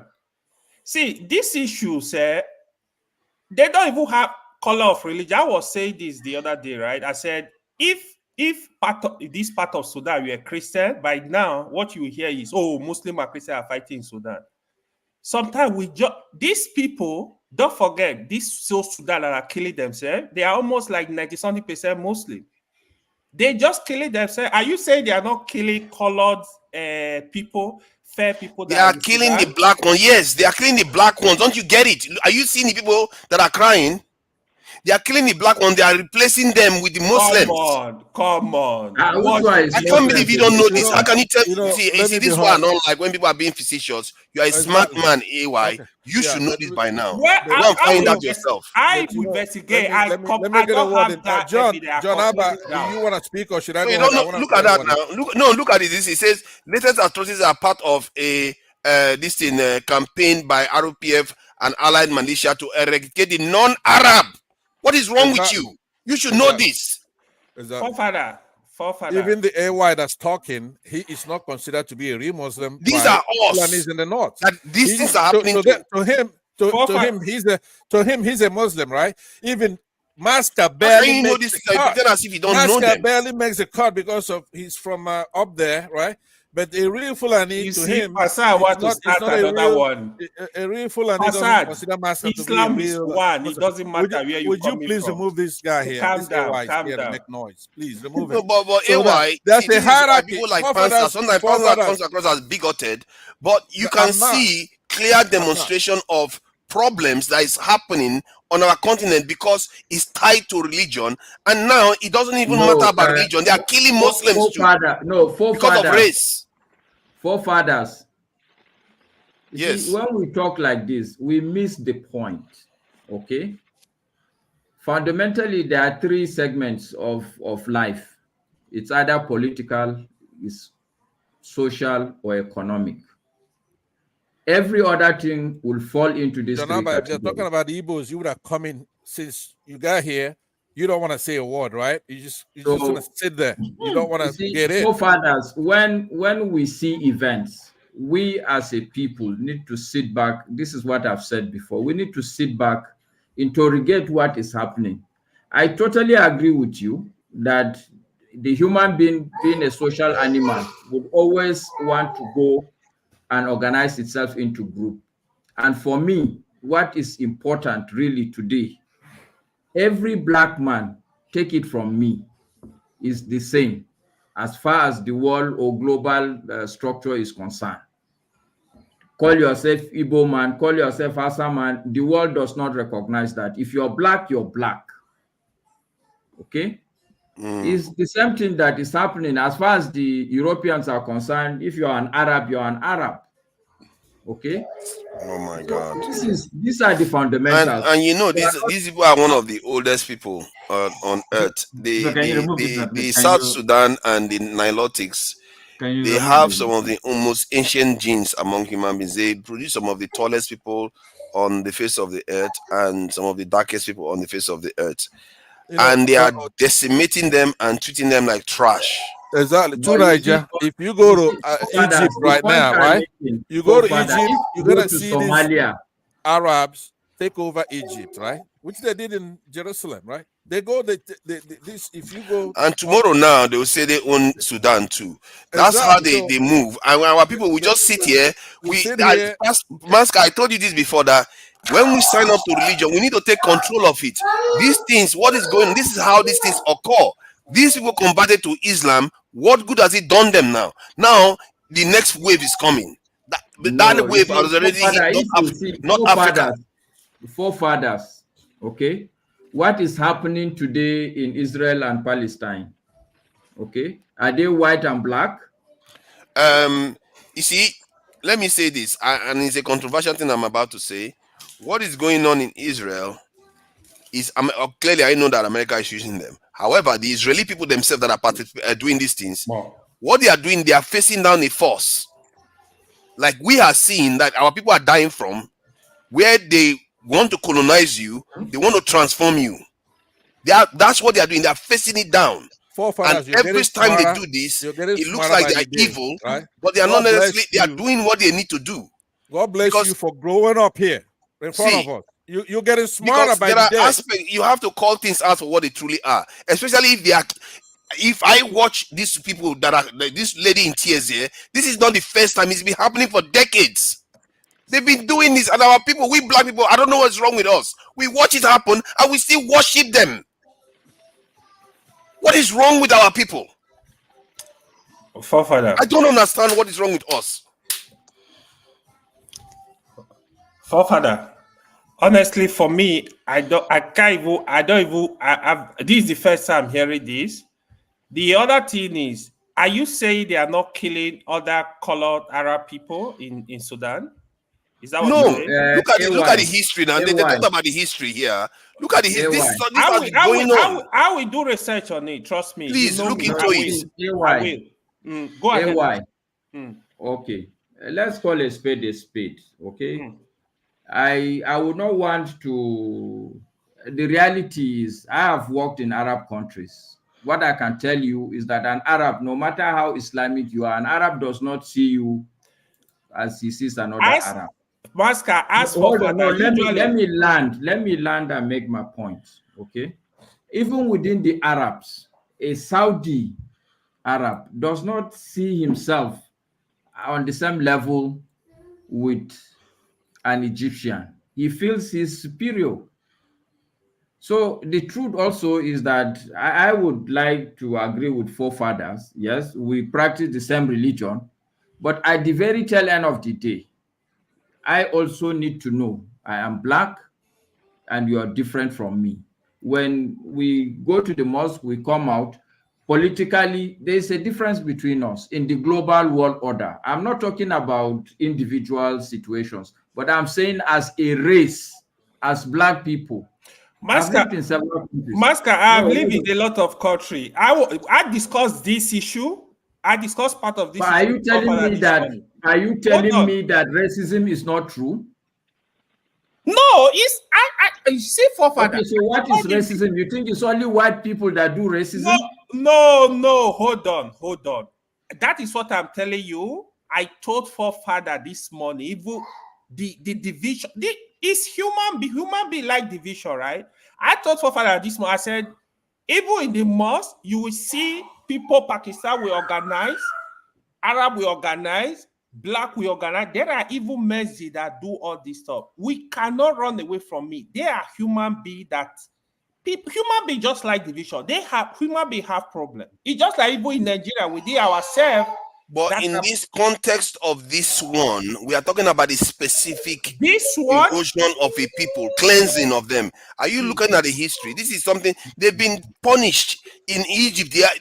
See, our people, the darker you are, whether you're Muslim or not, it doesn't matter. They go after you. I keep saying this, that this people don't, it's not about religion. It's about what is in your blood. When they see you, they know the difference and they will come for you.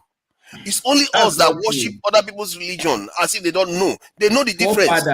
Forefathers, You see, what I want to make you understand is that it looks like that they are going after a certain race of people. But in the end, if you dig deeply, this thing will have an economic underpinning. Go and check it. Oh, he always has an economic underpinning. In other words, they want to survive more than you. They want to kick you out and keep you poor. And while they get rich, it's always like that. But the essence So of it if is that we they are see, damaging one group to incentive to benefit. You can get economic benefit without damaging another group, but that is not how it works in this world. They don't use pity to do that. You have to defend yourself. and by the And way, we need to forefather, start I learning that. recommended a book for you. You didn't read it. Try and read that book. Which one is that?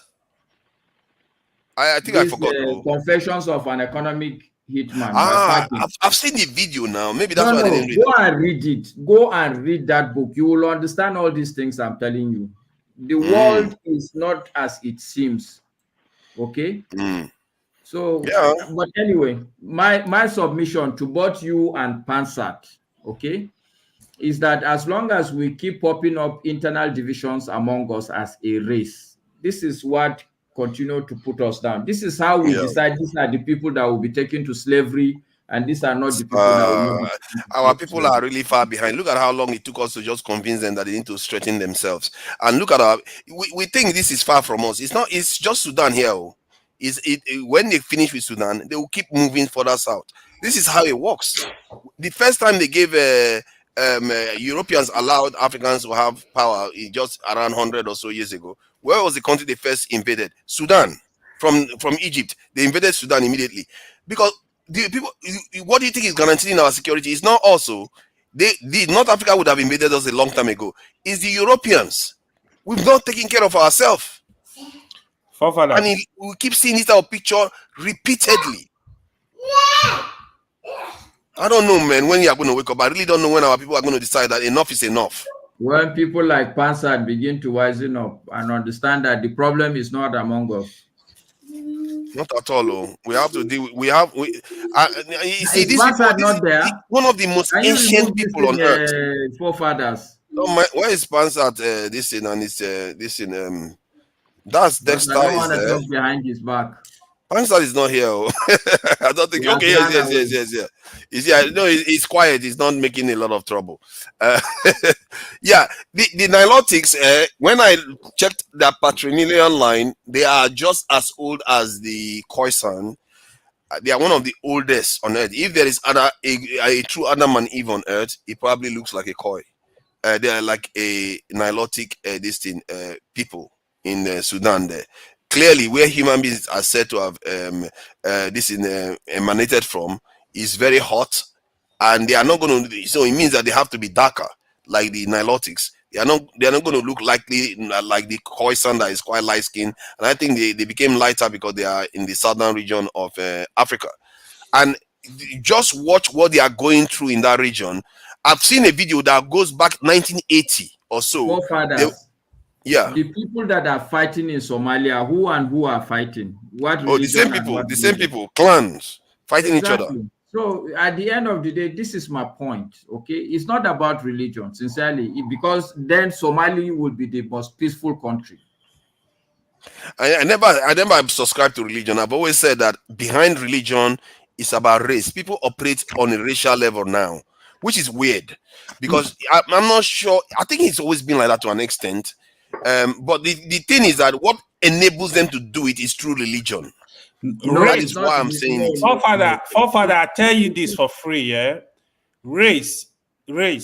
People take tribe, whatever you want to call it, or race, more seriously more than even religion. I'm telling you, most people. Oh yes, race always trumps religion. And the people pretend as if it doesn't, but it does. Mind you, why I'm telling you, this is human problem. For example, even when you go into Christianity, you see all this problem. It's everywhere, right?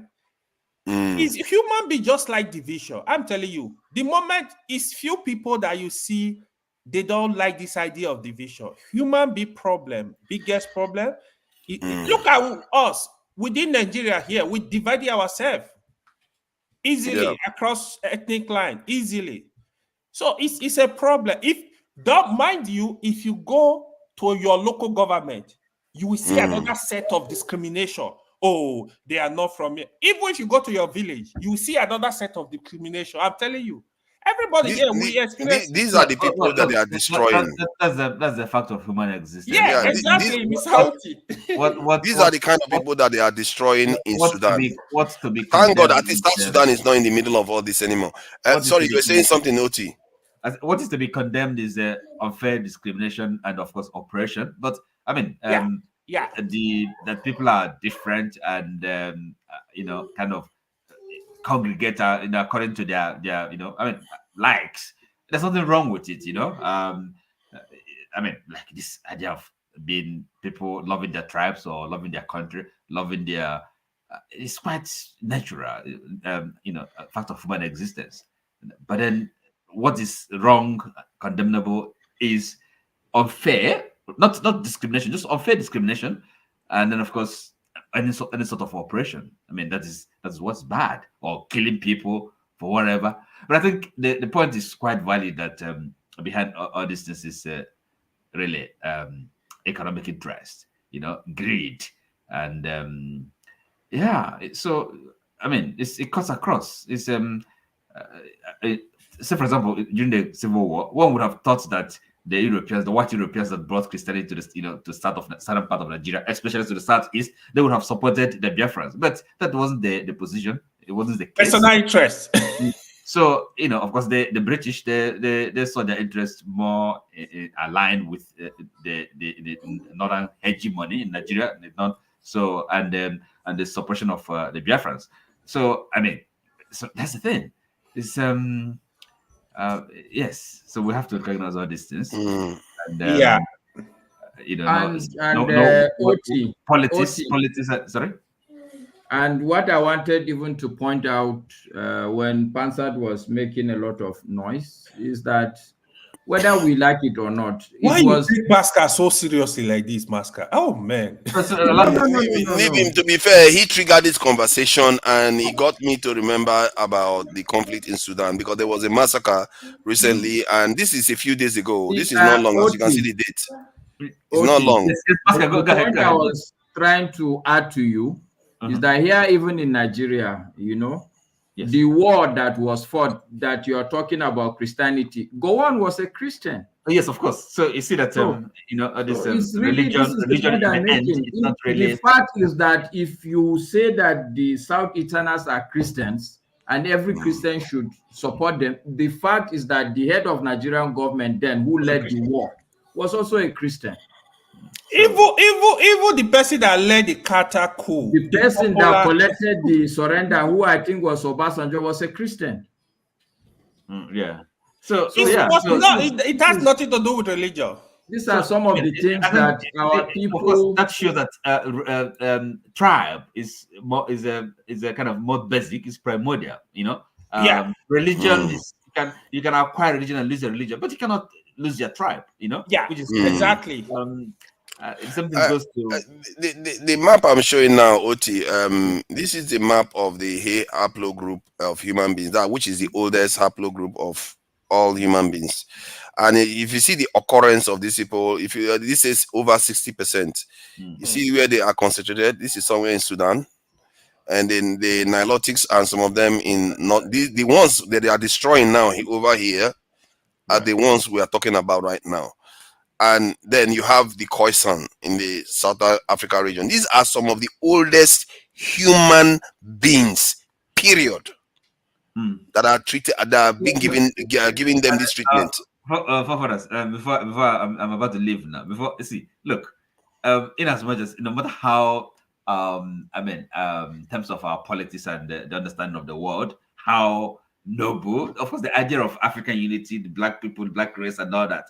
No, but look, again, this idea of smaller units, of nation states, that is at least in the modern world, nation state is the kind of the most.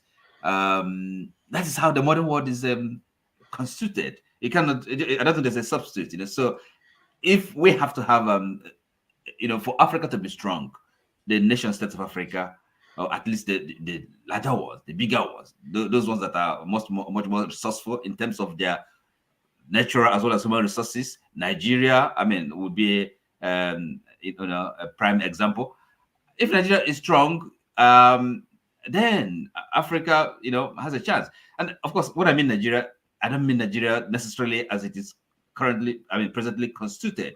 Okay, as an entity, a lot of work needs to be done. I mean, Nigeria as it is not a viable entity country under current circumstances. So something has to be done. Okay, and I mean, we have the nothing.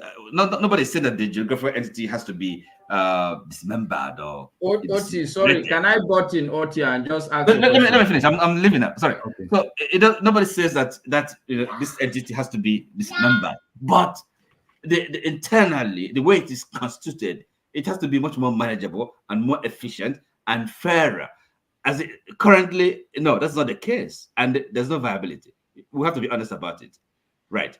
Because first of all, there's nothing to be honest about there. I don't know why you just keep repeating the same thing. It's no viability. What do you want us to do? Just give our up and die? There are nations that have gone through wars and they came through it. The mistake I think you just said this thing just for the sake of it. It's like, what are you going to get? You're not going to get anything Let else. him land now. Let him land. He's making a very cogent point. Let him land. It's not cogent. He's just saying that it's not viable. That's not the solution. Forefathers. The mistake you're making is that you don't learn. You can't learn. It's just no, sorry. I'm serious. Okay? You are wrong. That's why there's nothing to learn. You are just wrong. Okay, when it comes to your turn, then you tell us why he's wrong. Let him land. He said he's leaving. Let him land, and then we'll no, because he's made the point already. That's listen. No. I'm saying it's not viable. You don't want to listen to the reason why it's not viable. It's not about illusion. It's not about delusion. It's not about having fantasies. Okay, you have to be real, right? Look, these are concrete. Okay, a system, an entity, it can only work. It can only function if it's on solid foundations. Then we have no foundation. Okay, and then you don't. But that is not true. Talking about. Sorry. Yeah, you said it's like Panzer. You say so many things that are not true.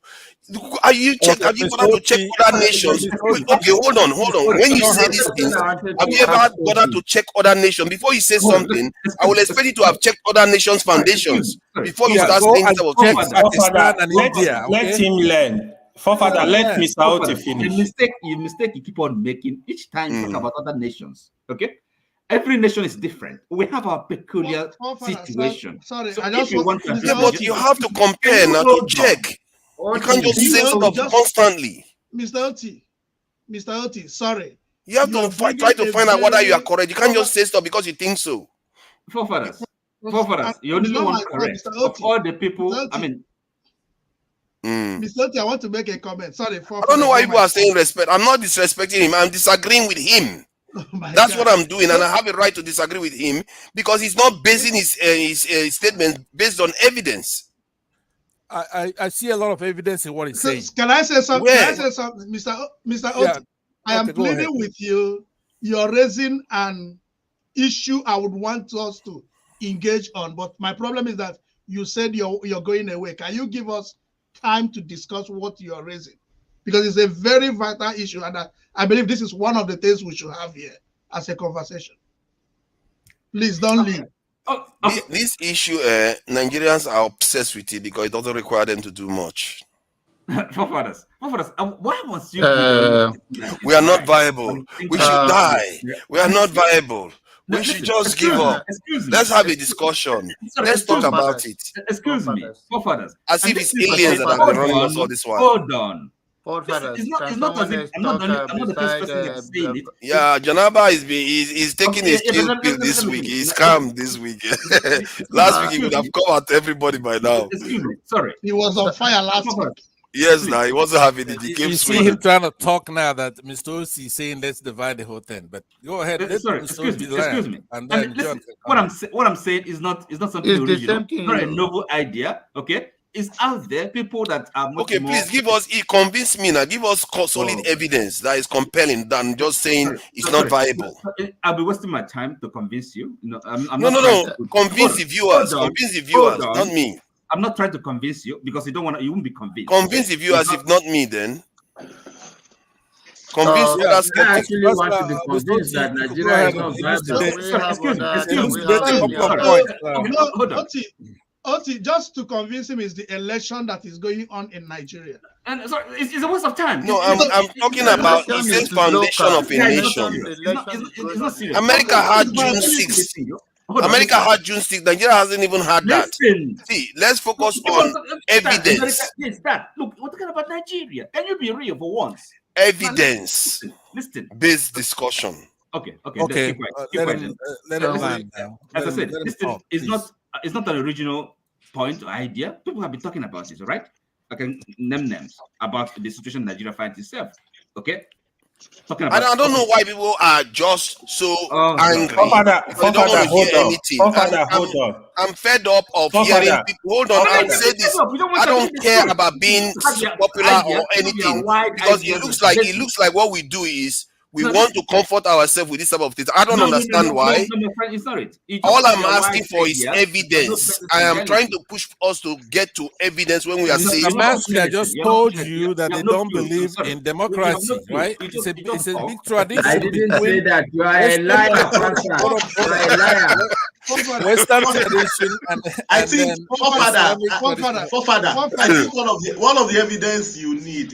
I think when the British, I don't know whether it's the Nixon report, when the British were leaving Nigeria, they wrote a report, and in their report, one of the things they highlighted was that they are what do you call it, minority nationalities within Nigeria, and that the country must make a conscious effort to ensure that there is resource control for those nationalities, and that is a point that has not still been done. So when the people that were taking over Nigeria say, they say no problem, we'll implement it. They took over Nigeria and they jettisoned that part of the report that the British gave to them. Who were these people? Can you name them? What are you talking about, minor? Yeah, of course. Who were the people? Tell us. Even if they did that has nothing to do with foundation of nationalities nation that we need to have conversation Which people are you constantly. talking about, AY? The nationalities they were talking about were the minorities in the South. So were the nationalities they were talking about. Forefathers. So who were the people that deprived them from controlling their resources? If you're serious about did you get my point? Did you get my point? I'm serious. I want evidence. Listen, the report, the report said that as the country is going forward, I think you should read the report for yourself. Are we having two those people talking? Are we going to respect? Dexter Morgan, please can we hold off before you go out on your Dexter, you said you knew where you got that name from, so I'm calling you. I'm giving you your full name. So please go ahead. Mr. Oti. Mr. Oti. Yes. You see, I just want to ask him a question because he wants. Yes, I want to ask you a question. Okay, please go ahead. Okay. You see, I look at a country like Rwanda. Okay, whether we like it or not, today Rwanda is making progress, and I believe that Rwanda. Nobody can tell me that Rwanda they don't have the kind of divisions we have. There are Hutu, there are Tutsis. There are two different kind of people, even physically looking. But they have found a way to make their country a workable country. Okay. So I'm waiting for your question. Masca. I don't think Why do people keep saying I'm doing Mr. I know it all? I am basically asking for evidence. We have to start saying things based on evidence. You know what? This Machiavelli we're talking about, that is interesting that every time he says something, he uses evidence. Why do we just say stuff without clear evidence to correlate our point to show that it is accurate? Evidence. Okay, Mr. Evidence. Now, Nigeria, a federation, is that how a federation should be running? That's no evidence. What amount of control do the federating units have over their resources? Federations have different structures. They have different scales of control. It's not the same for all of them. What do you have in Nigeria? We have the one that we have now. You're not controlling your resources. You're not No, controlling your finance revenue. Oti, I'm not talking about the federation. I'm talking about when you say the nation is not viable. I want you to give us example of other type of nations that failed because try to understand what I'm saying. I say when you say the nation is not viable, that we should consider, other ways or whether we should separate or stuff. I want you to give me also other examples that are like that failed based on the kind of situation that we are facing. I have to give you an example. Come on, you're not serious. Because that's how it works. It has to be repeatable. You can't just say Nigeria's situation is bad because you don't know. Listen, you cannot look at a situation, analyze it, and then you have to look for an example. I have to quote Machiavelli. Yes, right? You know why? You know why? Because I can find a lot of examples of the opposite of what you are saying. I can find a lot of examples of the opposite of what you are saying. That's why. I beg of you, let's move it to somebody else. I want it to be a fair argument, so I don't start reeling out examples after examples of people that have gone through difficulties and survived and become viable nations. Go to somebody else. I want to ask you a question, Father. Because all the nations that have grown or that have developed went through difficulties. So difficulty must be part of the nation's history. Is that what you're saying? And killing millions. Maybe not. It doesn't matter. The point is, difficulty. We're already having difficulties now, isn't it? Just that we are doing it for nothing. All we keep talking about is going backward instead of looking at going forward. So that is the point he's making. Because the way I look at a nation building is not what you do in 5 years, but if you are progressing, this is where you say the nation is developing. But if you are not progressing, you are going backwards. It becomes a problem. The last 3 elections are better than the one we had now. The electricity 10 years ago is better than what we have now. The military of 10 years ago is better. So the security today is worse than security. The consciousness of the people. The hunger is just becoming the hopelessness. Which mention a country in the world that has the fuel with the resources we have and are suffering. Gas is how much in Europe? Does it affect your salary? Let me hold on. Gas does not affect your salary. I'm talking. I don't tell me hold on. Let me finish my time. Sorry, boss. No, when you tell somebody hold on, as if you have a superior argument, that's how I look at it. Yeah, please go ahead. So, if we say that our country is moving forward, but it is slow in that movement, I would love your argument because we can't be perfect in 10 years. But when we are going backwards, the things we thought we've gotten in 1999, we are losing them, and we are not making any haste to correct them. That's where I have a problem. So I don't know the position you're looking at the foundational. Let me share it again so that other people, the newcomers, can see this quote by people that this guy that Nigerians like to fetishize. What has the quote got to do? See, Oti, please let me the newcomers see. Okay, let's see. Yeah. So this is from Machiavelli. I'm sure most Nigerians have heard of Machiavelli. I know I couldn't avoid him when I was younger. They keep talking about him. So this week I thought I should listen to his documentary, and I was shocked to hear some of the things he was saying about security, because people don't talk about him in terms of security. They talk about him in terms of being devious and stuff like that. Look at what he said about nations.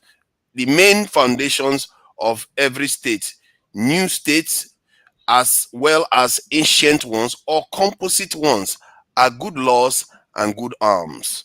You cannot have good laws without good arms. And where there are good arms, good laws inevitably follow.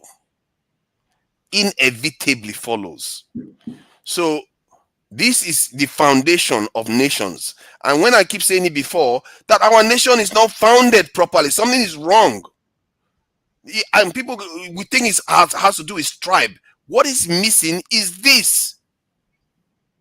So what are you disagreeing with Oti, forefather? Because what Oti is saying is that the nation is not viable, and we should go. Yeah, let me remove it. Let me remove this. Yeah, I want to see your face. Yeah. So he's saying that it's not viable, that we should go and have a discussion. Basically, rebuild the foundation. Rebuild the foundation. Decide whether we want to be one nation or not. I like to think that we have a stronger foundation than even Israel. Israel doesn't even have a constitution. Sorry, Israel doesn't have a constitution. Oh, you're talking about Israel. Are we Israel? Are we Israel? We are not, but it's similar stuff. You're talking about foundation. Sorry, I want forefathers, let's move on. You are trying to build something that may not be relevant. The one that is relevant, you don't want to talk about it. Forefathers, please, Oti, let's move along. Because I want to leave in a little bit. Please, let's move along. I want to be able to say something before I leave. I think let's respect Janaba because he's been very, very calm this week. Yeah, Mr. Oti, just hang on. We'll go on Janaba, please go ahead. Yeah, I've been listening to you guys many hours, so I think I have an idea of what you guys are saying. But some of those things, I'm so disappointed in 21st century that we have this mindset. We are not making any progress as a people, and it's very disturbing. What will be the foundation that we are laying? Let us say that the old foundation is not right, but I think we need more than whatever is a constitution you apply to in terms of governance. We need the moral change here, because the morality of the people that believes that they are better than others or others are better than them, or they use it as a talking point, but sincerely the reality does not match the claims, and that is quite disturbing. Let us say we are young people today, and as our time are wrapping up, what will the younger generation will be saying of us? Do we come here to argue without any offering any solution? We do not have an ideology that we are pursuing as a people that will benefit the next nation. Rather, maybe we talk about tribal issue, which are so petty issue, or religious issue. No nation is have one people speak the same language, but they still work together. And we people just have to respect others. And people talk about democracy. We all have representative in Abuja where the politicians go and decide whatever happens. And if we want to have to address the issue of regional or how to develop our own space within our own person, it's the same people. Your people are the one that governs you locally, and they also have the share from wherever it is, and they have never even tendered most of those cases in Abuja that, okay, we want to go away, we want to do this, we want to do that. They never tender it. They always, because they know politically it's not something that can sell on that platform. But we can do it in another way that people can agitate and continue to fight for it. But to me, everybody is entitled to their own opinion. But to me, I think we should have moved past that. We should have, after the war, the civil war, and the new generation, we could have call ourselves together and have a genuine dialogue how to go forward from here, and not allow this every year. For every 4 years, we come up with issue. The election riggers, they're all Nigerian citizens who also may be poor as any other person. And I believe they use the poverty to control them, to give them so much that they cannot resist because of lack of integrity and all of that. But then, end of the day is that if we do not have an agenda that we are pushing forward, or the ideology as a citizen, to force the politicians to change their narrative, that we allow ourselves to be manipulated, whether on tribal or religion, then it's a long walk to freedom. We're not going to go anywhere like that, because every 4 years we come back to this table and talk about, who is going to be, who is coming, who is this person, who is a minority, who is a majority. then completely other tribe, the minor minority in Nigeria, they don't even have the whatever you guys call it national cake. That I don't think any tribe. It's election, and the issue is that, like I said many months ago, let us go and regionally look at it. That okay, well, it's election sometimes a game of number. If you want to say it's a voting night, and that's why you saw this person have 12 million, this one have 5 million. No Yoruba man can win the election because all Yoruba people voted for him in Nigeria or her. No Hausa man can win election in Nigeria right now because all Hausa people voted for him or her from that region. No Igbo man can can win election in Nigeria. It still have the politicians know how to. Why did they, this one will go to the north and pick the vice president or the vice candidates will go around because they are looking for a number. But then the citizens supposed to have ideology. We are not going to allow to be driven to this to and fro. We are tired of being promised by politicians. And I think people believe that there's no significant move. Nigeria is really ready for change. And that is what we are seeing. And that is why even the third party was viable this time around. It has never been a history of Nigeria. And then let's keep that momentum. Instead of this to and fro, we build a little bit, we go backward, one step forward, 10 backward. Where are we going to go from here? Yeah, thank you. So, Father, I need to go. Can I just speak for 1 minute? Okay, please. Yeah. So, I'm not sure. I did get Mr. Otipo clearly. I know he's talking about like if it's a form of restructuring, I completely agree with him. I personally believe the way Nigeria is set up is not going to work. Let me be frank. What I think the federal government, I kept saying this, the power of the presidency is just too much. They don't have any reason, culturally, education, culturally. There are trivial things. Leave them for the state. If you want to do it in form of regionalizing the country, do it. If you want to do it, give more power to the state, more power to the local government, do it. Let's move on. Let each state or each region control their resources. Give percentage to the federal. This is I don't think the way we are set up, we're going nowhere. I strongly believe this is what Mr. Auti is canvassing for. 100%, I agree with you. To me, I don't think the system is going to work. Technically, don't you think that technically regions are already getting resources from their end, like 13% derivation, and in the north where they are getting some resources from there, it tends to end up in the region anyway. Let me tell you, that statement Peter Obi is making, we should stop going to Abuja to share money. It is rubbish. Most states, they're doing nothing. Most state governors, what they just go sit in Abuja, live there, forget about their state. You were here when your state governor was chairman of APC for almost 2 years. A governor, me, that is doing one job, I'm managing my time. A governor that's supposed to be dealing with issue is a party chairman running around the whole country. Are you kidding me?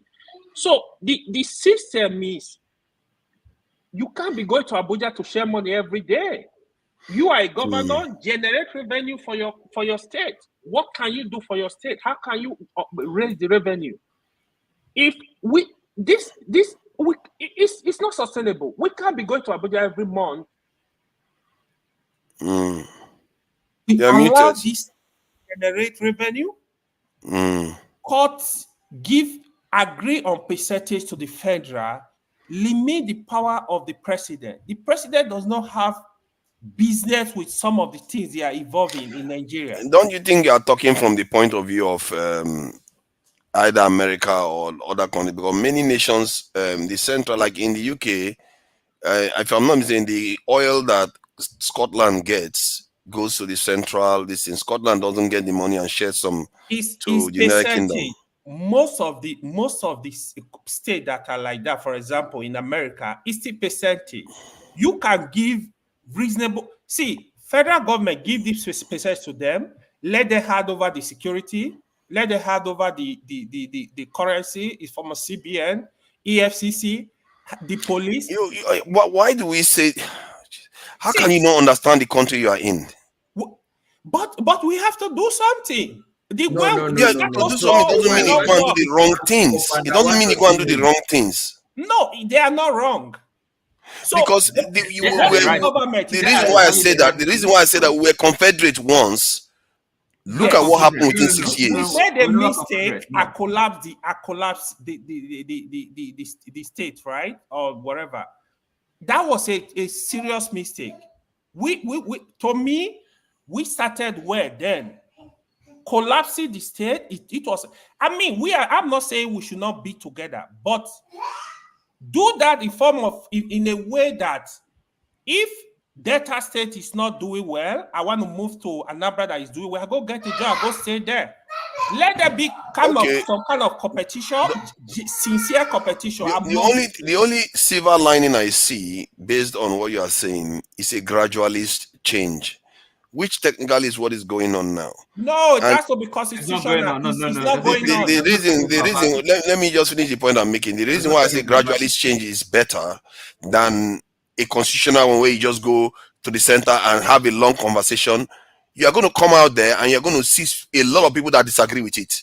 It's just an amendment. We got to talk about this. Have an amendment. But amendments. For example, the other thing I forgot. We don't need the Senate and the rep. They're doing nothing. It's garbage. Get rid of the rep. 360 idiot. Sorry, rep. You can't just get rid of everybody because you have bad ones. Allow the Senate. You can just have a unicameral legislature. We have 109 senators. What happened with those senators? 3 senators from each state. Allow them to remain in the form of they are member of parliament. They overall, they really checkmate the president or the prime minister, whoever. You also limit that power. Give more power to the parliament. Let there be re-debate. What we are practicing now, bros. I think we will still run and come back to this thing. I know, but AY, I'm very happy to see if we run and come back to it, I think we are just making a mistake, and I really feel bad for our people that this is all we talk about. Forefathers, please. Unbelievable. Every time somebody speaks, you comment. Let me push back on him. Now, what some other person need to talk actually. Pastor, I think was in Augustine. Augustine, have you finished? Within AY's time. Let me just talk to him before he leaves. AY had 1 minute. He even spoke beyond the 1 minute. I understand. Hold on. I'm surprised he said that. Answered. No, hold on. You're not going to go anywhere. Let me fight you. I'm going to mute you. Hold on. See, Augustine, finish what you are saying, please. But except you want to give him your time. Let me just push back on him before he leaves. Okay. It's okay? You want to give him your time? Okay. I'll use 1 minute and I'll give 30 it back. seconds. No, 30 seconds. 30 seconds. Okay, that's fair. So I only have 29 seconds now. So what I'm saying is that I'm surprised that you said that, okay, which is not far away from Nnamdi Kanu, for example. But you are a Muslim who do not believe in democracy. I was having a conversation with Maska. Whether you are a liar, Pastor. Stop lying on my head when I'm alive. Whether you go in the camera or you go with the presidency, if the underlying thing is that you have some kind of code to have some adults, some elders make decisions for you, and you're going to go to hell if you believe in democracy, then you're being disingenuous. So tell me now, how do you reconcile what you're suggesting to your tenet of the code? Pastor, that's a different issue. I think time is up. Please, Augustine, go ahead. He's not going to answer. Please, let's Augustine, make his contribution. It's very, very important, though. Else we're he's not going to answer.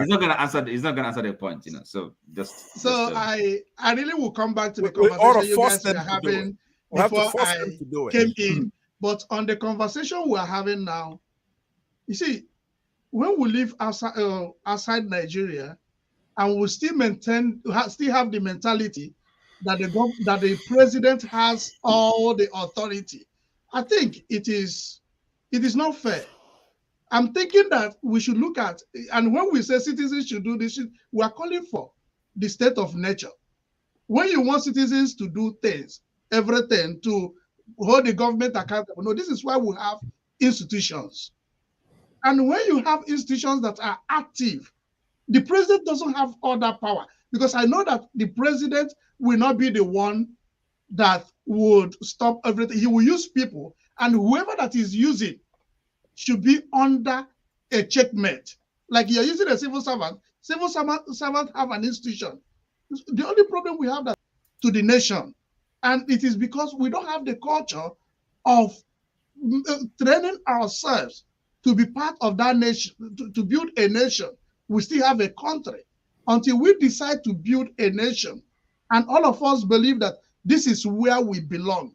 And when we believe that, when we have this as where we belong, everybody becomes responsible of every other person. And when you're talking about the system of government, I keep thinking, what are the 36 deputy governors? What are they doing?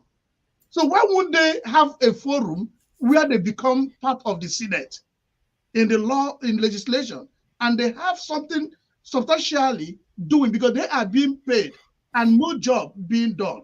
You have a country where so many people take salary and there is no way of checking their productivity. And instead, some people, Israel doesn't have a proper constitution. The They size don't of the have government it. is too big, of course. But they are functional. The UK, where I sit in, doesn't have a proper constitution, and these are kick-ass nations.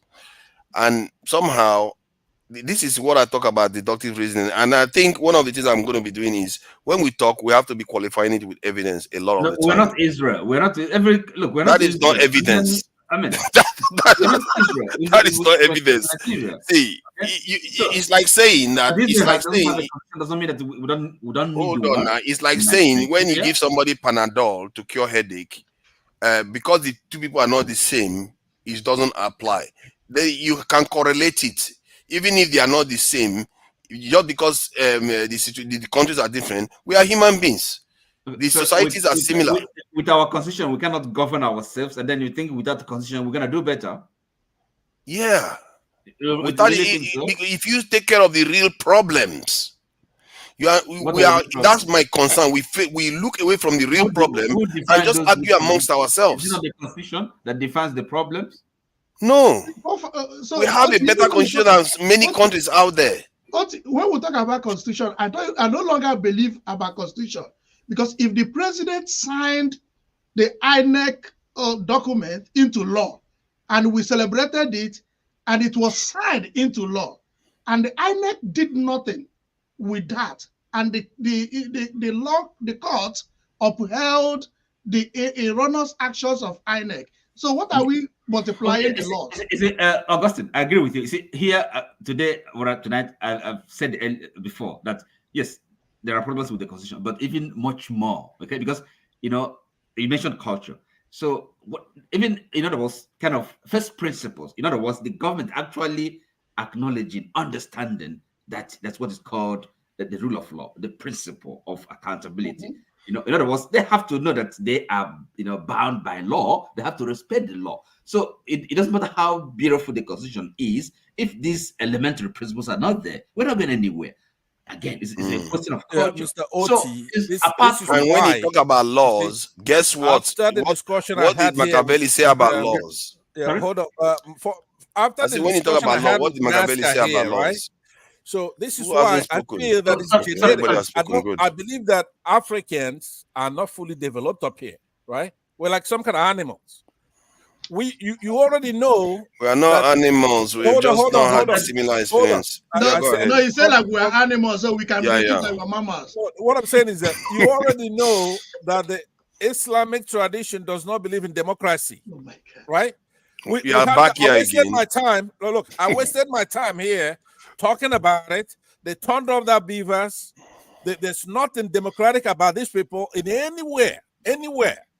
So what most people do, like India and Pakistan did, they determined to say, you know what, we're going our separate ways. There's nothing wrong with people going their separate ways. Everything's going to be on the table. After we had the discussion 20 minutes ago, and you keep trying to put another layer and let them off the hook, right? We say we got mask on a chokehold. We're going to let them off a little bit so you could go and think about what to say. This is serious business now. right? These people in Nigeria, they do There not. is no The people people, we're dealing bastard. with, You are just talking. when they have an Islamic council, pick out who's going to be the president. Okay, it conforms with their religious tenets, right? For example, before Buhari comes, they pick him out. That council, that will be Saad Abubakar, right? He's one of those people over there. They're going to pick out who's going to be the leader of Nigeria, right? So that then when you go to the polls, you're basically wasting your time. So they cut a deal with the Western powers. I say, let's discuss serious issue. Let me land. Shut up. Let me land. Let me land. Okay. Let's discuss serious issue. I don't know why you give it Passat time. My disappointment with you, okay, with you. I think he hasn't said anything for a while, apart from taking Augustine's time. So I will leave after this. I don't have time to be talking nonsense with you here. Let me just tell you that. Yeah, he's gonna make it about religion again. What I'm That's all. saying, somebody like you, a gentleman, right? August This is no longer. This is not a joke. We're not just talking. He want to speak now. Right? Just we have to confront these people. Let them make a decision. Are you Are you Democrats or you're not Democrats? So that we can then. What has that got to do with solving your problem, Pansat? Here's what's going to solve. Everything is going to be on the table. 400 billion naira to go and put on the a technology, BVAS, to select our leaders, right? That's democratic. They don't believe in that. You wasted 400 billion. That 400 billion. I think. Let me land. You are not landing now. You're sitting in the airport. You refuse to land. You're even dumping fuel now. I'm leaving. Okay, because I've been making the argument prior to my position now is to try to talk to Nigerians, right? My position is that we have to do about war. They're not going to listen to us. They never listen to anybody. Okay, so what it comes down to is war. But if I'm trying to waste my time, talk to people like Masker here, right? Go back to your people. Tell them those who turned off that BVAS are going to hear from us, right? We cannot spend 400 billion naira and you turn up the BVAS. On top of that, it hasn't been 6 months. You conduct another election and you just provocation upon provocation. Now, you come in here and I ask you, and you honestly admitted it, right? You say, hey, look, it's a antithesis to what we believe. It's not our culture. It's not. Let me land, please. Let me land. So now, I want to ask you a question. No. I think Pansat, you are done circling. Yeah, you got to land. Pansat, let me ask you a question. In the first place, Masker, I love your maturity for understanding Pansat and allowing him to go the way he's going. Pansat, I want to ask you a question. Where do you put people from the south that are not Muslim, that are in our own perception are collaborators in the mishap we have in Nigeria? Right, that is a human phenomenon. Okay, there are people who have the ideology to conquer Nigeria to be an Islamic state. Those people are different. They have the ideology. Now, when they go and they induce people with money, human beings, right? You could induce people who are people like Wike, people like Ojo Zocado, people. There are so many of them in the South, right? Those people are not evil. They're getting something from what they're doing, right? They're getting money. Okay, they're getting so now, power. So those people are how not. Yeah. So how do you put somebody like Yaradua, whom at least 85% of us here will say that he did well and he meant well for Nigeria as a nation? How will you put somebody like him and his likes, like Dati also from the north? How will Yeah, what it is like, so it's like you having low expectation from those people, right? So when you have somebody who's a little bit who could just breathe and say something nice once in a while, you take him off as a Democrat, right? He's the same thing, right? He's not Einstein. He didn't make our country. He didn't bring the country together, right? But we in the South, when we just see one that's like Masker here, right? Okay, you clap for Masker. You don't want to be hostile to him because at least look, he's not saying Allah Akbar, kill all Christians, right? He's a moderate guy, right? So somebody like that, you are being quite. You won't send me your email address because I'm Boko Haram. You are full of self-contradiction. No, hold on. What I'm saying is that to answer your question, Augustine, look, somebody like me, I also appreciate President Yaradua, right? He was at least he had certain concepts that reflected the country, right? So that's fine. Masker is fine. right? Even AY could be fine. You saw what he said here a minute ago. But the point I'm making, though, see, my problem is not Master and AY. My Pastor, problem is you about have a Mr. OT, problem. Mr. You OT, Okay, have why right? you did have you ask problem. Pansa the question? Augustine is being mischievous. Don't ask Yeah, Pansa anything Augustine is again. worse than Pastor. Yeah, he Augustine asked has Pansa said so it that here Pansa that can carry on with but his he rant. said No, no, Muslims, see, Igbos, they don't have see, anything in common. He that is a forefathers. Reverend Father. Well, as far as Even I'm him, concerned, Yeah, you're he enough going say to of I'm have the a the same, chance. no, eh? enough I'm of the the same. AY, When you teaming keep this coming we're thing. gonna here we're gonna bashing the come back to Hausa take and our the country Fulani like back, that, and But you call they're gonna no, Obasanjo come. see, honor, right? We're gonna Yeah, come to can take I our say country back. something, forefathers? You please gaining go some ahead, tactical Masca. advantage now. We're coming back. Clearly, Okay. Pansa has landed a long time ago. if your friend will allow you to say something, you can say something. They can mute him now. That's the good thing with technology. So Pastor, let me ask you this, AY, right? Mm. please. You see, forefathers, on a very serious note, hmm? People like Pansat, sincerely speaking, are the creators of the problems that we have today. He thinks it's a joke, but the reality is that people have fears, palpable fear, distrust. We are different people. And when you come up with all sorts of theories, Your audio is gone. Amadioha looking after me. Amadia is not looking after you. It's just Once technicality. he has in his head, try to You're praying bring for the Amadio country. to come and see. I don't see this thing that we are doing. We are not helping ourselves at all. Especially, I can't understand why we are giving answers and our people reject it and just want to keep doing the same thing that has not led us anywhere. It's not going to lead you anywhere. And some of the things we are asking for is something we had in the past and we lost it, and it gave us bloodshed in the country. Like we want confederation. Confederation, where did it get us? It got us bloodshed. It didn't get us anywhere to success. But it's the same Ojoku people are celebrating today. He was part of the people that twatted that get rid of it. He said it was the one Nigeria. So It's this is the true. problem of this is the This is problem. why I say people should talk with evidence, and I'm going to be trying to be pushing that I have now, full evidence. because we have to Ojuku be was part of solidifying it. our case now with So if you want to evidence. go back there, things are gonna spoil, man. Nigeria is just dirty. So that's why when you blame it on one set of the country, it's not true. Ojuku Agui Rossi, we are the main mastermind of people that get rid of our confederation. We had it. Because it was not beneficial to them as at then. This is the problem. And Nigerians do this every time. When it doesn't benefit you, your side, you feel like, and that is I've seen people that are defending Tinubu because they say give him time because it's one of their people, without necessarily holding him accountable. I said, give me one thing that he has done that has worked. Nothing. But yet, because it's one of their own, it's okay. If you speak anything against Tinubu now, they're going to attack you. No, This is the Pastor, problem hold we on. have. Pastor, hold on. You know what? In the end, I think we talked that when we were having that meeting earlier on today. That in the end, I know that all this is not going to work. I know. We will talk all these things. I will tell you the answer. You will do all the. It's not going to work. I know. You will suggest and suggest and suggest. Hold on. You will suggest and suggest and suggest. It's not going to work. What is going to work is something that is going to affect all of us as a whole. That's what's going to work. It will come in any form. It will come in massive conflict. It will come in massive events that will unify us in a peaceful way. That is the stuff. It could be one politician that comes in and just ignites Nigerians and everybody sign on, north, south, and it transforms the country. It could be one of those things. Let me address all this that, stuff we are please. talking is not going to go. It's not going to work. I got your point. Let me address that issue with you and AY, because you guys talk about that a lot, right?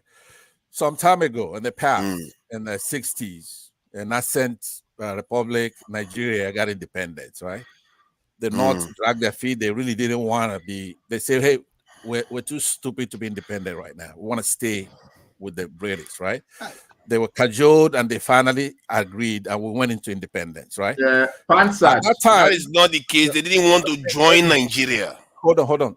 Listen to me, because the point you're making is federation, where not that they didn't want independence. Hold on, Azikiwe and other people, and Julius Nyerere in the east of Africa, and so many. You had some Africans who had laudable goals of having a continent emancipated from all these Western evildoers, right? So there is nothing wrong with that, right? In the case of Nigeria, Zik, it's a nationalist, but actually a Pan-Africanist. So these people had a laudable goal. It would have worked. That's what we want. Even Nigeria is a small unit. It should be bigger. In order to compete in today's market, there should be more integration. Nigeria is too small. Like me, I'm a Pan-Africanist, right? In order for us to really Where is get the back, evidence that you're Pan-African? okay, just if you listen to me, don't go clannish and not tribal. You're gonna notice I'm a Pan-African. Just call yourself I'm trying to be what talking with. evidence is I that I'm want people to be defending? talking with evidence. Right now, But I'm you said that defending. several times, but I've not seen one evidence of I'm it. defending It's Zik. not even a Okay? nationalist. I So said just it the other please hear time. me out. I don't know who's Please, giving him that title. Please, no let me evidence finish. of it. You're Please just listen to saying me. you are I am. So what I'm saying to you is what that, is the evidence? let me. What's your reasoning? But that's what he believes. He's telling you what he believes, you know, and then asking for evidence. Yeah, I'm No, saying, because then all he can do is say, I tell us just what he said believes, not just saying that he likes that Nnamdi Nigeria. Azikiwe. I said that Nigeria is too small as far as market. So in order to compete with the European Union, United States of America, all these behemoth countries, we need, especially because we're starting so slow, we need an integration. Africa has the most beautiful environment, resources, animals, all kinds of things. If we integrate, but there's only one problem, which is the one I've been trying to tackle here, which is the traditions. There are two traditions. You have the Islamic tradition and the Western tradition, right? These are incompatible. No matter what you do, it's never worked since caveman. Muslims don't get along with Indians, with Hindus. They don't get along. They don't even get along with their own nemesis in their parts. You know, you have the Shia, you have the Sunni, right? There is nothing that's holding us back more than that. Look at other African states, modern states like Ghana, South Africa. They're doing fine. They're coming Who out says of. they are doing fine? Let me hold on. You have to look at it relatively speaking, right? Okay. You have to be a rational Relatively. actor. Okay, we have a lot more than they do, but we're going down. Some of these people are going up. They may have started lower, but their progression is up. So we can't even implement the beaver machine and have elections. We can't. We right now in our country, you have a Muslim president, Muslim vice president, Muslim speaker, Muslim Senate leader, right? Try that, the reverse. Have Christians like that, and every single one of them will have a bomb in their pocket. They'll be terrorists. They could not stand it, right? So, but Christians, we really wish they would come up and just rise from this demonic state they're in, and realize that we're one, and try to say, you know what? Hey, religion is private business. We're gonna have to build a modern state. Imagine if they did that today. If they did that today, we're going to elect people, smart people from the north, from the south, from the east, from the west, and build that country. Akpabio is a Muslim, right? Pardon? Akpabio, is he a Muslim? I don't know what the hell he is. But Okay, whatever he is. And the Chief Justice is a Muslim as well. The Chief Justice, exactly. Let me share one other information about Nigeria that you guys might find He's fascinating. not a Muslim, that's right. But the Chief Justice is. Yeah, let me just share this one other information about Nigeria that I find a little bit surprising. And whenever anybody mentions Botswana, they need to stop it because of this data that I'm looking at right now. A little bit. I don't know what I should be saying this. Like, look at the GDP per capita per state in Nigeria. This is something that I'm surprised nobody has ever talked about. Lagos has got $6,000 per GDP per capita per citizen there. That is quite high. That's at the level of Botswana level of GDP per capita, and Lagos is well. It's a lie, though. There is a lie. I don't know, man. You can't believe. Then why do you believe the Botswana won then? No, because we have to believe something somewhere. Look, listen to me. I'm telling you, for example, let me give you something that's going to surprise you. And this is controversial, but it's true, right? You go to the north, right? 99% of them have forged certificates, like YX. Okay, but that's a different point that I'm making now. You cannot go with anything. Hold on. I'm talking about Lagos. I'm not talking about the north. I'm talking about Lagos. Hold on. My camera has decided to rebel again. It's all right. It's all good. Okay, so I'm talking about Lagos. Lagos 6,000 $6,600 They GDP per want to be capita the in East. Lagos. They want to And be hold on now. I want to show other things that should point something about Nigeria to you. Look at all the other states. Almost all of them are southern states here. GDP per capita, all of them. All of them. Where are the northern states? They start popping up here. This is the situation why they didn't want to join Nigeria in the first place. This is part of the information that we miss. And when Southerners keep saying, oh, the North is enjoying everything, look at it. Look at the numbers you're seeing there. They didn't show up until, where did the first northern state, if you consider Niger, 10, or Kaduna. Kaduna is a relatively good state in Nigeria, but look at where they are on the list. They 1,000 something. Yes. You keep on missing the point. I don't know what's wrong with you. I mean, look, you see, that when Southerners talk about it, so are you saying that we have to wait and then bring ourselves to that level? No, I'm saying that when we always give, hold on now, you ask the question. I'm saying that when we always go on about the not having this, the not having this advantage, we should realize that we are all in the same mess. No, but we don't have to be in the same mess. We don't have to be that, and to get out of it, we need to have common ground with them. If you have common ground with the people in the north, you are more likely to achieve what you want to do. You see what I mean? Right. That's not true. Look, if you want to be, this guy just disagree with everything for the sake of it. We don't have to be in the common ground with anybody. You know what? To Nigeria. So you don't want to achieve what you want to achieve. You want to do Nigerians a favor or the North a favor, right? You have to tell them the truth. You have to tell them the truth. You can't be doing this moral equivalence nonsense with them. They have to go to school. They have to modernize, right? Yes. You can encourage. You go there and you. But they have a right to do what they want to do. They have a right to their own lives. And turn off that beavers with impunity. It may not. They don't have the right to hold us back. They don't have the right to hold us back. They are not holding you back. Oh, really? Spend 400 billion naira. And then you know what Jagun said? Oti, some of the things you are doing is exactly the kind of stuff Jagun was warning about. It says you expect people to understand you, but you don't want to understand anybody. You just want to do your own. So what do you mean? How do we understand them? Because I'm telling you that they too are in the same position as you are in, maybe worse. But you don't care. You don't care. That's my point. That's my point. You know what he said? He said, you expect empathy, but you give none. So what you expect progress, but you don't do anything to get progress. Who tells you we expect an example, like you said? Give us an example. What we expect is fairness, justice, not empathy. Okay. Oh, see, those things flow. How do you get those things? Because you empathize with people. If you don't understand them, why would you give them justice? A fair share, a fair deal, right? That's what we ask for. Fair deal is. Does that chart look like they are getting a fair deal? Oh, who is cheating them? Who's oppressing them? That should tell you something. Then. It tells you something that you are pointing at the wrong direction. What are you talking about? I mean, these people have ruled Nigeria for how? Since independence. What are you talking about? You see, when they keep telling you the solution, I keep telling you are pointing in the wrong direction.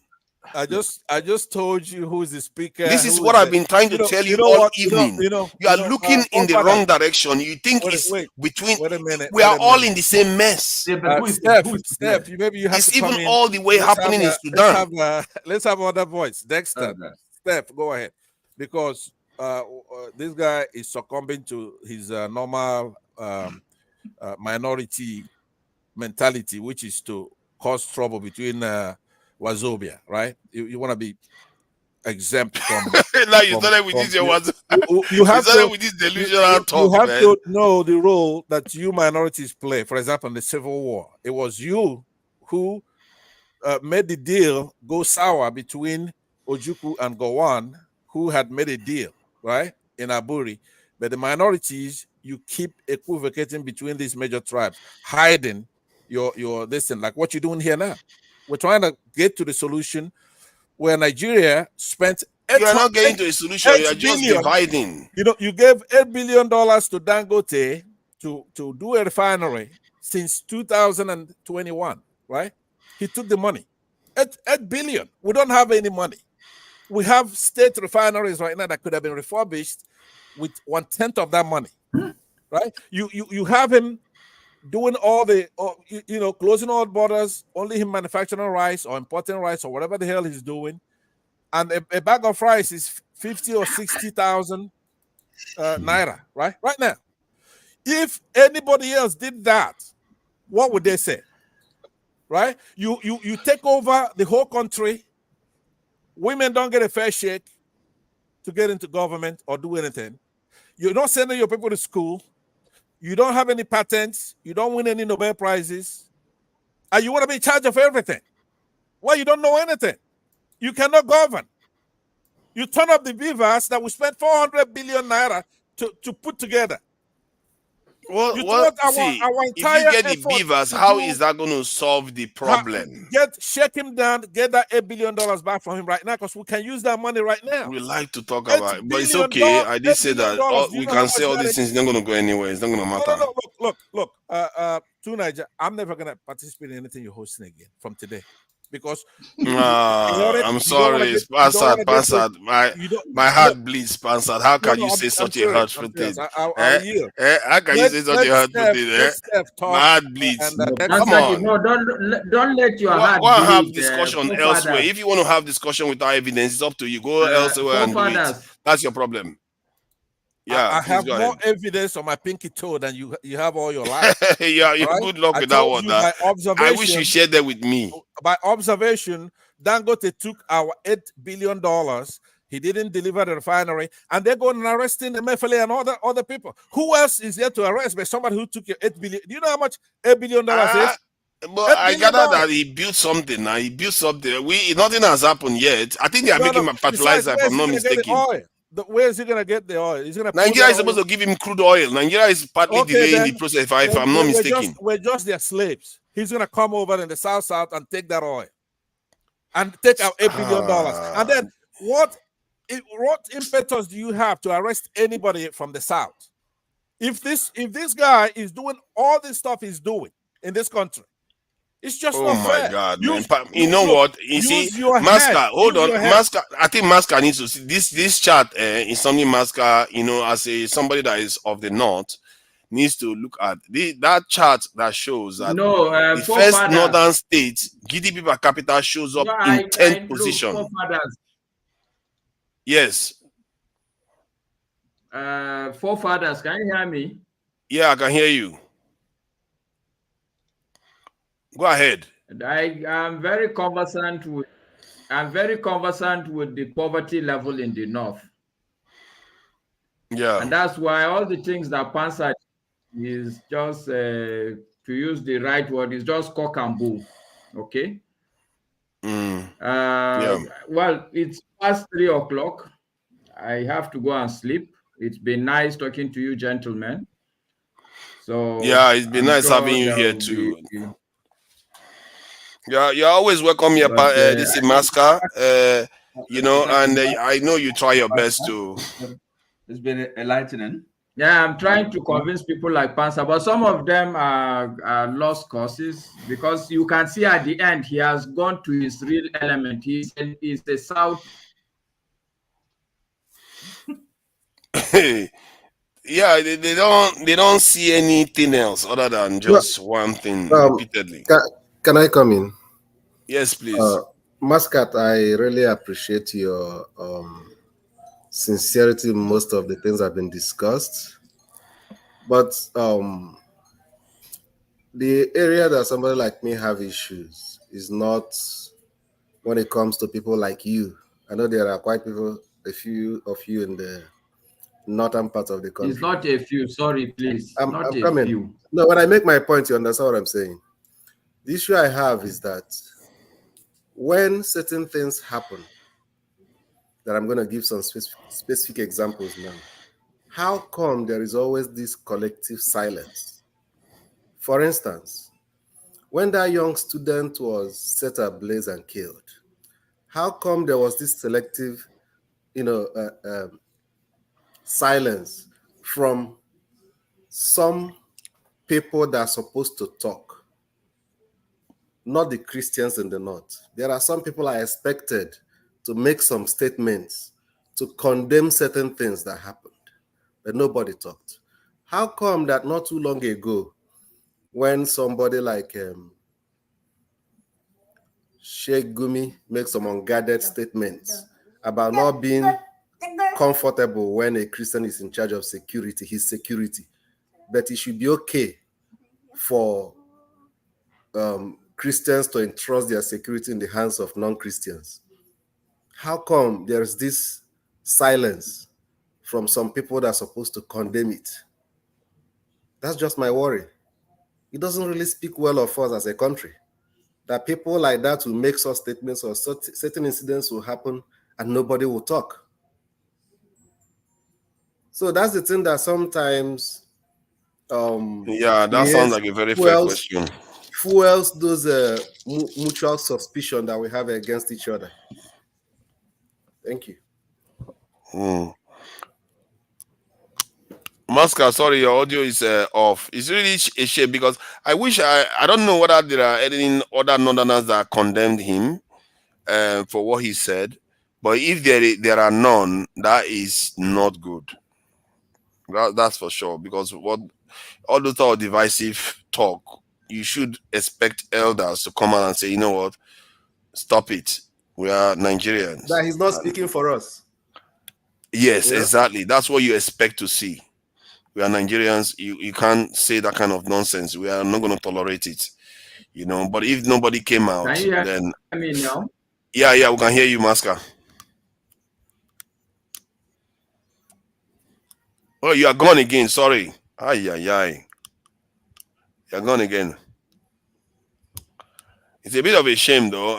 It would have been good that we heard you on this one, because this is a very good question that I was asked in terms of about what are other people. Dexter, are you still with us?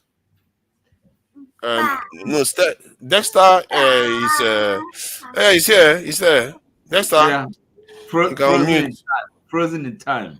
Is he frozen? Oh yeah, he's moving on. This kind of freezing is fake one.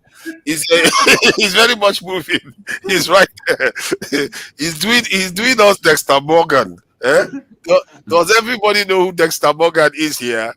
How many people know who Dexter Morgan is? Because Dexter knows. You guys don't know, man. That guy is evil. The guy Dexter is using his name for. He's actually evil. But it's quite interesting. You need to look into it.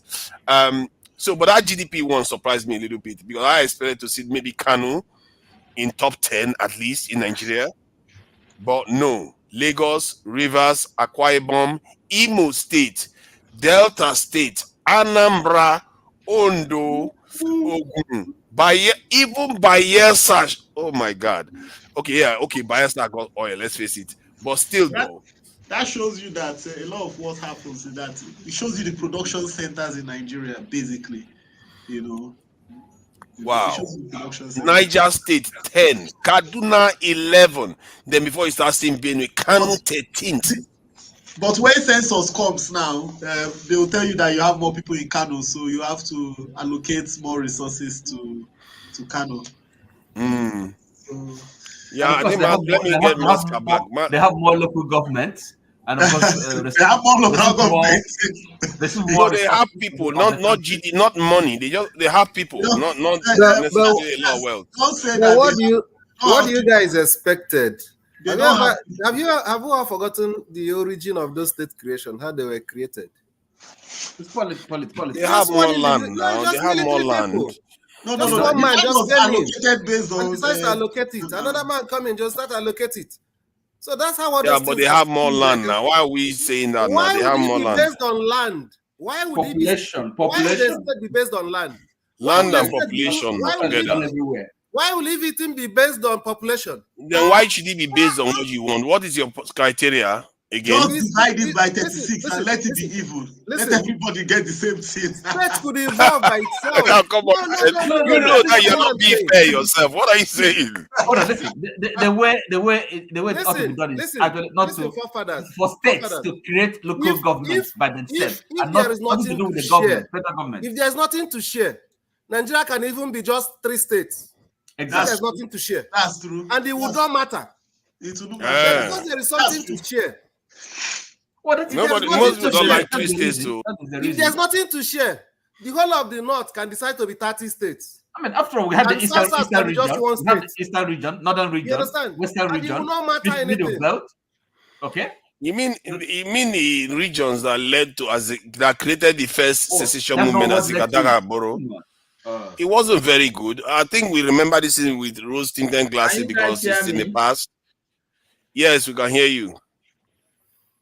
Yeah, I just came. I tried as much as possible so that I can answer. Yeah, it was a good question.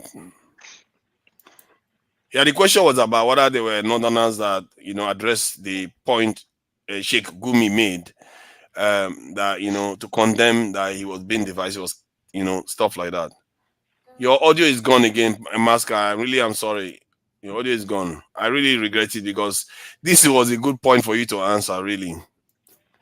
And Steph, what did you wait? Why did you wait all this long to ask this type of genius question? You could have asked this question all this No, the it way was Maska because was here. you guys You went out asked the it. Maska was to leave before you asked the question. That was a good question, if you ask me. It was a solid one. Maska, please, if you can go and come back or just wait for your audio tends to show up, start working again anyway by itself. So, but so that you can be able to answer this question, because I think it's quite important that you're able to address it. Because maybe there are some people that condemn it, and we don't know about it. Because I didn't hear anybody condemn it. So, fathers, what I'm trying to say is that Nigeria did not start from the beginning, with sharing formula. You understand? And this developed this when we got to the stage where we begin to share, bring together and share. Now you can trace it to the time when all the problems started. And that was when the focus became on the federal. Like I keep saying, the reason why maybe in some developed countries like America, even a president could come from one particular state for 3 times. Nobody cares. You understand? Because they are not really. The point. It's not really a sharing issue. Do you understand? But the federal concentrated on something. Thought to do what? To eat money, to chop. Something that affects everybody. For instance, the federal government tackles issue of security, let's say military security, economic policy. You understand? And foreign policy. You understand? That's the main thing the federal government, concerns itself with. And the states are just, government gets a share of the tax that is generated from the different states. You understand? So whether it's 50 states or 20 states or 30, it doesn't really matter. But assuming that every year, maybe all the 50 states goes to New York, Washington, and share. That's when they begin to have this bickery about landmass, population, whatever it is. And that's why you see now that the states that don't even have any natural resources could develop its own environment to be able to attract investment and even be richer than those that have resources and stuff like that. So this sharing is at the core of Nigerian problem. This map that I'm looking at here, I find it really, really fascinating. This map that I'm looking at here, because I've never seen a map that they make like this, like for Africa, necessarily the way they did it here. I really find that interesting because it just basically kind of show the different groups, and you can look at the landmass that they occupy. And if this is agreeable by most of us here, that this is the Igbo, this in areas, this is the Yoruba areas. I don't know about all these people here. Then there's the Edo here, the Jaws are here, BBO is there. Then look at the areas the Hausas occupy.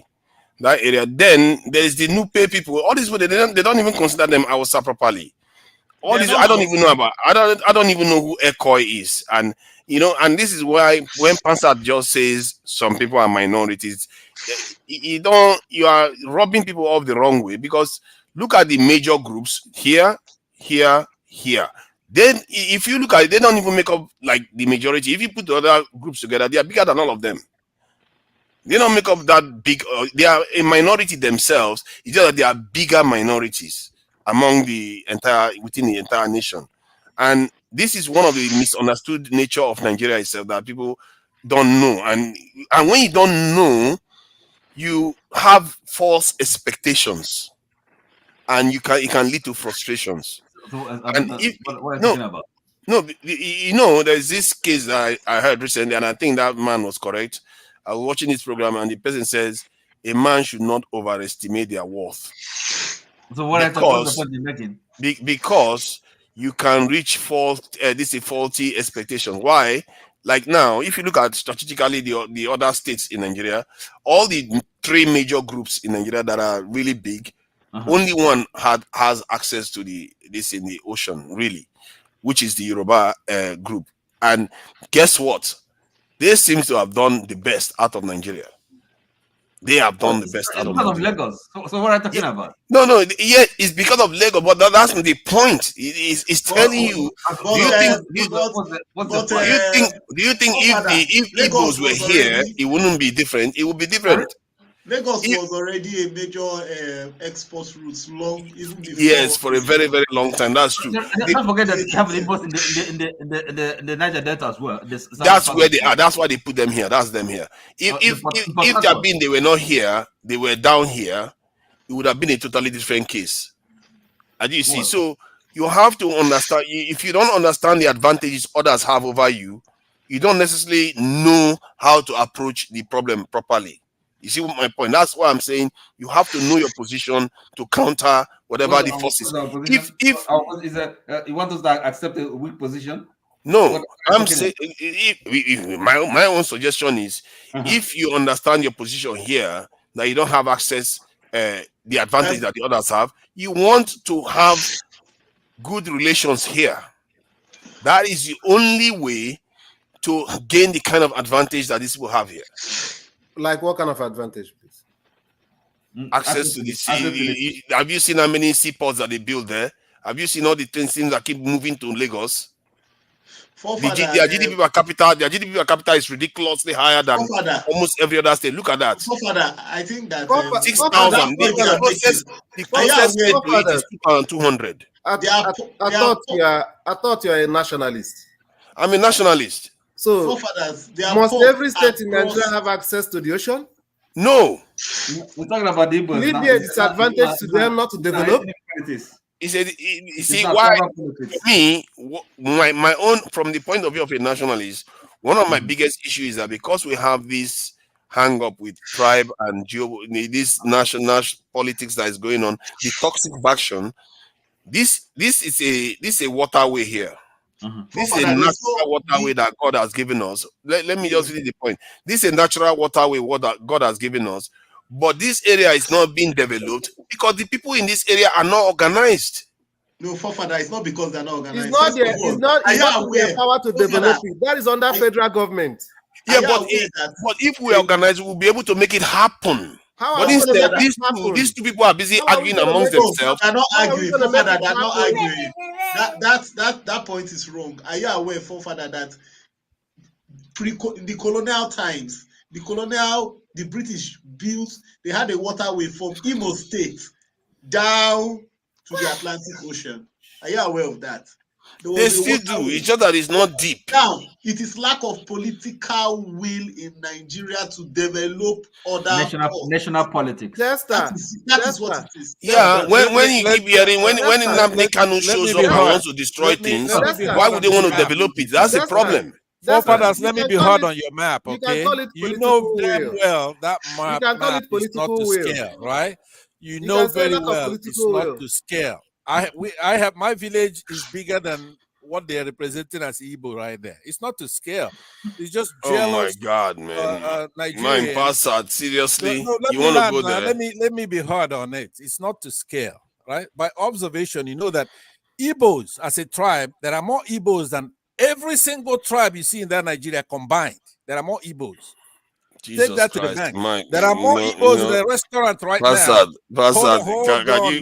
Can you stop with all this talk?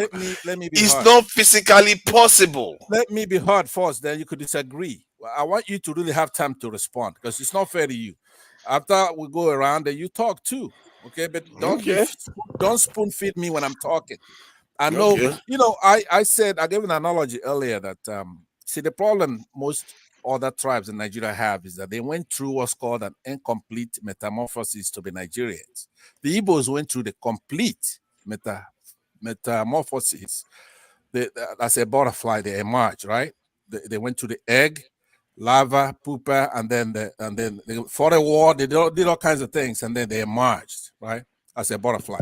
The other tribes, like your tribe, they're like cockroaches. They went from egg and they became a nymph You and just became call a adult tribe cockroaches, right? cockroach in Well, this hold on. Pansal. They did Enough, not. They man. did not go Enough. through. This is just it's like a proverb. It doesn't forget about the insect itself. I'm talking about You the know, you process. don't do that, Pansat. So You, hold you on, wouldn't call please your people hold a on. cockroach. Hold on. Don't do tell me that. how to talk. It's very rude. Don't tell me how to talk. What I'm saying is No, we shouldn't be metamorphosis. calling fellow I'm not Nigerians calling or them. even I'm not African. calling. I thought I'm you were not. a Pan African. Look, I am not. I am a Pan Please, all African. this kind of weird Pan Please. African this in flag you wear when it suits you. Okay, You're calling your fellow Africans I don't want you. cockroaches. Don't round me up. Let me land my point because it's actually an accurate description, right? The only you could say, well, cockroaches go through complete metamorphosis. Then you're gonna be wrong. When a cockroach emerges from an egg, it looks like the adults. It may not have the wings, but it's already emerged as an adult, looking like an adult, but it's not an adult, right? It's a nymph. We, the Igbos, went through a complete metamorphosis. We fought the country. All these things we're fighting now in these elections and the country going down. We've already had that fight. Went to war. Now, if you go and bring a map that is absolutely not to scale, even in yours, well, I don't know if you have a tribe. I don't believe you have a clan, right? I have a tribe. What's wrong with you? What is your tribe? What is your tribe? Okay, Nigerian. There are more Igbos in your tribe right now. If you go and check I just told you my tribe is Nigerian. Okay, good. So, like, what I'm saying to you is that this map is not to scale. These people, I've told you, I use a rule of thumb when I'm dealing with those people in charge of Nigeria, especially from the north. Whenever there's anything involving numbers, facts, and figures, whatever they claim, divided by 4, and whatever they are assigning to the Igbos, multiply by 4. That's the rule of thumb. Do you have any evidence to back any of these statements? Yeah, the evidence is by observation. It's scientific, right? You have to don't. Okay, don't what kind of observation? Don't believe your lying is it eyes, instrumental right? observation or your Let eye? me, Which let one me, is let it? me, What are let you me using? land now. Let me land. Don't spoon feed me when we're talking. I just want to understand where your data is coming you from. put up this massive map of Nigeria and you assign a very tiny area to the Igbos. If you want to believe, I didn't do it, though. Okay, Don't so put you it on me now, didn't do it. So hold on. I'm telling you that it's not to scale, right? It's not. You don't have that many. You know what? Let's prove this right now. Put up the voting, the rigged election that we had. Just that.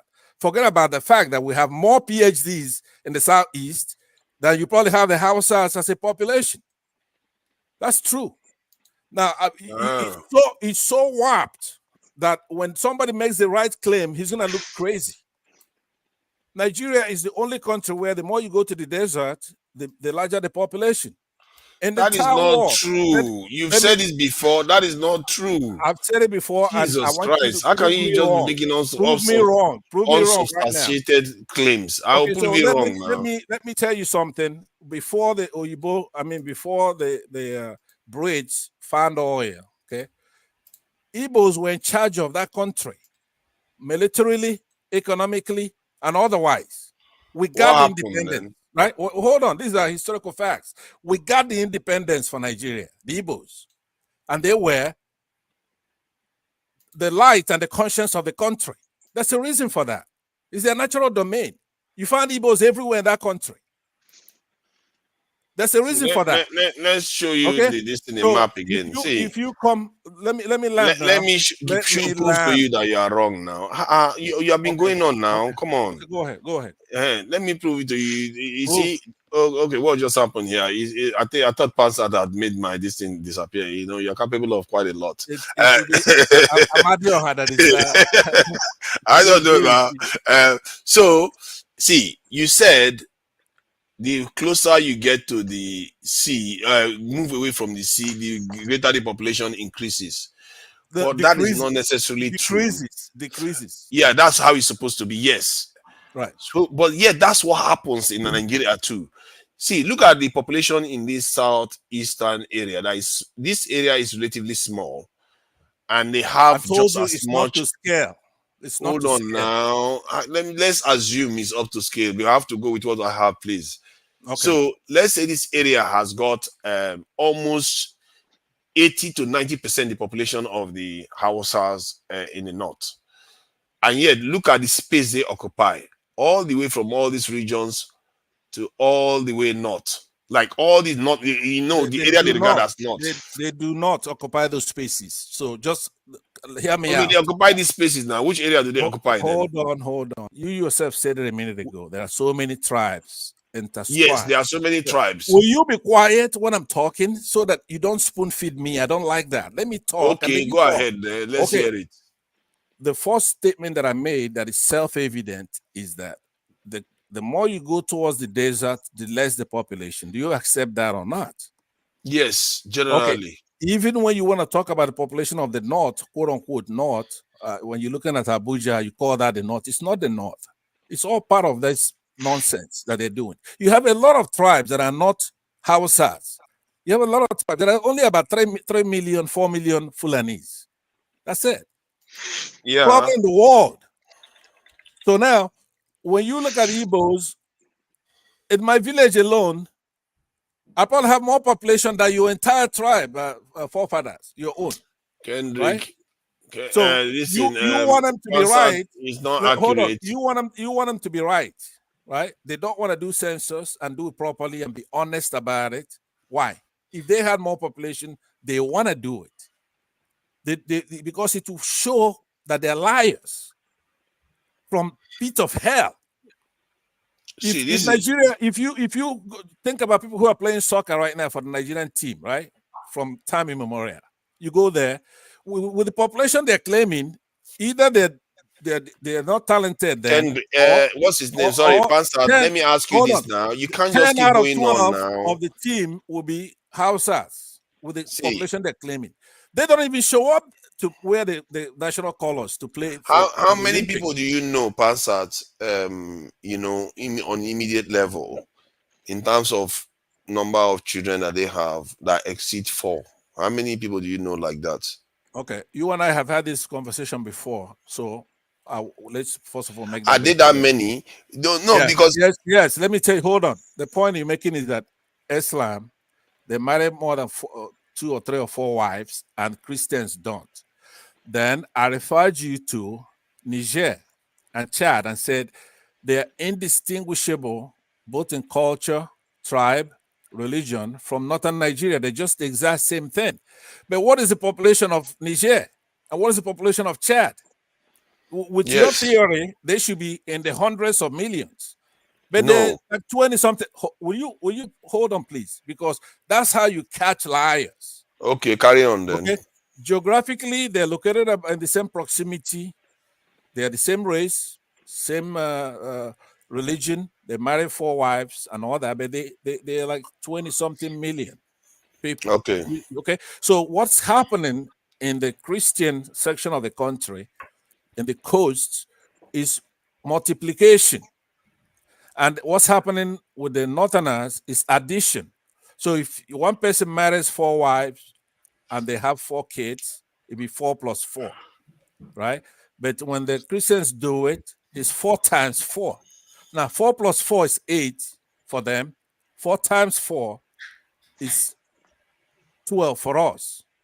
16. Or 16, rather. Okay. You understand? So let me explain what you described now. Come on, Pastor. You are mistaken. Let me explain. I hear what you said. Let me explain what you are missing. In Niger, they are very, very poor. One of the poorest countries in the world. I saw a documentary where they said Nigerians are Dangotes. Just hold on, please. I saw a documentary where this lady, because this is one of those most lamentable things. I wish this Masker was here. As a matter of fact, I find it a little bit sad to be here to be talking about this now, actually, because then when I was watching it, I didn't feel it that way than the way I feel it now. This lady, she had about 10 children. in Niger, and she lost almost every single one of them. Not necessarily at a very young age, when they were a bit older.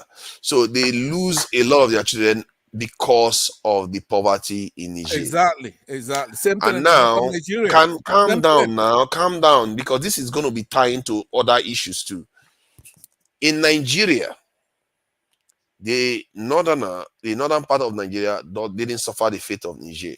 That is not true. Hold on, then let me finish. Niger don't have access to the ocean, but the northerners in Nigeria do. Where? And I actually believe. Where's Can I ocean? Which finish ocean? then? Tell Let me me which finish ocean. my point. Then Niger, I believe that Nigerians that were closer to the border of Nigeria actually opted to move to Nigeria a long time ago, more than 60 years ago. Moved into Nigeria instead of staying in a country that is landlocked and poor and all the rest of it. They had a better future in Nigeria. You would do the same when you're on the other side. So they joined Nigeria because they have access to the sea, and fortunately enough, events led to them basically running the country for a very long time. And this is also tied to the reason why they don't oppose their leaders. Now you are beginning to see the pattern that is emerging. They see most of their relatives in the Sahel, like Niger and all the rest, living poorly. And this is the only nation that they have emerged, that they have a reasonable population. Like in Ghana, they don't have a sizable population. In Benin, they don't. In Togo, they don't. They don't have sizable. It's only in Nigeria they have a sizable population. And this is part of the reason why they don't oppose their leaders, because they are doing better than their brothers. And you see, so it still doesn't mean they are not having a lot of children. And now the infant mortality rate is also reducing because of technology that's available. So their population, like Niger population now, is the fastest growing, one of the fastest growing one in the world. And the Nigerian northern population is one of the fastest. It's not because they're not having children, because they are dying. That's why they've not even grown faster than this by now. So that is my explanation for what is going on. It doesn't mean what you are saying is wrong. When you go towards the desert region, they tend to have less children.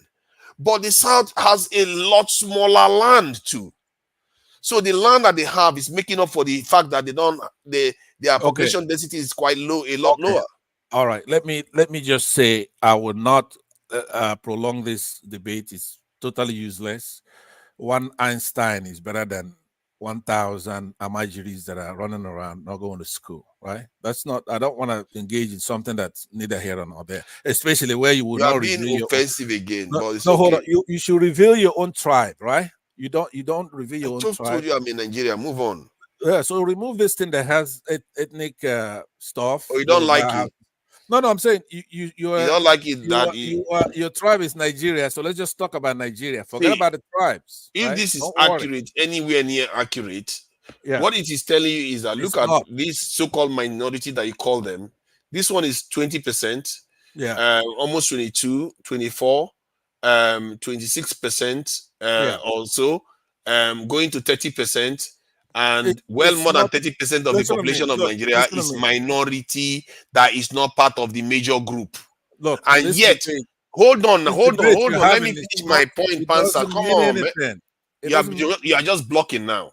See, the so-called minorities that Pansa like to dismiss is larger than any of the individual large groups. The minorities are more than 30% in population. It's larger than Yoruba, it's larger than Hausa, and it's larger than Igbo. If you don't understand the dynamics in the country, how can you be able to deal with the problems properly? Can I ask you a question for this? Yes. Is this the cause of Nigerian problem? No, it's not even close to being the cause. So why are we arguing over it? It's because part of the problem is that most of our people, what they do is, this is the argument they tend to bring up. So you have to deal with it, because they keep talking about these things, so that you can nudge them towards the actual source of the problem. Because when I present a map and say, you need to fix your security, we need to have constitutional conference. You need to sort out your laws. Oh, we have to have a talk about it. So these are the things they keep bringing up.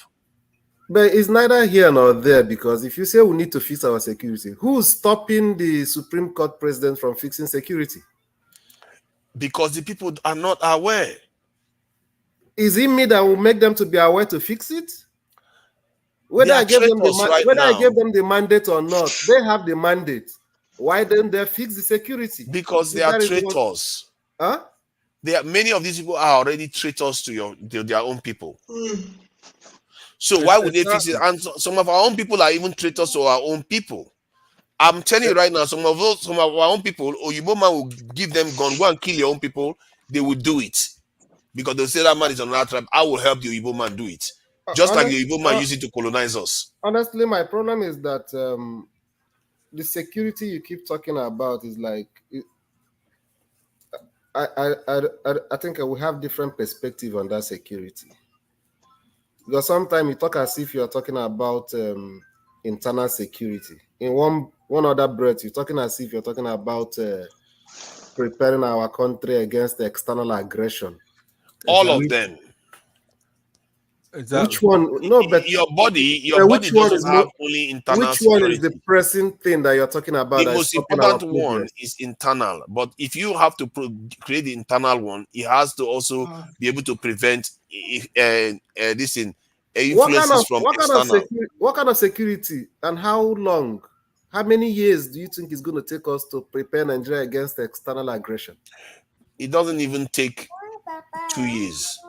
Do you know what it means to have the capacity to be how do I put it? For you to begin to prepare your country against external aggression, you need to have the capacity to produce military hardwares. See, the way you do these things is you start from the basics. So, won't you think that the basis is to give your country good governance first? Good governance will not develop your educational system. Develop your health sector. This is why I keep telling. This is why I release this stuff, because this is exactly what we say every time, and we miss it. You keep going to this, but I have to respectfully disagree with you. Or you disagree with Machiavelli too. A government that doesn't I'm coming. A government that doesn't. No, don't say it's easy to disagree with me. Say you disagree with Machiavelli too. Can you listen to me? A government that does not value the life of its citizen, how is he going to provide? Exactly. Why don't you say you disagree with Machiavelli too? Look, people can disagree. A lot of people disagree with Machiavelli. I don't have any issue with it. He's a realist. So you don't have any issue with Machiavelli, or you disagree with the point for your people. To tell us what to do. Okay, good. We need him to tell us what to do. Look, to Nigeria, what Steph did here is say that even when the answer is staring at us, we should argue about something else, because that one may be the solution. Even if all the examples shows that is not it. What I'm saying is that a government should first of all place a value on the life of a citizen before you talk about securing that citizen. And good governance. But if you don't, the government place a value people are the ones that place a value on their lives. It has to start from there. If you don't value yourself, why would anybody value you? Have you ever gone out with a lady and the lady says, I don't need anything from you. Just let's do what you want right now for where I am. Or the one that says, I have to go to Sheraton. I have to see your parents. Which one would you respect more? You see what I mean? It's a two-way street. My own perspective. I'm not saying you're wrong. I'm not saying you're wrong.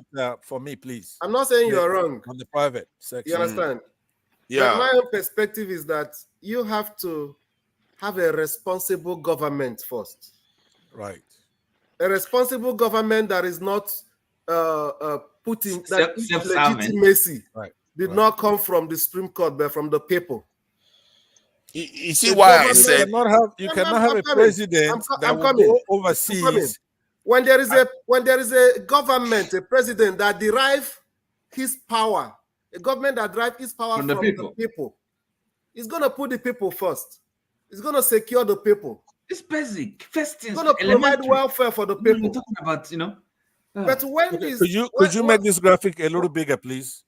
when the government did not derive its power from the people, you can't expect much from that government. And when you want to address the issues, you have to address it as a leadership problem. No, it's not only a leadership problem, and it's not even only a people problem. It's also an event problem or a historical problem. I don't even know how to describe it. When you brought out the other map you brought before, and this my brother Dexter said that there was a waterway from Imo State to the ocean during the colonial era. Now I'm asking you a question.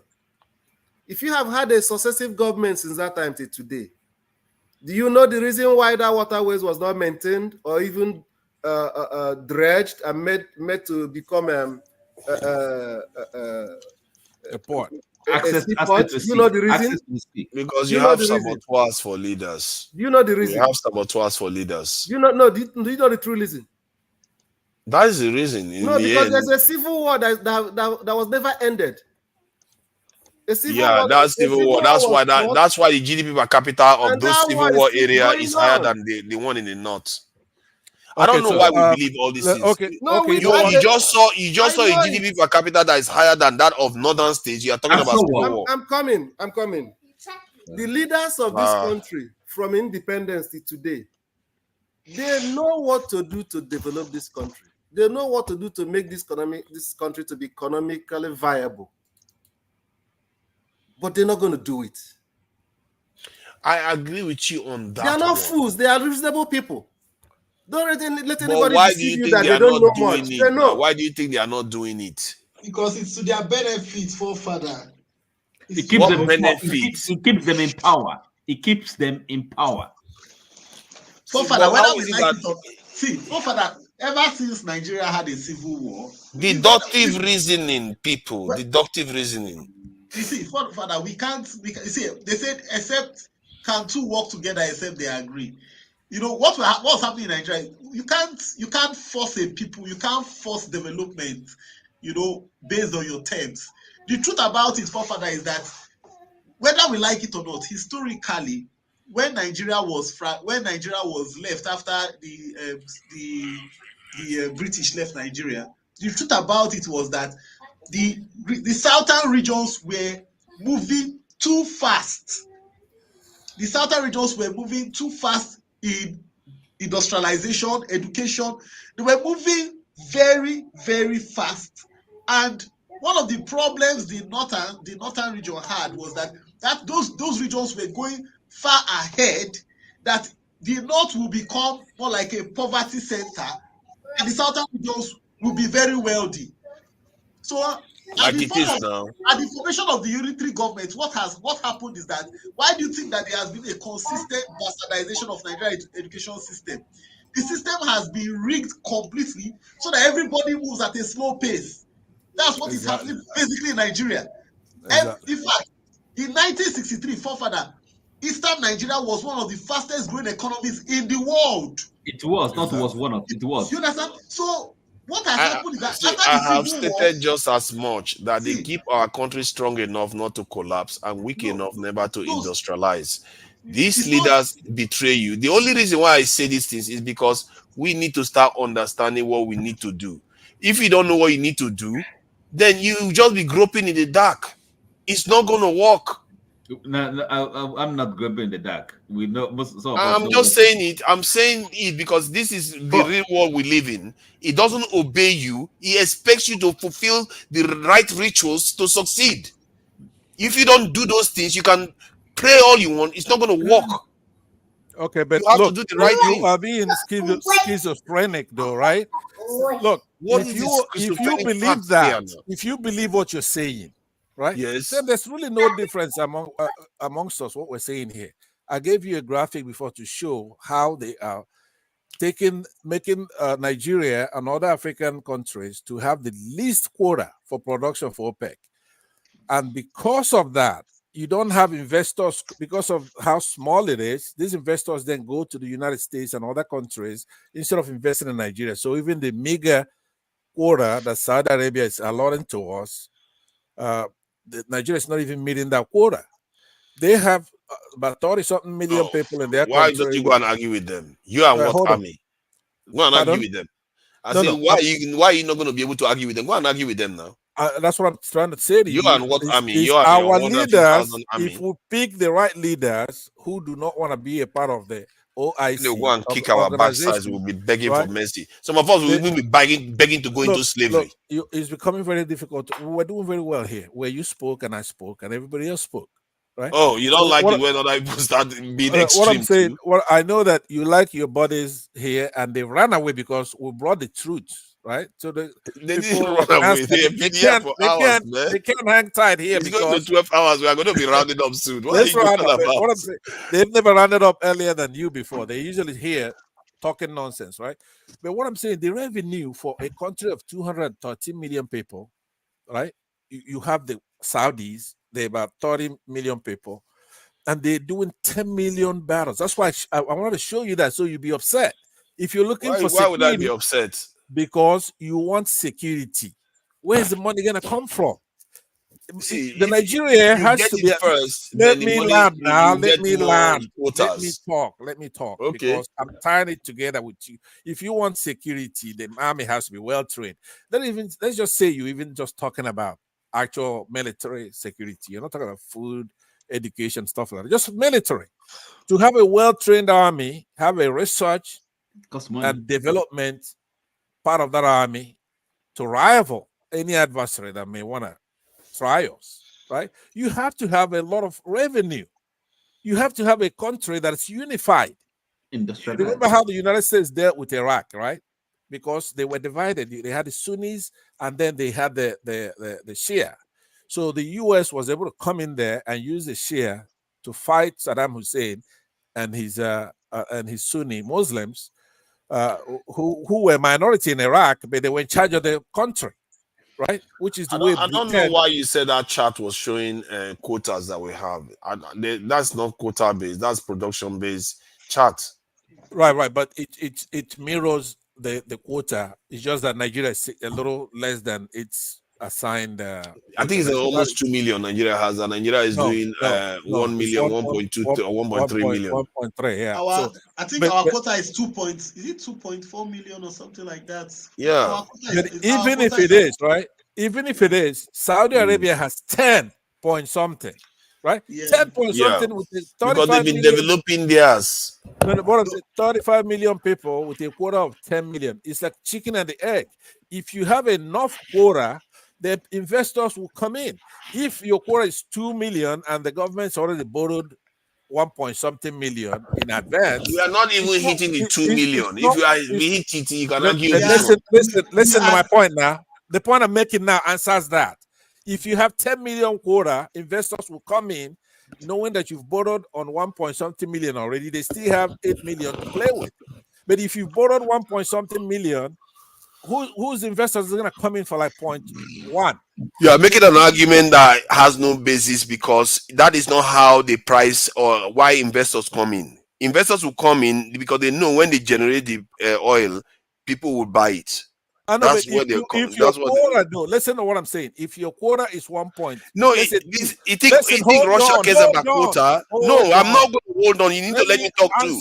Russia doesn't care about quota. Neither do Indians care about quota. You said I'm not using the right matrix. I'm saying if your quota is 2.0, right? Period. You're not going to be allowed to produce more than that. Even if you hit oil and you could produce 10 million.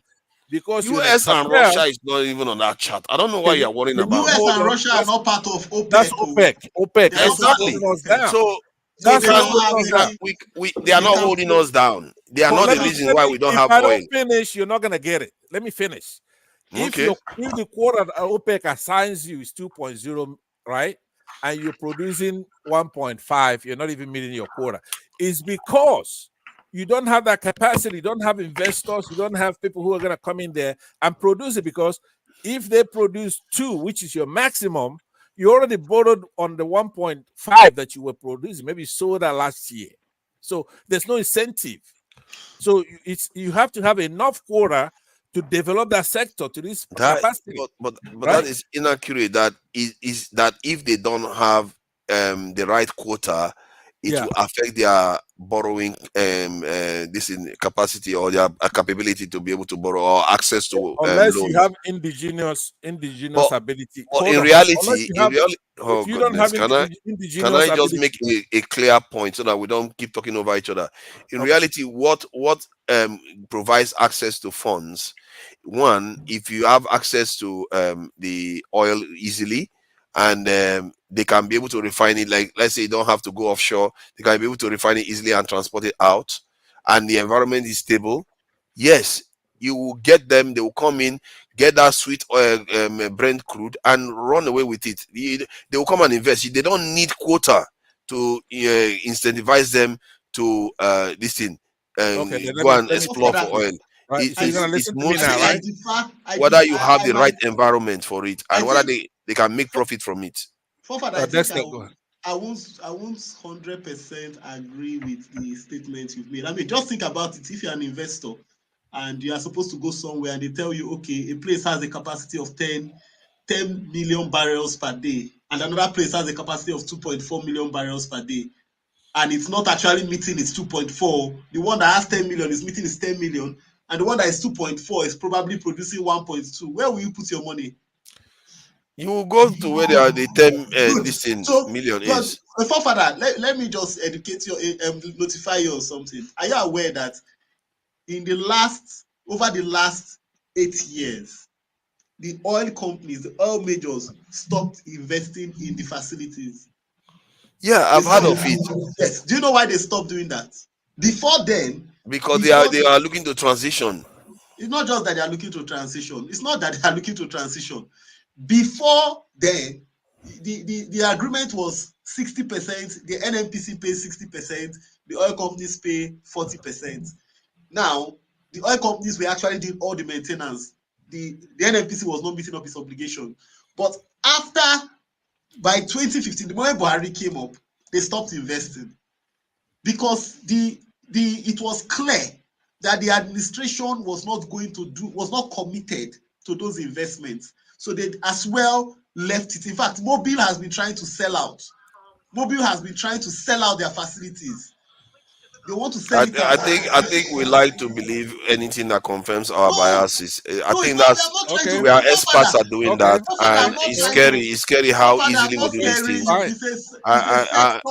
See, It's a sector. in the end, the Dexter, just conversation is leave not it. going to make much of a difference Dexter, just anyway. leave it So there for you. I will just But leave Forefather, it. look, Because I know what is going to it's change us a sector I work until something hits us and knocks us in the head, like other people. To be fair, that's what happened to other people too. They that is were true. hit You made hard Forefather, that. and they You woke up made. and fixed their countries. Yeah, you made Forefather, That that until point. something hits us, we will not know. Okay, but remember, forefathers, you wrestled the mic from me so that you could then give me a chance to talk, right? I didn't I, actually. You were okay. going on for ages. Yeah. What I'm gonna say is that nobody's all wrong. You're not all wrong in what you're saying.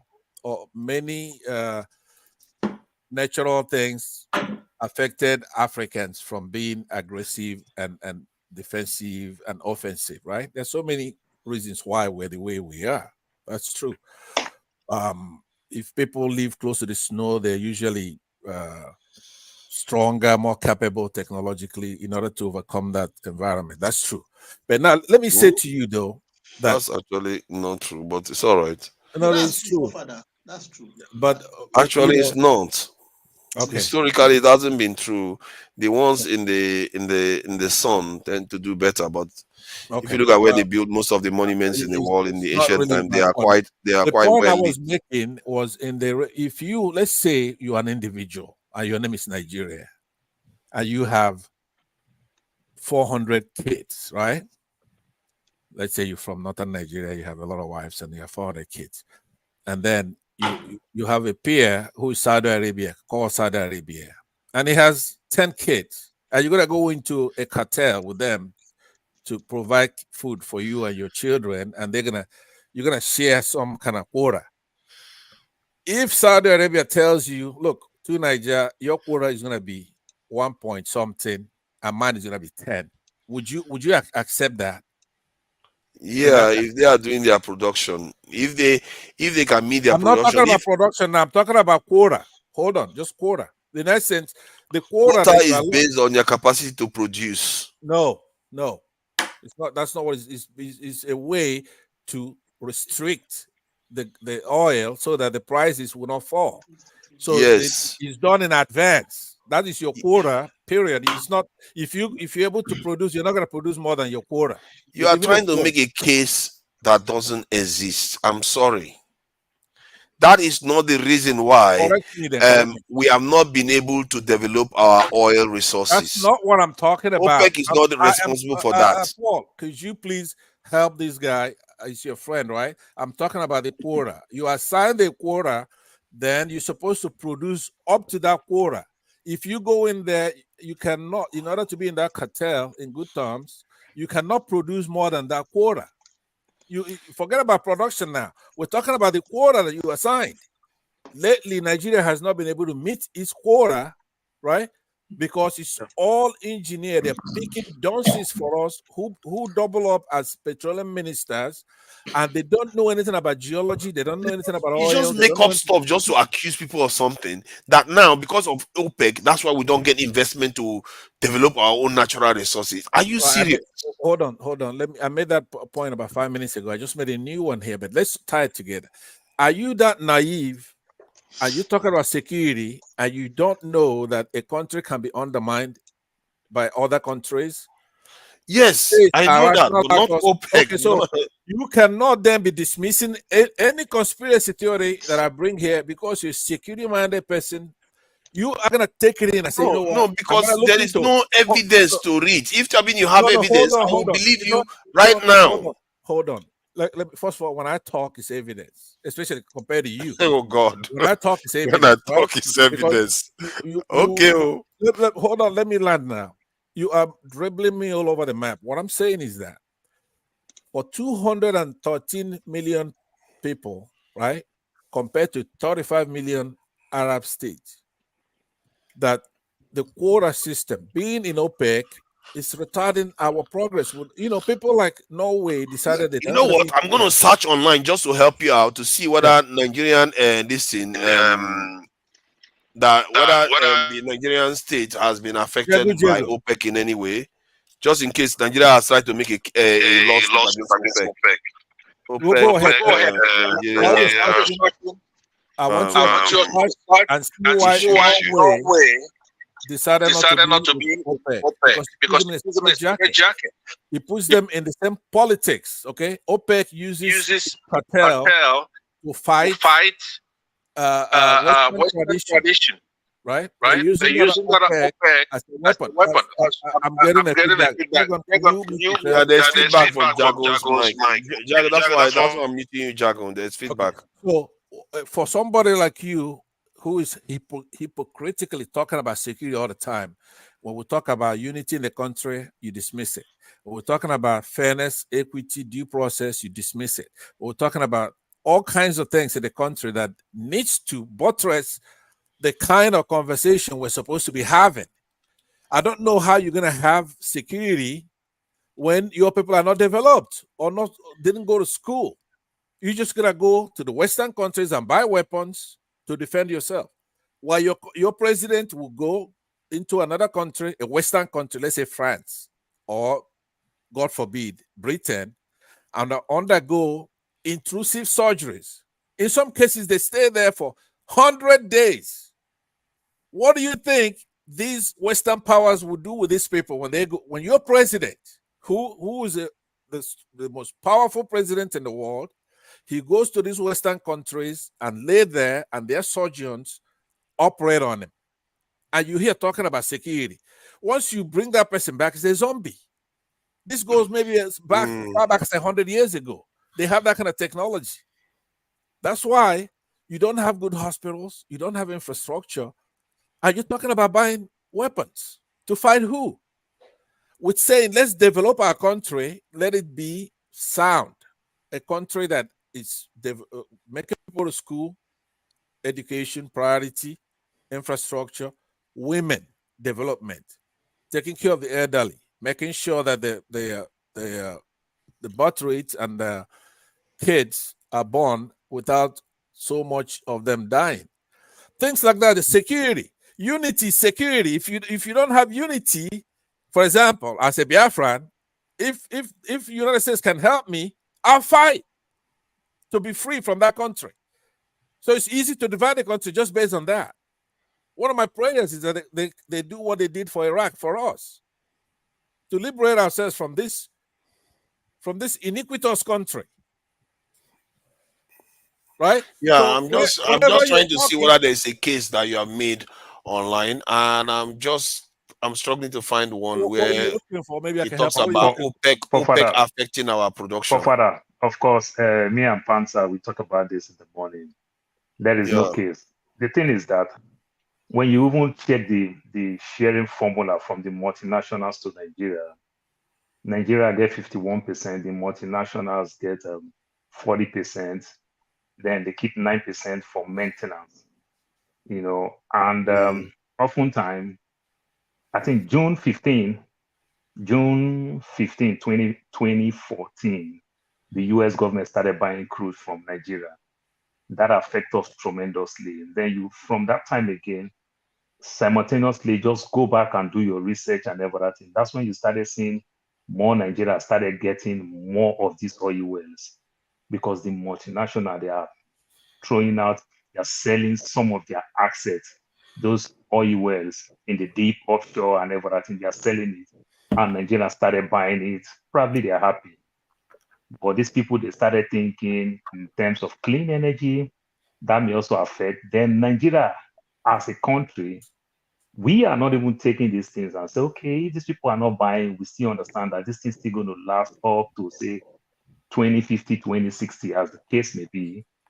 How about we invest a little bit so that we can catch out the excess profit that we can make from this thing? We can diversify, just exactly what the UAE is doing. Saudi Arabia is doing the same thing right now. They are diversifying from their oil to think of other things that they can do, so that when this oil go out of market, they can still keep their pace as a rich country. So these are all Okay, the Paul. things. But Paul, could you hold on just 1 second? Panzer, I just let want to me say land. something. Then you continue. I just want to say something to you, because the way you have to understand, and I hope that's where you understand, the OPEC is a cartel that each main job is not to let the oil flood the markets everywhere. Yeah, OPEC. So when you talk about OPEC, hold on now, hold on. Panzer, I was going to ask you a question. Yeah, but I don't think that's a question. No, I haven't. I'm going to ask you a question after you, because it's okay, you go important ahead. discussion. I want to know that you do understand that everybody just doesn't go there producing whatever you want. There is a quota given to every member, right? As a matter of fact, Saudi Arabia voluntarily now is cutting back 1 million from their quota. Not that they cannot produce it. So when you do your search, when you see something like that, because you're looking to see is there a quota assigned. So if they say we're going to voluntarily cut back 1 million barrels a day, Panzer, then you that just means make there's a quota for it. Go ahead. Panzer, you just make my case when you talk about this quota that you're talking about now. It just kind of makes sense, because Saudi Arabia get more, and whenever they are cutting, when you look at the international news very well from the mainstream media, what do you hear? You hear Saudi Arabia, Saudi Arabia. Yes, of course, we hear OPEC, but because Saudi Arabia get more, they are the one that always cut from their own and let the smaller nations supply. Sorry. Okay, I don't want to be sorry. Just let me land. I don't want to be sorry. Sorry is not. I don't want to be sorry. Let me land. Let me land. So I don't want to be sorry, please. Okay. So whenever they want to cut, because Saudi Arabia get more, Saudi Arabia reduce. Saudi Arabia does not say, why? Okay, why? we are cutting. Why do they get more? Why? Can you listen? Can you listen? Because Saudi Arabia.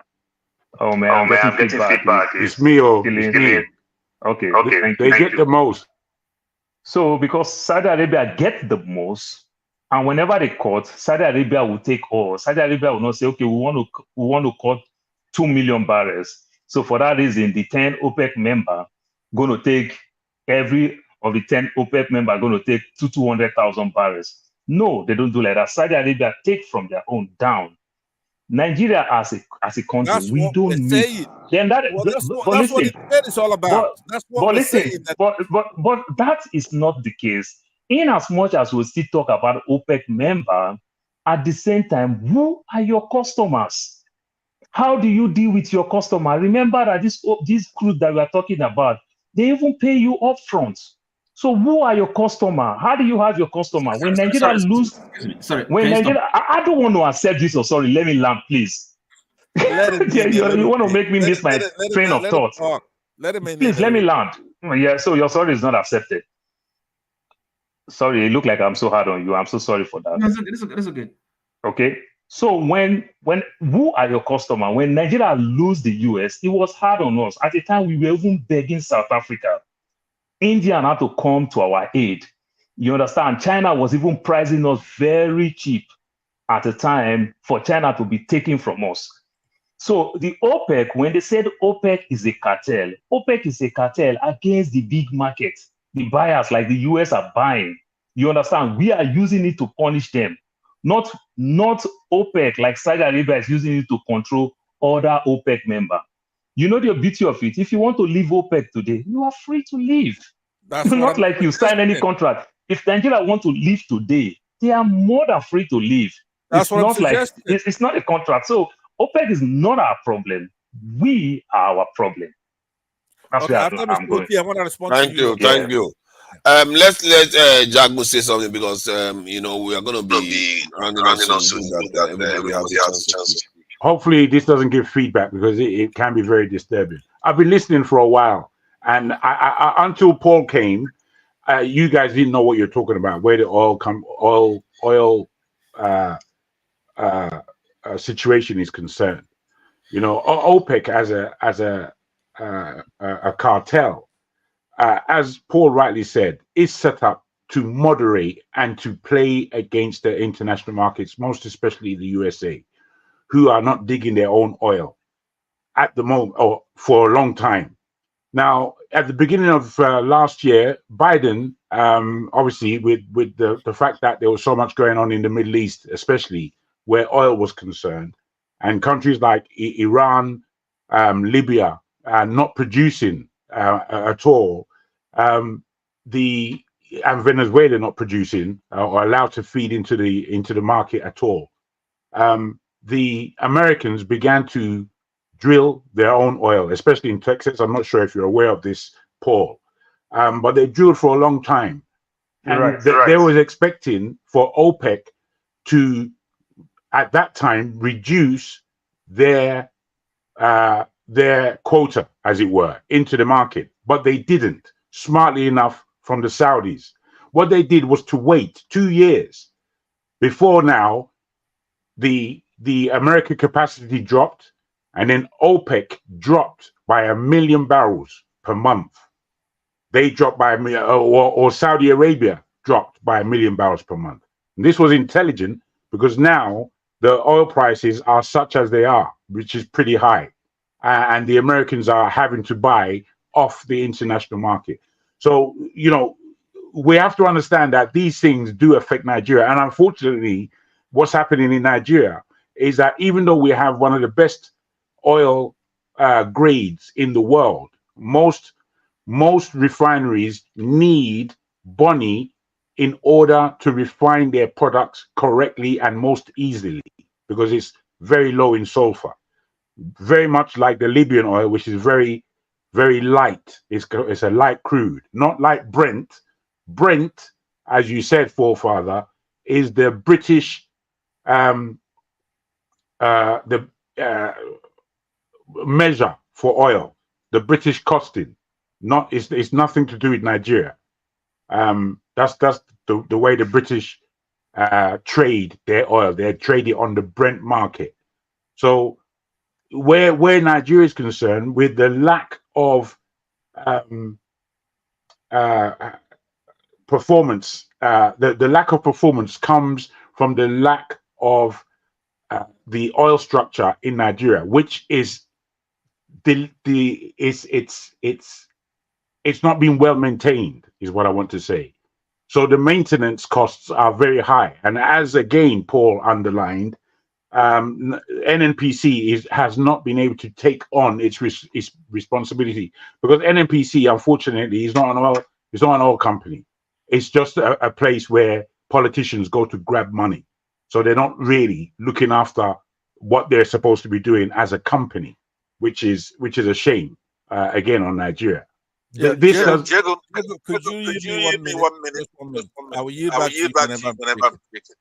Please. And also, it'd be good if you could mute for that 1 minute. It's now, I'm very happy that you enlightened us. You're very knowledgeable about this, and you spoke quite eloquently on this, and that's good.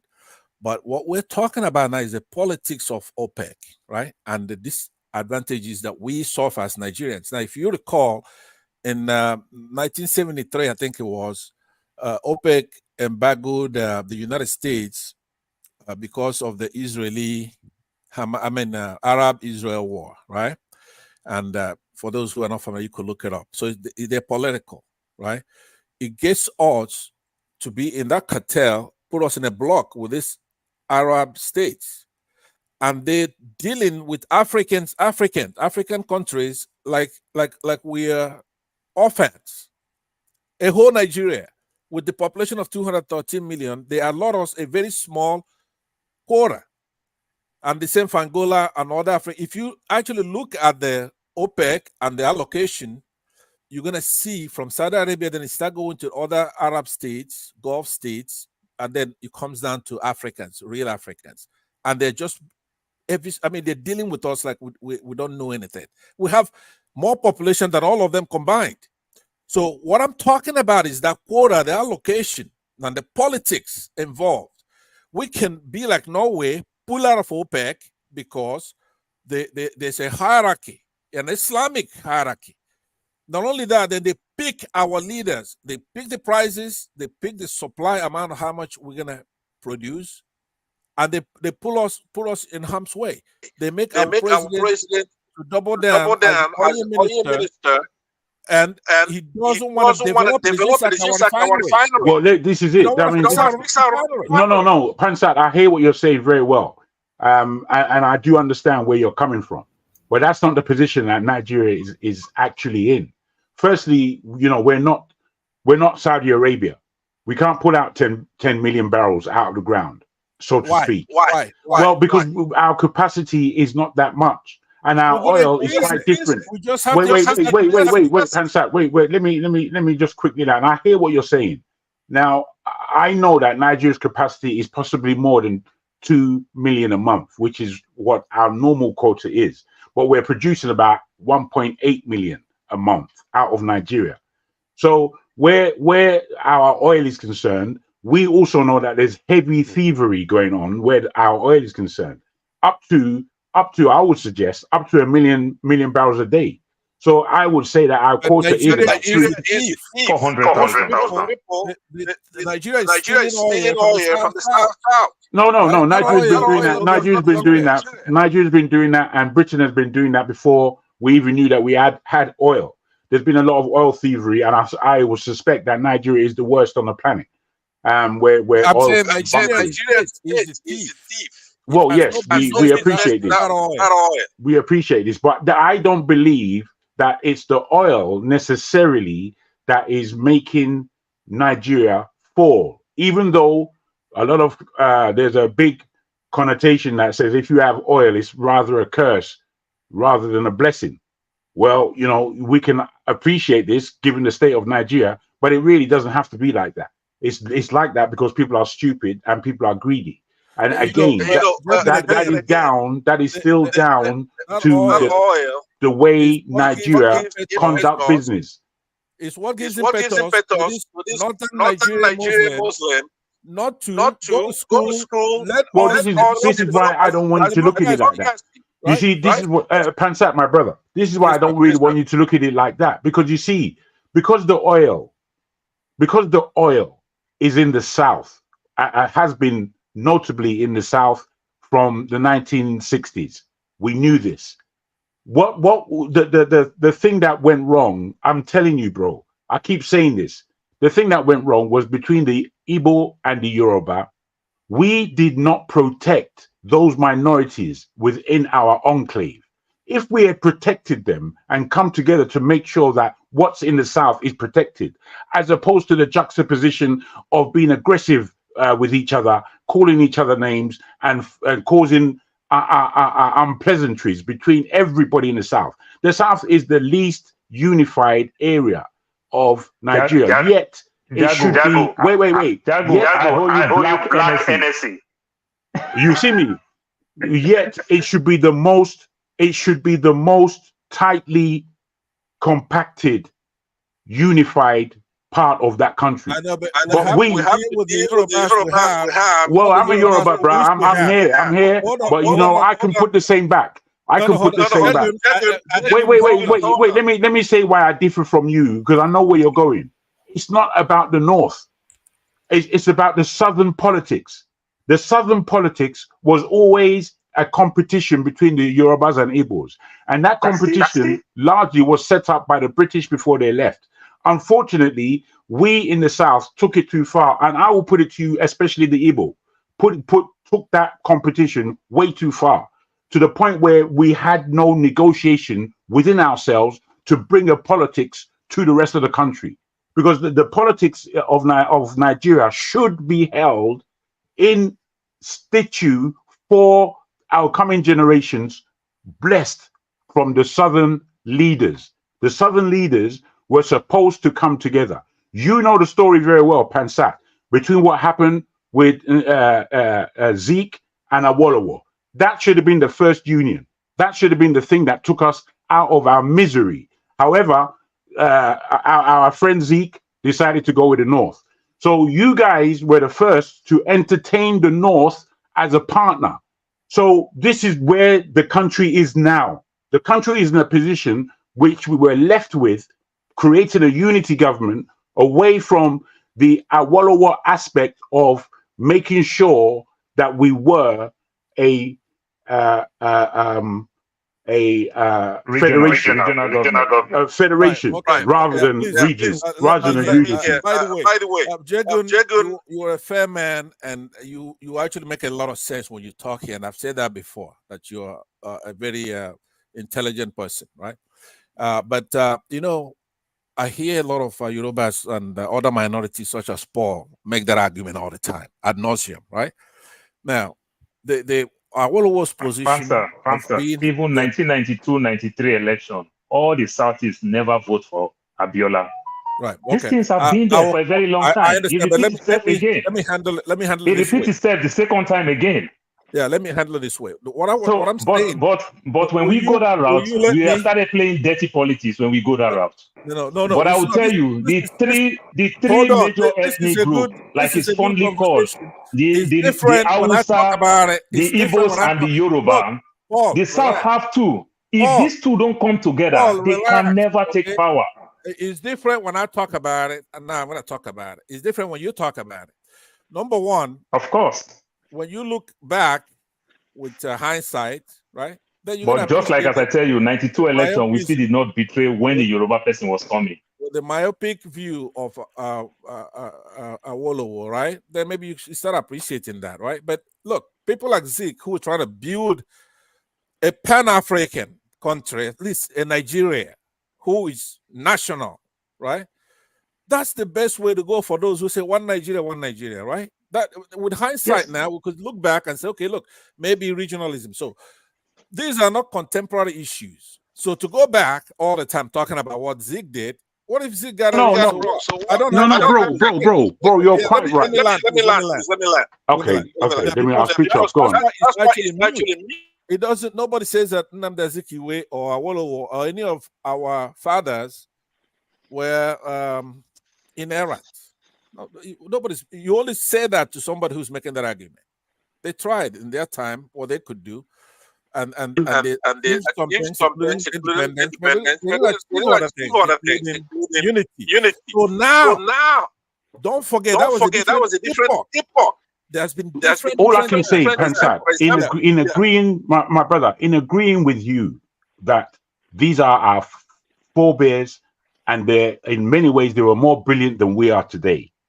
What I'm saying is that errors made or understanding why we're in the position that we are in today with Nigeria we have to understand where it emanated from. We have to admit. That's what I'm saying. Boss. Let me just quickly summarize.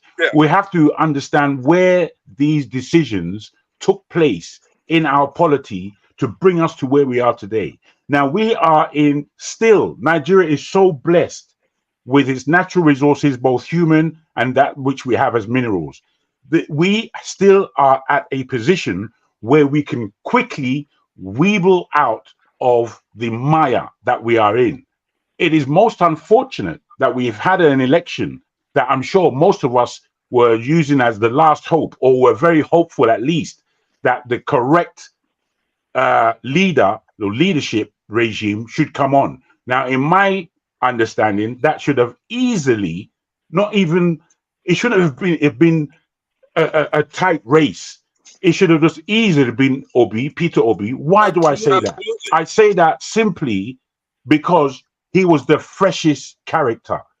Everyone else we know about. We know what they're going to do. There's no head scratching about it. Why would we bring Tinubu when we know what he's going to do? And what he's going to do is not going to be good for the country. Why? Anyone who's got any sense. I mean, for me, having Buhari was a complete waste of time.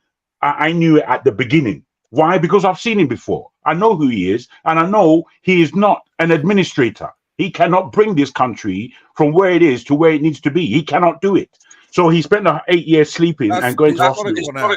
So we know that we are in a crazy position whereby the security that forefather talks about, which I have some slight appreciation, but I don't follow his dynamic. I don't follow his dynamic as to how this really brings about Nigeria's revolution. Because it's our psyche that needs fixing. Let me say to you, right? I'll conclude with this. I know that I want to chime in here. I want to hear from OT, Steph, Paul, Okija coming in here, and of course Dexter. What I'm saying to you is that it's a lazy argument for people who come assemble here, especially on this platform, talking nonsense about what Nnamdi Azikiwe did and what Awolowo did and all that. Nigeria has gone through. Answer.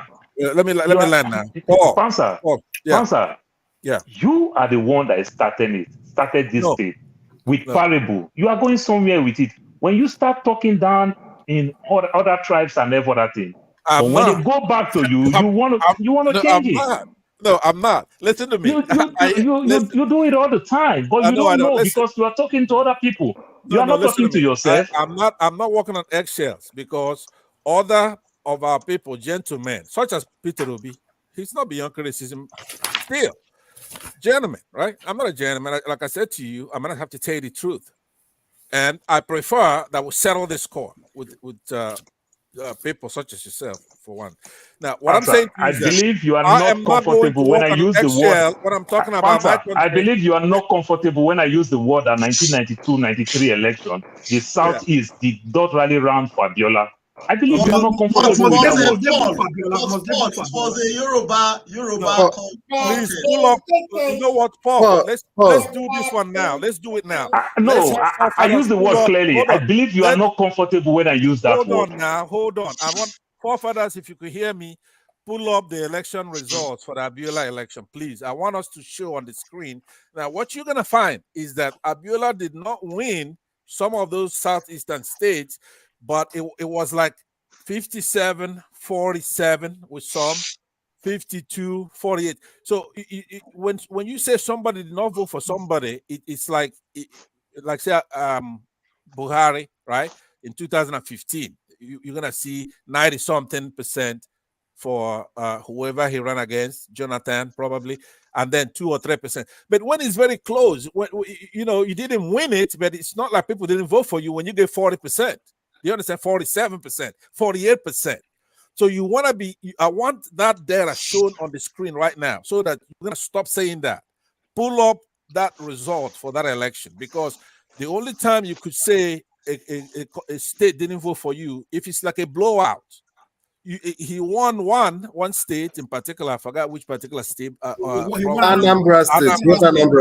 And then the other ones were like 48, 50 something. You didn't win it, but it's not that they didn't vote for you. They voted for you. But the shame though is that people who brought Buhari, who voted for Buhari in 2015 and 19, right? What would you be thinking about to vote for a coup plotter who shows no curiosity whatsoever, is violent, ruled by decree, kill some people after? I mean, for the fact that the Yorubas voted for Buhari against Jonathan. Now, Jonathan is not the brightest bulb in the room. That's true.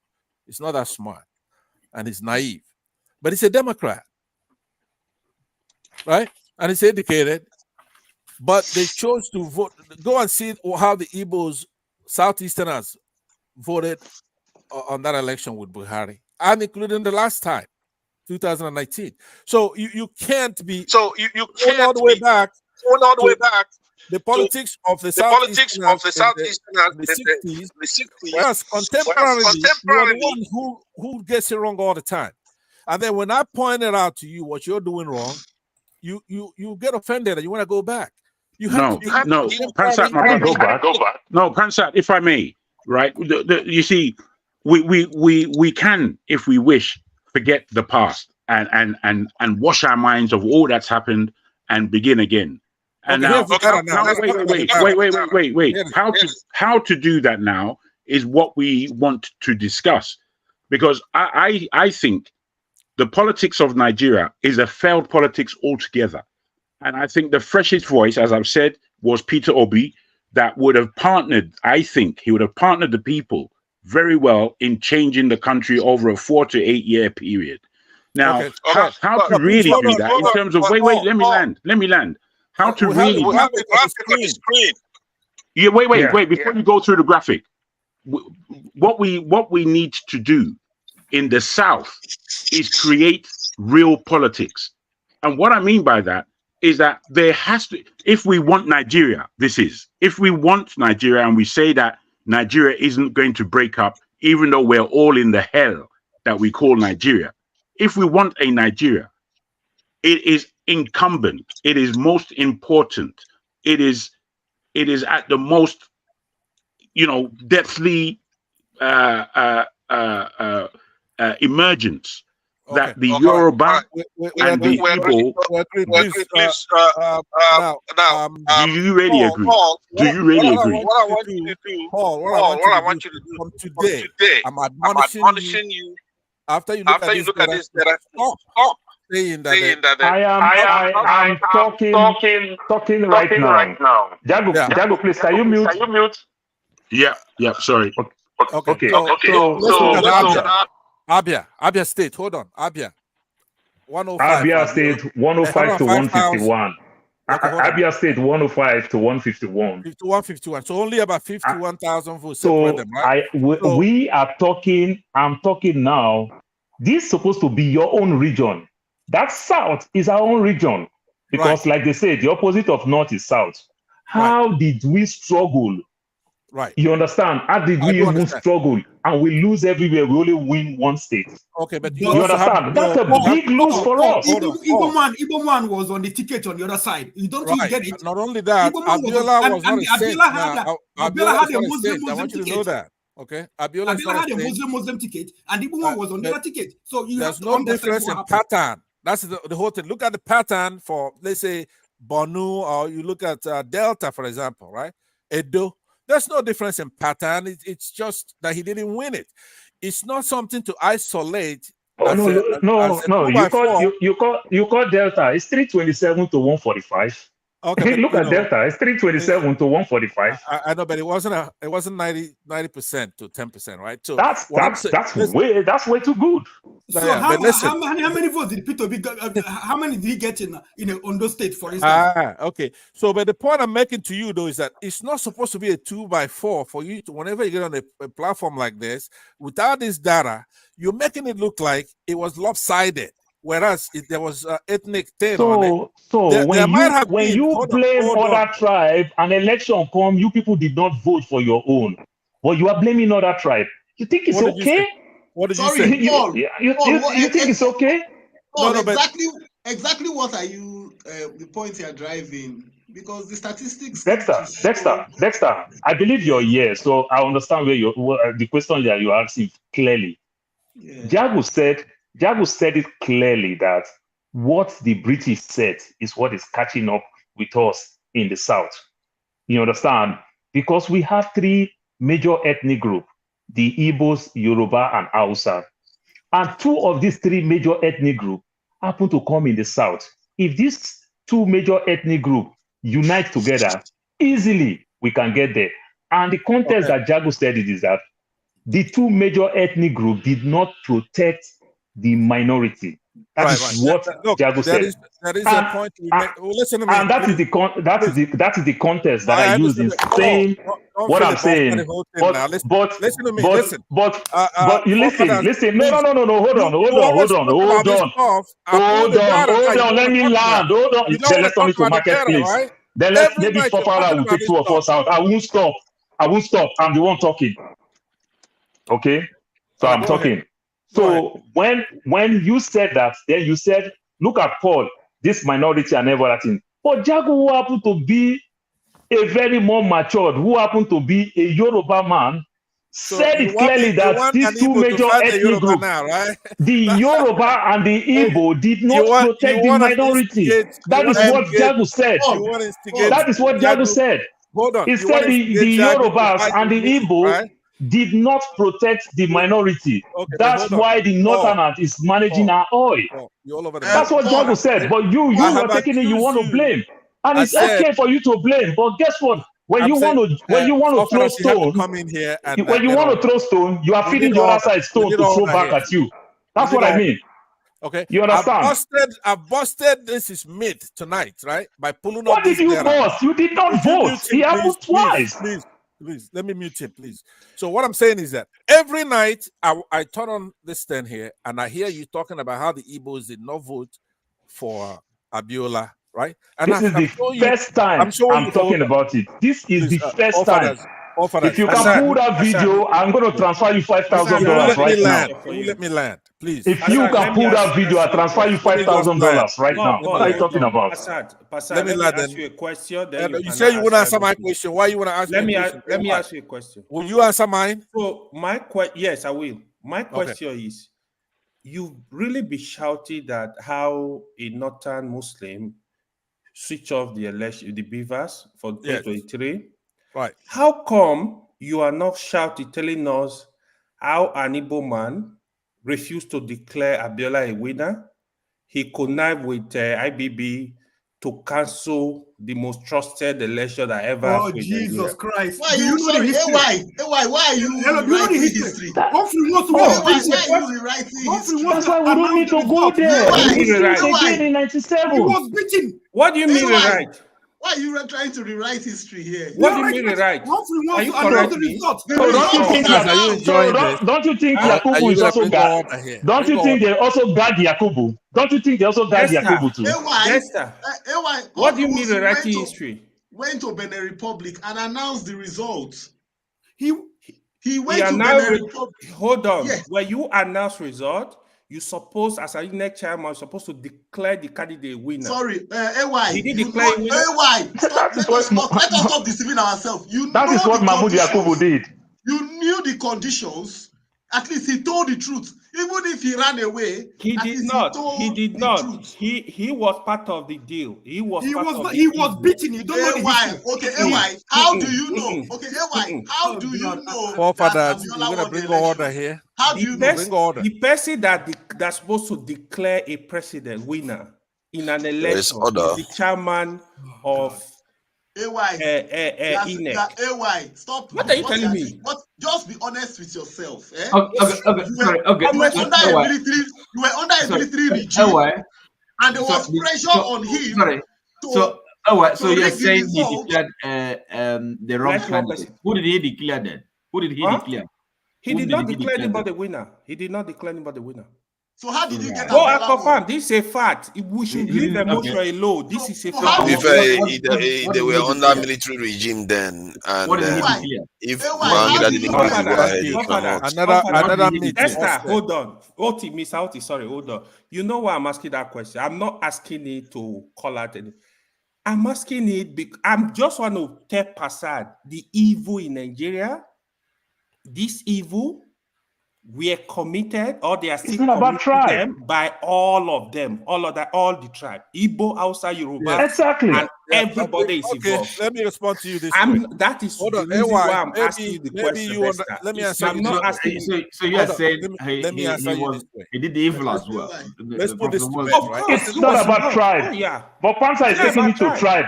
But No, Pansa hold don't on. want. But Pansa Hold don't on. want anybody to talk about his own kingsman. But he's Yeah. comfortable to talk about Yeah. other people's kingsman. It's Okay, very That's why I easy. said, you asked me a question. Pansa Talk is about your turn. Let own. me Pansa, respond. Let me you are respond. bringing this place to a market square, and Okay, you can't take the heat. Okay, Whether hold we on. like it or Let me not, respond. AY, Okay, yeah, please, we have Dexter, among Mr. all Dexter. the tribes, we have corrupt people who have compromised Nigeria. Yeah, let me Among answer all this. the No tribes doubt. in Nigeria. That is Now, not. so, Of course, we know that. Can I answer this, please? However, it is No, not one at a time, it Pansat, is not a please. rule of thumb. Now, the question was to me, sir. Okay, Right? yes, please continue. Okay, and that I agree. First of all, let me align myself with everything Dexter said. Okay, but AY is clever by half, right? I never talk about tribe when I'm on this platform. Never. I never talk about tribe. So trying to use Pansa, you don't drink religion. Ogogoro. Hold on. Pansa, you don't drink Ogogoro. Trying to You mix. where they cause Fulani. You where they Hold talk all on these now. things here. Cause the Hold Hausa on. here. Right? Pansa, you don't hide. Please let me. Pansa, don't talk all this type of thing. When you talk it, everybody have let it. me justify what I said. I'm saying don't use Islamic religion and tribe interchangeably. That's not what I do. Talk about us having an Islamic problem in the country. It has nothing to do with tribe. Right? Come on, you say the numbers of PhD. Let me answer. The numbers of PhD in your village is more than the whole numbers of people in the whole I north. heard Passat, he's salty forefather. He says for his tribe they are cockroach or something like No, that. he said the north. The north. He said the north are cockroach. No, he's talked to forefather directly. He said You understand? And you want to talk all this time. Now I just make mention of this in how you talk. We can make mention of Humphrey Wosu. We can make mention of Morisi Wu. You wanna come in and get order. Right? Get some order. Control this Paul. Stop wanting him. Remove him if he doesn't want to listen. Answer, go and sleep. You don't drink Ogogoro. You just call me salty every whatever time. happens, You but gotta respect people, man. Okay, you know what? It's too hard. I'm People gonna from mute. South I'm are gonna supposed mute to be and your then biggest I'll come back. ally, but I will you mute. I'll talk come down back. on them. Anyway, hold on. At least if we can, let's try to be a bit truthful. Even if you want to talk about tribe, that's not a problem. But let us be truthful. That's what I care about above everything else. Okay. Let's be honest. Okay. Don't just make up things. Say the truth. Be honest. Right? We can just take it. I mean, nobody's no person is innocent. Okay. And we all have a fair share of of them. But let's be truthful. That's the only thing I can say. Truth. Truthful in what, sir? Speak it. Speak your. Exactly. Whatever we say. For example, you see, the thing is, you see, I when I came on, I've been listening for a while, and I didn't necessarily like the earlier conversation that was going on, so I didn't come out, just listening and see what's going on. However, at this point, when we're talking about how best, even now, can Nigeria, a country like Nigeria, still come together? Why is it important for a country like Nigeria to be a successful state in this planet, especially right now in this time, this dispensation that we're right now in, where there are wars all over the world, people are panicking in the world. And it seems to me that we Nigerians have no real understanding of how important we are by numbers in itself, and therefore how important we are to the Black world in its entirety, especially when we speak about, individuals saying that they are Pan-Africanists, they are, and such like. Now, for me, I with these kinds of conversations that we have, and I listen to conversations here and there regarding Nigeria, and it seems to me that the suffering that we've been under has been so traumatic to all of us that all we're speaking largely is our trauma. We're not speaking any solutions. We're not speaking how best to get together. We're not speaking the truth. And the truth is that Nigeria is in an awful muddle. And the muddle that it's in, it's still visible how we can eject ourselves from it and plant a new course of where it is Nigeria is going and what Nigeria actually means to all of us and how important it actually is. Now we could break up. This is a possibility, a high possibility. And really and truly, if Biafra was to organize itself so well and to leave the climes of Nigeria, and they were successful in doing that, to be honest, none of us, no matter what we think, would necessarily blame the East from removing itself for whatever reasons they have. We all know that we're living under hell. The Igbos leaving Nigeria, believe me, that's the end of Nigeria, because the Yorubas would kick out. And everyone would find where they want to be. Well, I believe that the Yorubas would run out of that conclave without the East, as it were. Whoever wanted to follow Biafra and take their space away, as it were. Why didn't that happen in 1967? For me, 1967 is 7 years into a nation. For me, that's that. Even though it could have easily happened, I suppose, but it didn't happen. You understand? And for me personally, Nigeria is an entity. Any one of us that left that entity, there is no more Nigeria. If the Yorubas left, the Igbos wouldn't stay. They're not going to stay there. You understand? The only people that would really stay are the North. Exactly. So these are things that we've got to understand. So if the Igbos were to come out and Yoruba wouldn't stay, and the Yorubas were to come out, Igbo wouldn't stay, we have to understand that this is the issue. We have to understand. Wait a minute, please. We have to therefore understand that this is the goal. The goal in order to hold Nigeria together in real terms is for the Yoruba and Igbo to grow the fuck up, to grow up and stop talking shit. Because we talk a lot of shit. And I don't know if we hear the kind of shit that we're talking all day. So wait, please, because I don't want to get distracted. I know, bro, but I've listened for a long time. Even though I've not been on, I've been listening. And for me, the conversations have not been progressive. They're not progressing anywhere. And I'm here to progress this conversation to a point where we can somewhat agree. We're not going to agree on everything, but can we somewhat agree on certain basics, certain fundamentals? Because we can't build this house on straw. We have to build it on the rock. Okay, let me because it's very important for me to respond to that point. I'm the only one that's thinking about it. It's not a moral equivalent. Please mute yourself. Now, it's very important to understand that somebody could come from a tribe and also speak the truth that's favorable to that tribe, and it will be the truth, right? So the truth has nothing to do with where you're coming from. More often, there's a bias, right? So in the interest of full disclosure, I'm from the Southeast. Now, I've looked at it, and I find that a lot of our prior warriors in civil rights and other rights come from the Southwest, granted. The biggest one, of course, being Fela Anikulapo Kuti. It's a phenomenon, right? African human phenomenon. It's not a Yoruba, it's a world citizen. But unfortunately, lately, the last generation probably, certainly the last decade, the Yoruba has actually turned into an iniquitous tribe. There are a handful of excellent people from there. For example, Pa Adebanjo. And sorry. Yeah.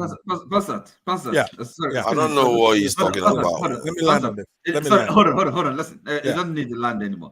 Now, from what Jagun has said, I think so. I believe. Well, here I hope he wouldn't categorize what I've been saying as also kind of nonsense. I mean, along on this same subject matter of Nigerian forging ahead, rebuilding Nigeria. So essentially, I think we understand the problem. So we are at a very bad place, and something has to give. There's no point pretending or it's not all this thing we're doing, having elections under this, present circumstances. So that is, we don't have a democracy. We don't have we have a coup, civilian coup. That's the fact of the matter, and we have to do something about it as a people. Look, we have to in the end come. It doesn't matter how we get there, around the table, and actually discuss our common or separate destinies. I'm talking about the at least the major, or even all the ethnic nationalities. We can't really denigrate any. It doesn't matter how big or small any one of them is.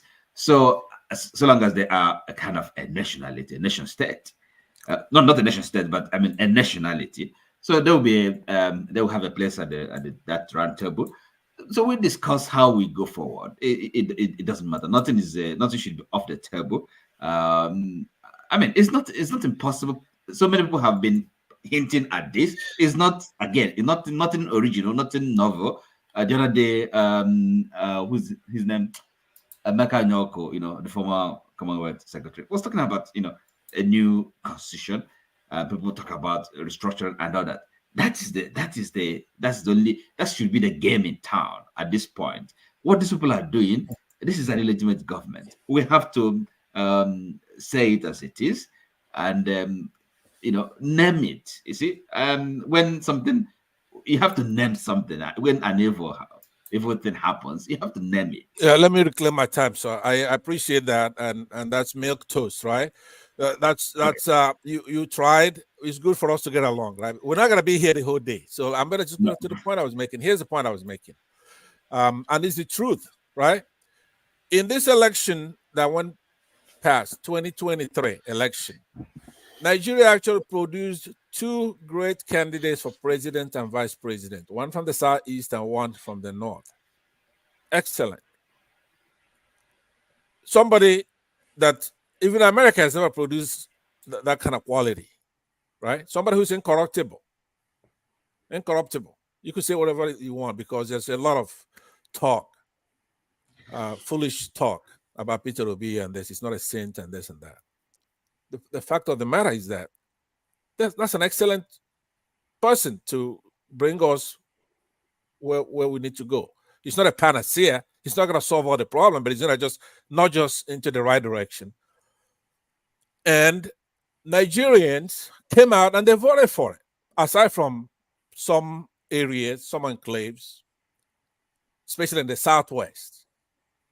It's not because one of their sons was running. Tinubu is not popular in the Southwest that much. A little popular in Lagos, but it's not really a popular person over there. They know who he is.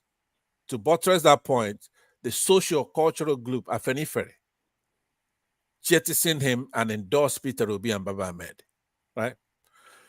And that's a lot of credit goes to them for that. They have one of the fiercest men in the country, Pa Adebanjo.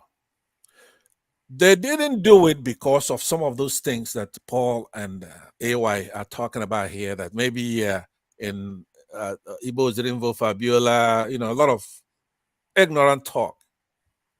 That it's a mere data that you could get online, devastated and eviscerated his position on it. Since then, I don't think he's ever going to say it again. And I really did appreciate. What is the difference between then and now? I'm going to tell you. So listen. Peter Obi won one state in Southwest. Incidentally, and Abiola also won one state in Southeast. That's a very important question. You understand? So this is the thing that Jagu is telling you, that if we put our hearts together, united we strong, divided we fall.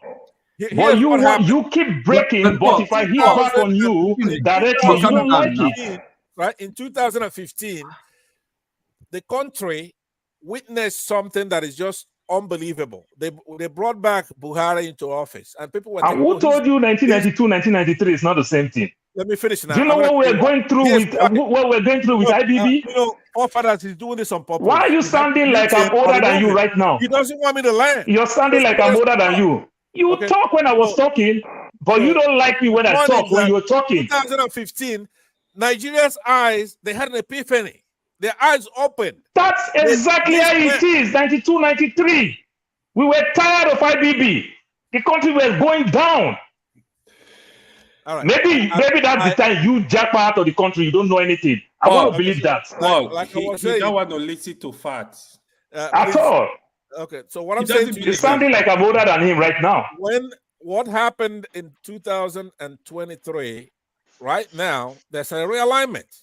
You had Peter Obi winning Benue, winning Lagos, Abuja, winning Edo State.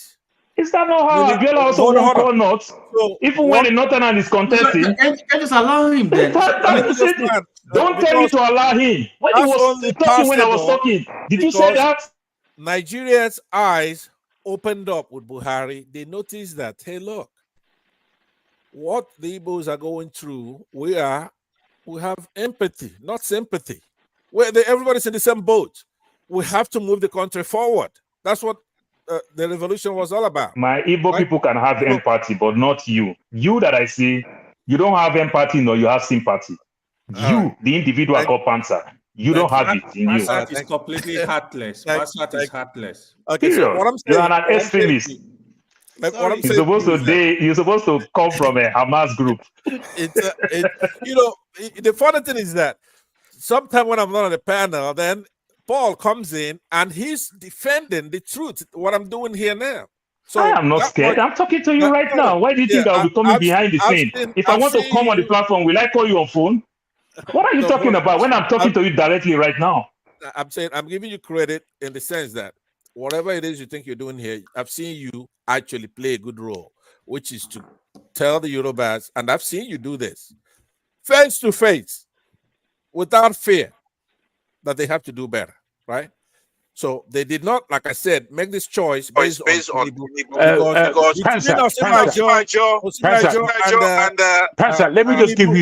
let me just try to assist you in my appreciation about who the Yorubas are, because I can understand you to a point, which is to be able to easily criticize the Yorubas in a rather flippant way. But I do understand it to a point. But I don't think you understand who the Yorubas are. You don't really understand who they are and what they have done for that country as a group of people and as a nation in themselves. Now, let me just give you this. Yorubas, they're highly individual people, highly individual. They are, it's not that they don't follow, but they are the least of the follow. Now, we know where Nigeria is concerned and where that is not true. Well, let me finish my land. You can come in if you wish to make it different. Who said that firstly? Pansat. I did. Okay, fair enough. But I'm talking to you. I'm talking to you, Pansat, just to give you my appreciation of what the Yoruba is. Now, whilst in the last, from I would suspect from the 80s to date, maybe, the individualism of the Yorubas has run to a point where we might seem like we're not necessarily a unified group. We may seem as though we just want our own and we're highly ethnic within the way we see things where Nigeria is concerned. Now, what we have to understand about the dynamics of Nigeria, it is built on ethnology. We are highly tribalistic, all of us. And the pride that the Yorubas have within their tribe doesn't always lead them to a place of sanctity. Like right now, those Yorubas who voted for Tinubu, for example, for me, I can't understand them for a second. But we know that's what's taken place with a large sweep of the North. Now, given the fact that we are highly individual, highly tribal, highly historic, and we are a big group just amongst ourselves, and then we have a lot of influence within the nation as a whole on so many different planes, the Yoruba has to be appreciated if you want to understand them at all, as the voices that are coming out from individuals. The voices that are coming out from individuals is what we need to take care of. So we understand that there are voices that are highly negative in the Nigerian discourse that are of Yoruba. We understand and appreciate this, but we have to understand that there are so many other points of view within what they call Yoruba, and this has to be appreciated. So the course that you're traveling, unfortunately, is not the course that I'm traveling, because I'm traveling on the course that my voice has to echo what I intend and what I want and what I understand as the truth. Your voice seems more to echo blame, pour on me, say I'm sorry for myself. All the other nations, even though they're getting on with what they're getting on with, I'm highly horrified with them. You see, that's not a discourse that we can have and make any sense of. We can't. Not if we're grown-ups, not if we're adults, not if we want to see the better for our enclave. Now, we know you're in America, I'm in the UK. We know what we face with the structures that we're living. Sorry, yeah, with the structures that we're living on out here in the West. We know that. By the way, I'm gonna yield to others. Before I do that, let me just tell you the way you put it in the UPM and the USA.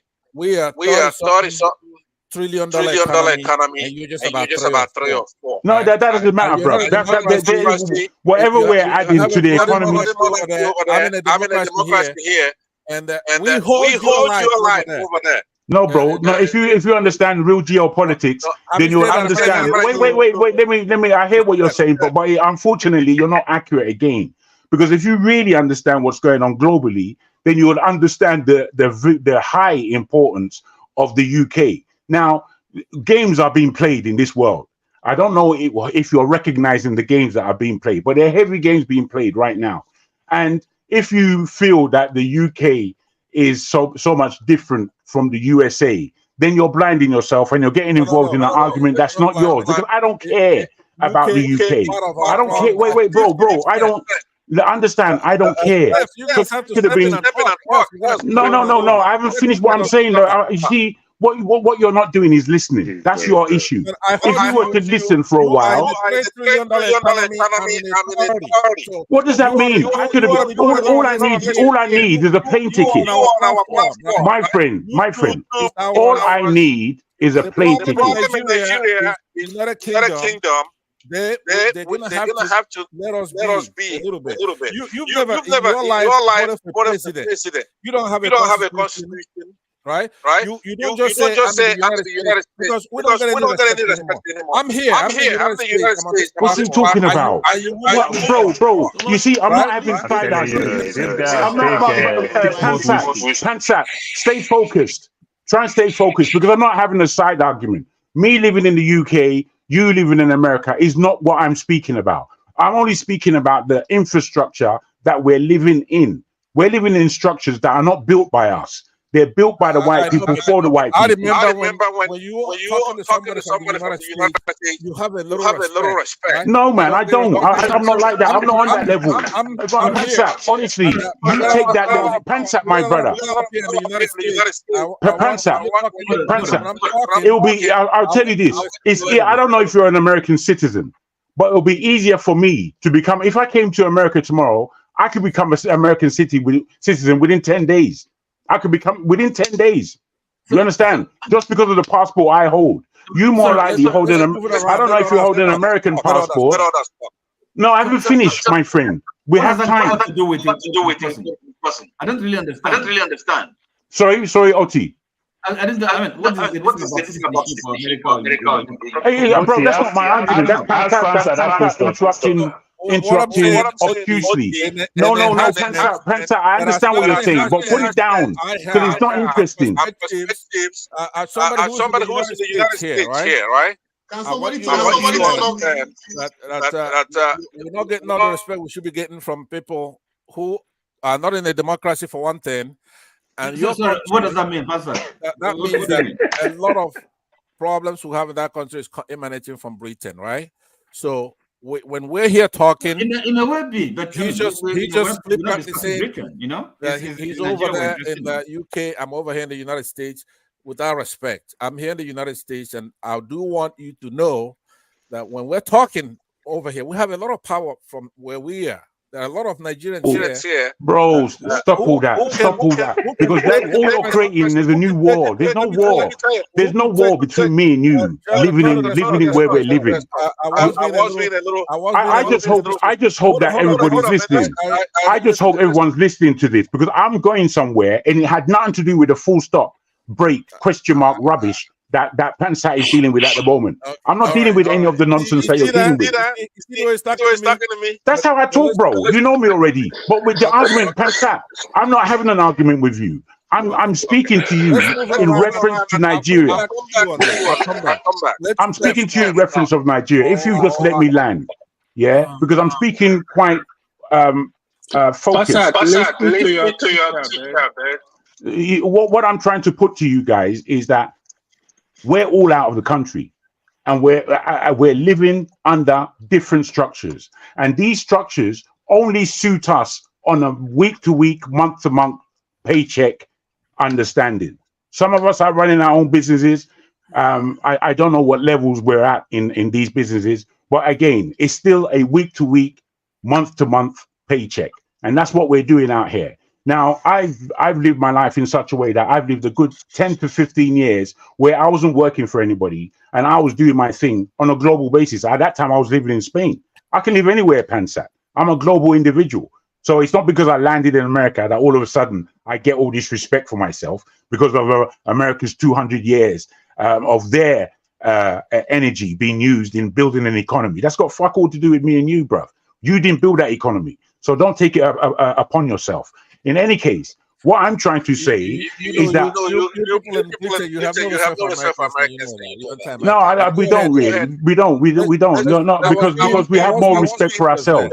However, I'm not. They are number one allies to both each other. I don't understand what the issue is. I don't know why me and Pansat can be having an argument about UK and America, and it makes sense to me and you. It doesn't make any sense. But there you go. That's Pansat for you. However, yeah, I do want to move on. Thank you. I would like to hear from you, Okija, to be honest. Let's go. Okay. Yeah. Jago, please, you want to mute yourself? Where's Nico coming from? Yeah, go ahead now. Hello? Okija, go ahead now. Okay. Yeah, Jagun, there was something he said about the ethnic politics that the Igbos and the Yorubas haven't been able to work together because that the Igbos started it. But I want to correct that because when 1960? Please, though, I didn't say the Igbos started it. I said the Igbos were the first to make union with the North. So please get it correct. Let me tell you why it happened. Okay. The 1960 or 1959 election. Explanations aren't needed because we know the history. Honestly, you can just go and say what you need to say. It's my turn to speak. I hear you, my brother. But honestly, the history of it is not needed. Okay, let me speak. All right. Okay, so after the election, Zik party, NCNC won the election in the Southwest, and Zik was supposed to be the prime minister. And overnight, the cross-carpeting happened. Cross-carpeting happened, and Zik didn't become the prime minister. So it was not prime minister, premier. Premier, sorry. Yeah, premier. Yeah. So it dawned on Zik that the West didn't want to work out with the East, so he had no option to work with the North. So I just wanted to correct that impression. Because he left before you tried to set the record straight. Yeah, he didn't want to hear the record straight, so anyway. But I mean, I'm here. I've been advocating for East and West to work together because I've analyzed Nigerian problem. Nigerian problem is just basically because the East and West, they haven't been able. The South in particular, they haven't been able to work together. They're competing with each other and. The politicians said they have been taking advantage of the competition create enmity between. I mean, the Igbos and the Yorubas, they are naturally, they are people. They want the fairness. They want equity. They want things to work. In terms of religion, they are similar. In terms of culture, they are similar as well. Even though the West, they have a lot of Muslims, but in terms of the progress, they want almost the same thing the Easterners want. So I think that's one of the biggest problems Nigeria have until we get to solve that. I don't think Nigeria will move forward. The only thing I can see is if the North will be able to catch up with the South. And then that will take for I don't know how many years it will take, because eventually, if Nigeria has to be restructured, first of all, the North has to, because of the way the Nigeria is constituted right now, given the North the core, the major population in the National Assembly, whatever you come to agree, they will not agree to that, except if any miracle happens, the middle belt will join the South, to vote. But even if they vote, I think it's not going to happen. So until the North be able to, when I say the North, I mean the core North. When they're able to catch up with the rest of the South, that's when there can be constitutional amendment. I don't see a way, for instance, now unity schools, secondary schools, someone from Anambra has to get about, I think, 130 or something, and then someone from Samvara State has to if he gets 15 or he makes it, he or she makes it, but someone from Anambra will have to make about that 130. So that's how long will you these are minor issues. Are you no, saying it's not a minor? I mean, I'm just giving you an example. Okay, for instance, years? Okay, what do we want to restructure? Okay, we want to restructure that. For instance, the major thing is revenue. Okay, the major thing is revenue. Okay, and control, resource control, autonomy. Resource control. Yeah, that's what I'm talking about. And the decentralizing the power of the center. Okay. Yeah. So because they think that they don't have for instance, okay, why would we in Nigeria, where the oil comes from, the majority Niger Delta, okay, and then you have NNPC chairman or whatever, what they have it for somebody from the North. You have the board members, mostly people from the North. I mean, how is it from done? the North. Yeah, I mean, and then you have someone said something about I don't know who said something about that one. You have what I've forgotten what he said about NNPC, but the contracts, they award to people, they award majority people from the North. So they get all the contracts. So I mean, it's not gonna work. And if you want to take them off of that, it's like where they eat. If you want to take them off of that, they won't agree. It might lead to war. Almost. By the way, Paul, let me ask you. Right, you did say that the Yorubas and the Igbos, did not or do not want to protect the minorities. So are you guys being protected now by the North that are controlling? The oil in the nobody is being protected. Please, that's why the country is not working. In the background. What? Please. So you're not any better. You're not being protected. Well, at least you're not. You should understand very well. You should understand very well. The North is not protecting us. So don't get it wrong. So let me tell you. Just to clarify. I don't want to answer childish question. For example, now, when we call country like Switzerland, fondly, if you ask so many people, what is the capital of Switzerland? You understand? So many people will tell you Geneva. So many people will tell you this. But the capital of Switzerland is as small as there. Zurich, isn't it? You understand? But not Zurich, not Geneva. There. Okay. There. So you understand? That is how small it is. You understand? It's not popular. It's not nothing. Yes. I'll give you another example again. We have a state in America called Illinois, but nobody know that state as Illinois. Illinois. Nobody know that state as Illinois. Everybody know that state as Chicago, and people think the capital. And the funny part, then if you also now know that the state is Illinois, you think the capital is Chicago. And the capital again is not also Chicago. No, Arkansas is a different state. The capital is Springfield. But Chicago is so popular that everybody thinks so. Texas, everybody would think the capital of Texas is Austin or Dallas. But guess what? The capital of Texas is Austin. But everybody Right. think it's Houston, Listen, not Dallas. anyway, It look, happened like that.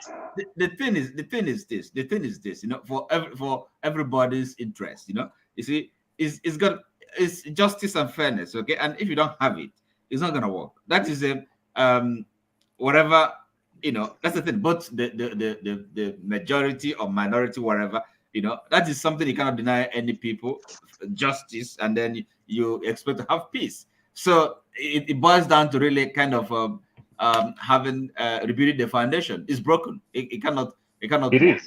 So that is where I agree with why. I think that's the only thing he has ever said that makes sense to me. So so yeah, we have to go back to basics, you know. And I think gentlemen, I have to go now. This is Oti, don't go. Oti, the best thing that can happen is what Jagu said. If the Igbos and the Yoruba can come together, instead of us to be talking about reforming national conference, this and that, and everything. I don't agree with you. You know why I don't agree with you?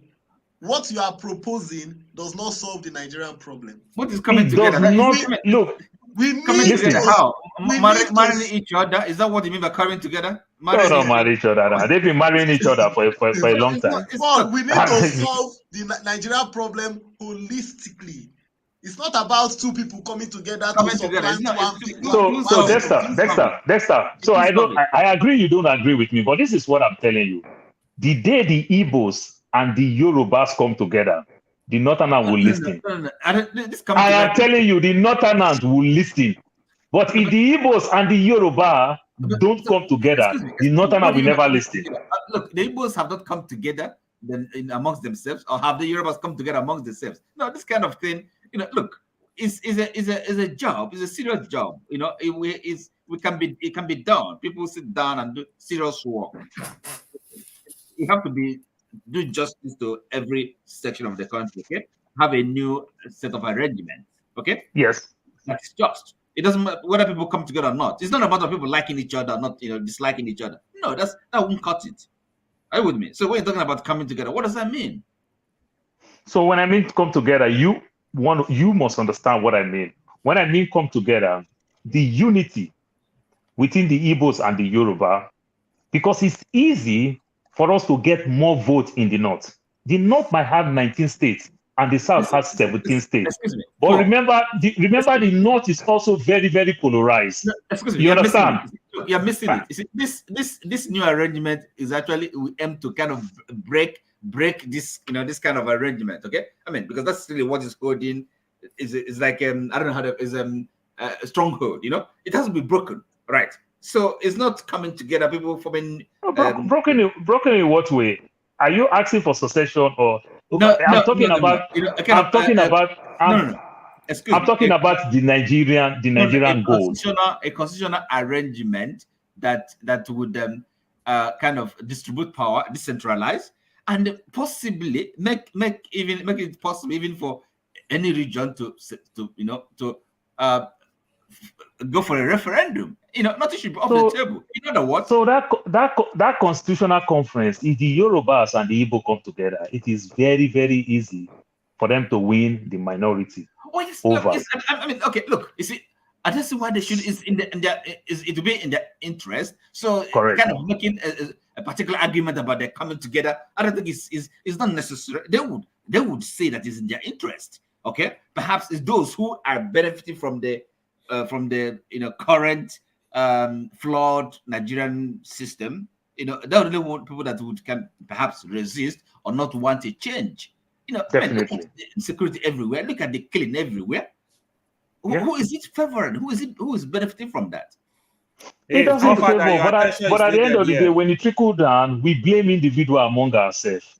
You understand? But in as much as I see, you understand, in a softer way, the way it is easy, the way you see it in a soft way that an Anambra man will not get along with an Enugu person. An Enugu person may not get along with somebody from Ebonyi State. You understand? But these are just minor things like two siblings. You understand? At the end of the day, they are still brothers. They'll still find common ground to do more greater things. Yes, they might argue, they might disagree, but they'll still end up disagree to agree. So which means at the end of the day, these two different states, they'll still end up come together. That's the exact thing that I'm telling you, that how the Yoruba, and you must understand that that's how the Yoruba also is. The Ondo person will never get along with somebody from Ijebu. Listen to me. You understand? The Egba will not get along with the man from Oyo because of their history of war and every other thing. But when the chiefs are down, they still come together as one tribe called Yoruba. That's what I mean. Listen to me. People are like that now. Maybe it's a matter of like language, that. Because Yes. this is coming together. You think somebody like Passad will get along with other Igbos? No way. Is it precise? Look, what I'm People saying. are like that. Hold on, listen. Yeah. He's never gonna get along. He's gonna. But you see, because of what the nonsense that Pansa said that I attacked Pansa, it made even Okija had to come in, because you know why? Me attacking Pansa is also indirectly attacking Okija. You understand the thing now? That's what I mean. Paul, is it coming together? Is it? I'm not saying. Look, it's just a matter of language. Okay, maybe you prefer to use the word coming together, but I'm saying if we're talking about having a new arrangement, people are gonna talk to each other anyway. I mean, how are you gonna have a new arrangement without people having genuine? Discussing in good faith.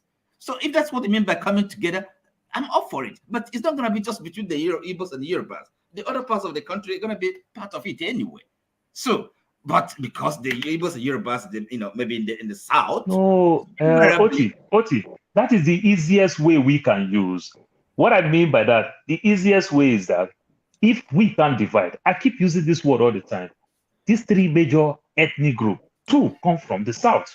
If these two can dissolve themselves and become one, it will be better for the south. Sorry, excuse me. If Afanifer and Ohaneze are talking to each other, okay, is that not coming together? So that's a very good thing. That's a very positive vibe. Listen, the difficulty I have, you talk about. I don't understand what it means coming together. I'll give you a typical example now of Afanifer and coming together to put a good relationship, but that is not having a serious discussion, sitting down, okay, having a program, having a vision, working on it, carrying it, mapping it out, get others involved.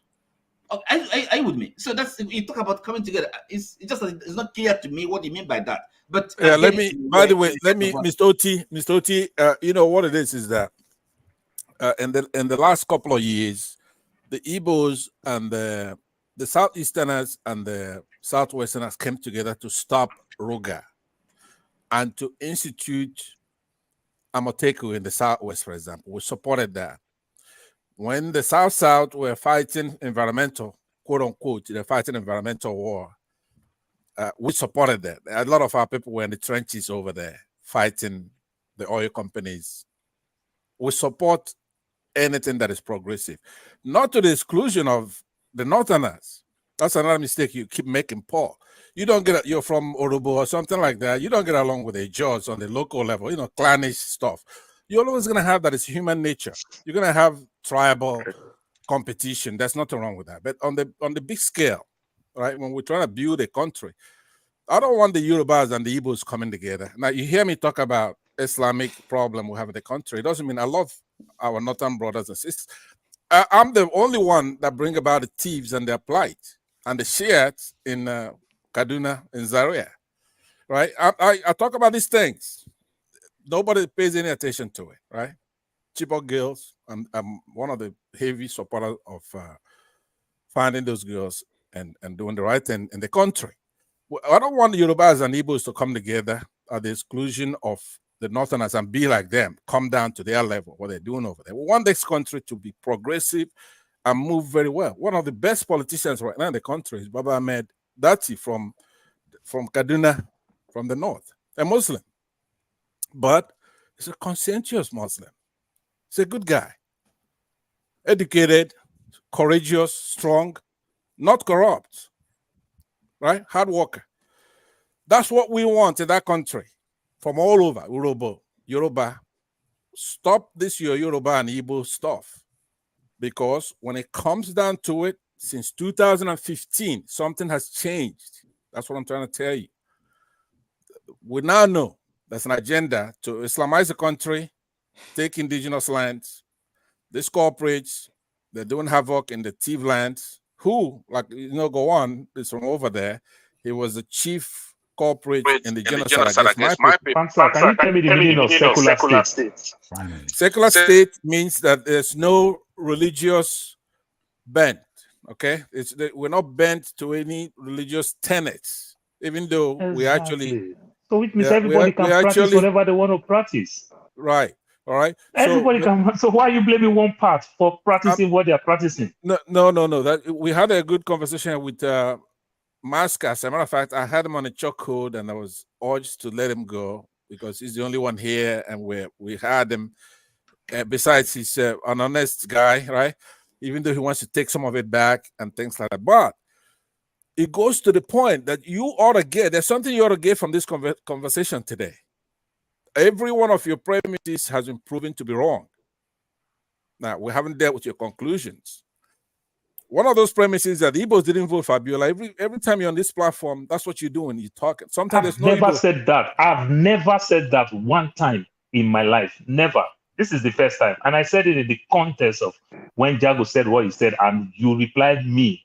You understand? And I threw that. And that even makes somebody like Okija tell me. I know you to be a sincere man. If you deny I've never said that. Okay. I've never said that. Look, it's an individual that fail us. Abel Gubadia fail us. Morris Iwu fail us. Offering Wosu fail us. Mahmoud Yakubu fail us. It is not about their tribe. It's the individual that fail us. It's not the tribe. They did not represent their tribe. It's not tribe. It's not tribe. I don't think we have a tribal problem to that degree, right?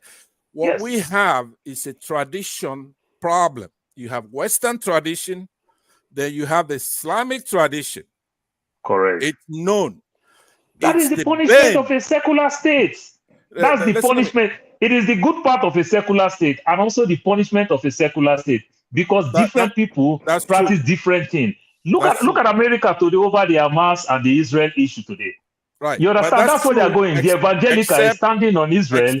You understand? The free thinkers are standing on Palestine. That's that's the punishment of a secular state. Yeah, what I don't like is what most people try to do, which is moral equivalence. When's the last time you saw Christians trying to force Muslims to do anything? Go to their secondary schools, kidnap girls, 300 girls, put them in vans and drive away. And they're gone. Nobody's looking for them. They never trick people inside church to collect money, finish. They fight, they will go fight. They don't get that time. Okay, so they that's a cogent, what you may call it, right? You could criticize them for things like that. But that's voluntary. People give money voluntarily. But what the Muslims are doing in Nigeria has to be stopped, not just condemned. It's unacceptable. And as we try to do this, I'm going to take a call. Let somebody else go on, but I want to come back in again in a minute. OT, I was in the background listening to what you had to say. Yes. I'm not sure you understand us very well, and as Paul was saying, it seems that you asked some rather simple questions. When I said the Yoruba and Igbo need to come together, I don't mean that they need to come together and homogenize and leave their respective traditions and who they are. No, that's not what I'm talking about. What I'm saying is that the politics of Nigeria, if the South can really maintain power, because what we haven't had in that country is any dynamic at all between the Yoruba and Igbo that makes political sense. Why did Tinubu choose a northerner? Why didn't he try and choose a South rather than a Muslim ticket? Why did Peter Obi choose a northerner and not look for a South ticket, as they are making up their own rules every time? You see, before you critique somebody's utterances of a solution, I've never heard you put a solution forward that makes any sense to me. But I have heard you always react to somebody that will come out with something. And instead of reacting, the floor is yours. Let's hear what you have to say by where we understand that the South suffering really shouldn't be. In the South, we should not be suffering any kind of economic mismanagement or economic woes. We shouldn't be, but we are. We are suffering high economic woes. Why? I say to you that in the first instance, the oil that was found in the 1950s, being in the South, and us not having the expedience to protect that area for the political South's violence in that country, understanding that politically it seems to be working by way of connectivity, be it by Islamic terms, be it by the fact that they are forced into a position, be it the fact that they love each other better. I don't know what it is, but they as a unit are the power base of the country. And we in the South, no matter what we think, we would have a reticence to the kind of holdback, 40 years of holding back, waiting for them to catch up. That's what our intelligence has done in that country. Now, if you can't see that as something that is highly wrong, I mean, I come from the South. I know what the South is. I mean, what? Don't wait, my friend. I want you to be accurate with me. Wait, forefathers, please. I want you to be accurate with me when you speak. Think, and then because I will tear you apart, and I don't want to do that. I want progress. No, I'm saying that I won't take nonsense. That's what I'm trying to say. Sorry. Look, I don't take nonsense. I'm a special guy when I talk. I don't talk. I'm talking quite. I think about what I say. Okay. Now, well, you're talking about the Yorubas and the Igbos coming together, and the only problem I have with that is this is not something that is clear to me. You know, it's just a matter of language. It's imprecise. Okay. I've just made it clear. I've just made it clear now. You see, remember what we're talking about in terms of national development. Okay, Nigerian politics. Okay. And of course, you don't have only the Yorubas and Igbos in Nigeria. Okay. So, two major ethnic groups in the south of Nigeria. That's correct.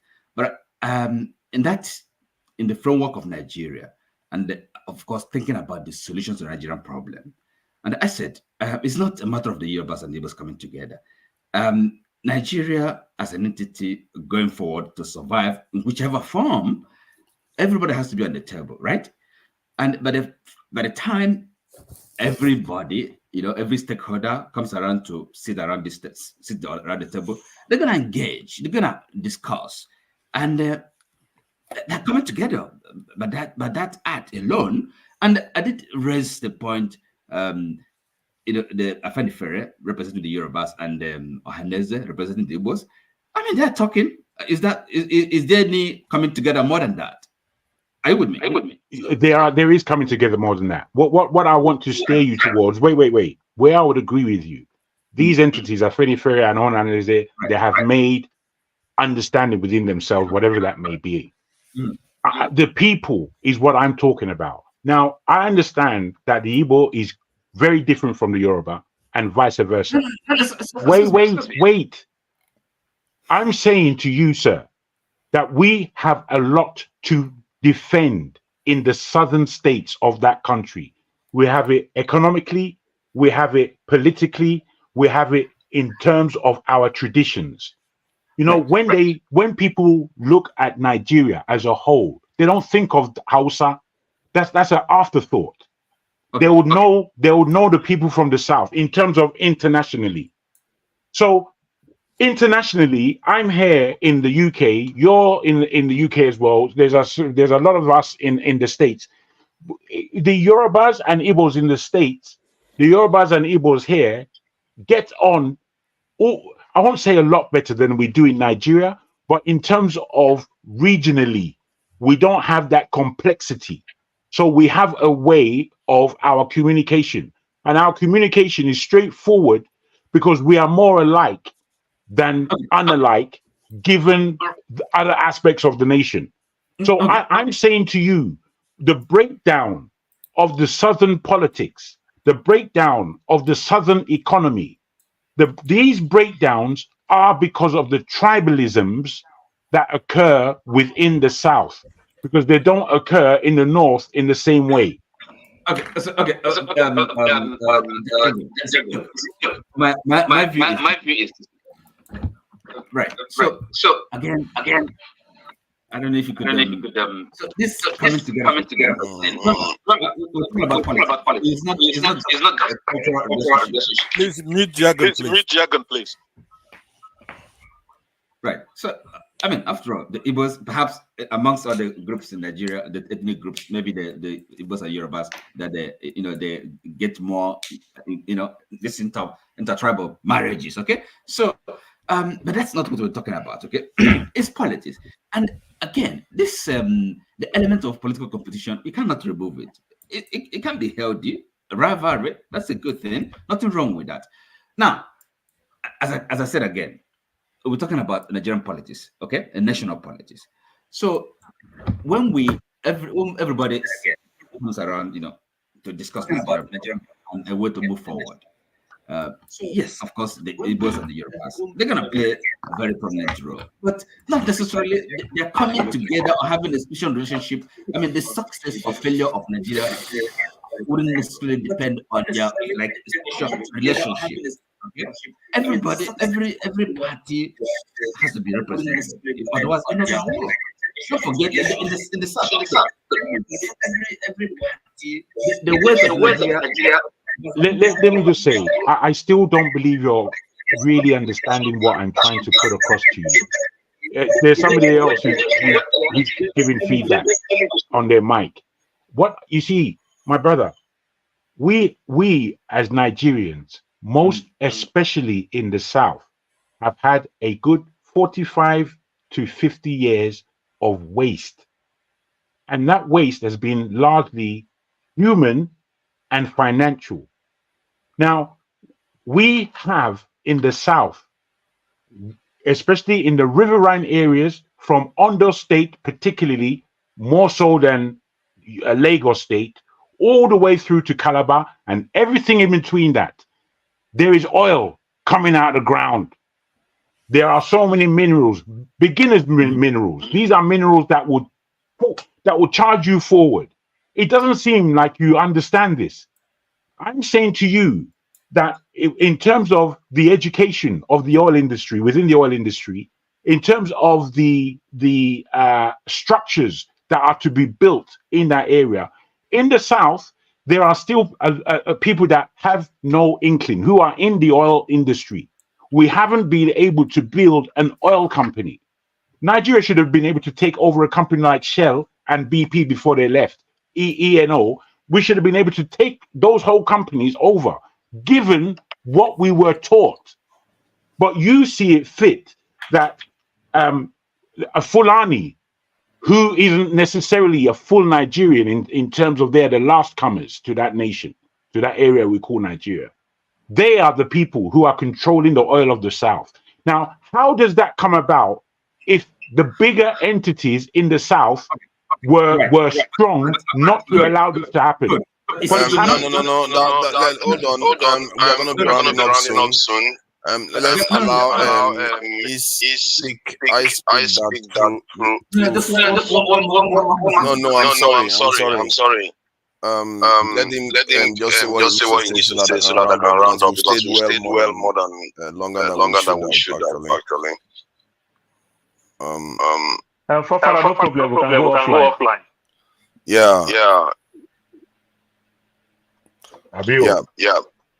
Go ahead. Man, I'm trying to find that truth. It speaks. Yeah, that truth. Go ahead, please. That truth. No, that's cool. I don't have anything to say now. I'm just listening. Okay. Let me use his time. No, not really. No, because we are going to be winding down. Then we'll go backstage and carry on the conversation. So he asked me. There's something he said. Okay. You can answer backstage. Yeah, OG said that we should go backstage now. We can do it. Yeah, you answer. You just stay online, and when he said his goodbyes, then we enter backstage. Don't leave. Don't leave. Thank you, gentlemen, for coming in, and Okija, thank you for coming in. OT, I see you there. Thank you for coming in. Pansat, you stayed very long today. Thank you for coming. I'm not sure you've ever stayed this long before, actually. Steph, thank you for coming in. Yeah, For Steph. father, the guy don't drink. He don't drink. Yeah. No place to go. No party for him today. Steph, thank you for coming. I've not seen Steph before. Thank you for joining us this evening. You came in and you gave your this thing, Tattoo, if you're still around. Thank you for hyping me up. I like that. Thank you. Truth. Thank you for coming in. Jagun, thank you for coming in. AY, I appreciate you. Thank you for coming in. Paul, thank you for coming in. And thank you all. Let me just say my thank yous to the chat. Mike Adewale, I see you there. AB, I see you there. Oga, thank you for coming in. Destiny Biosa, I see you. Thank you for coming in. Chi, I see you there. Greater Godage, I see you there. Thank you for coming in. Box Z, thank you all. I see you there. Adama, Adama is always there. Thank you for coming in. Chioma is not around actually. That's interesting. She's disappeared. You guys piss Chioma off. Yeah, Chioma is not here today. Maybe who knows why she's not here.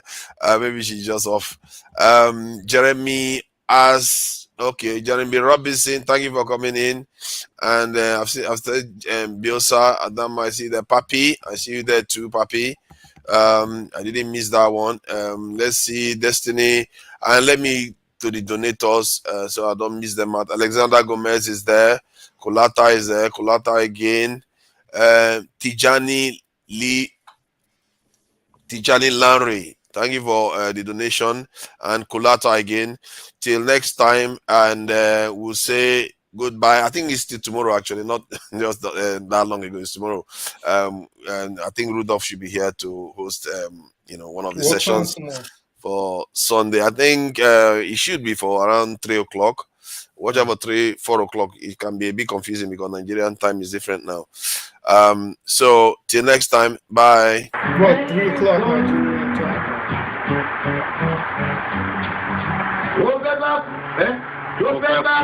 Tó fẹ́ kú torí ẹ̀.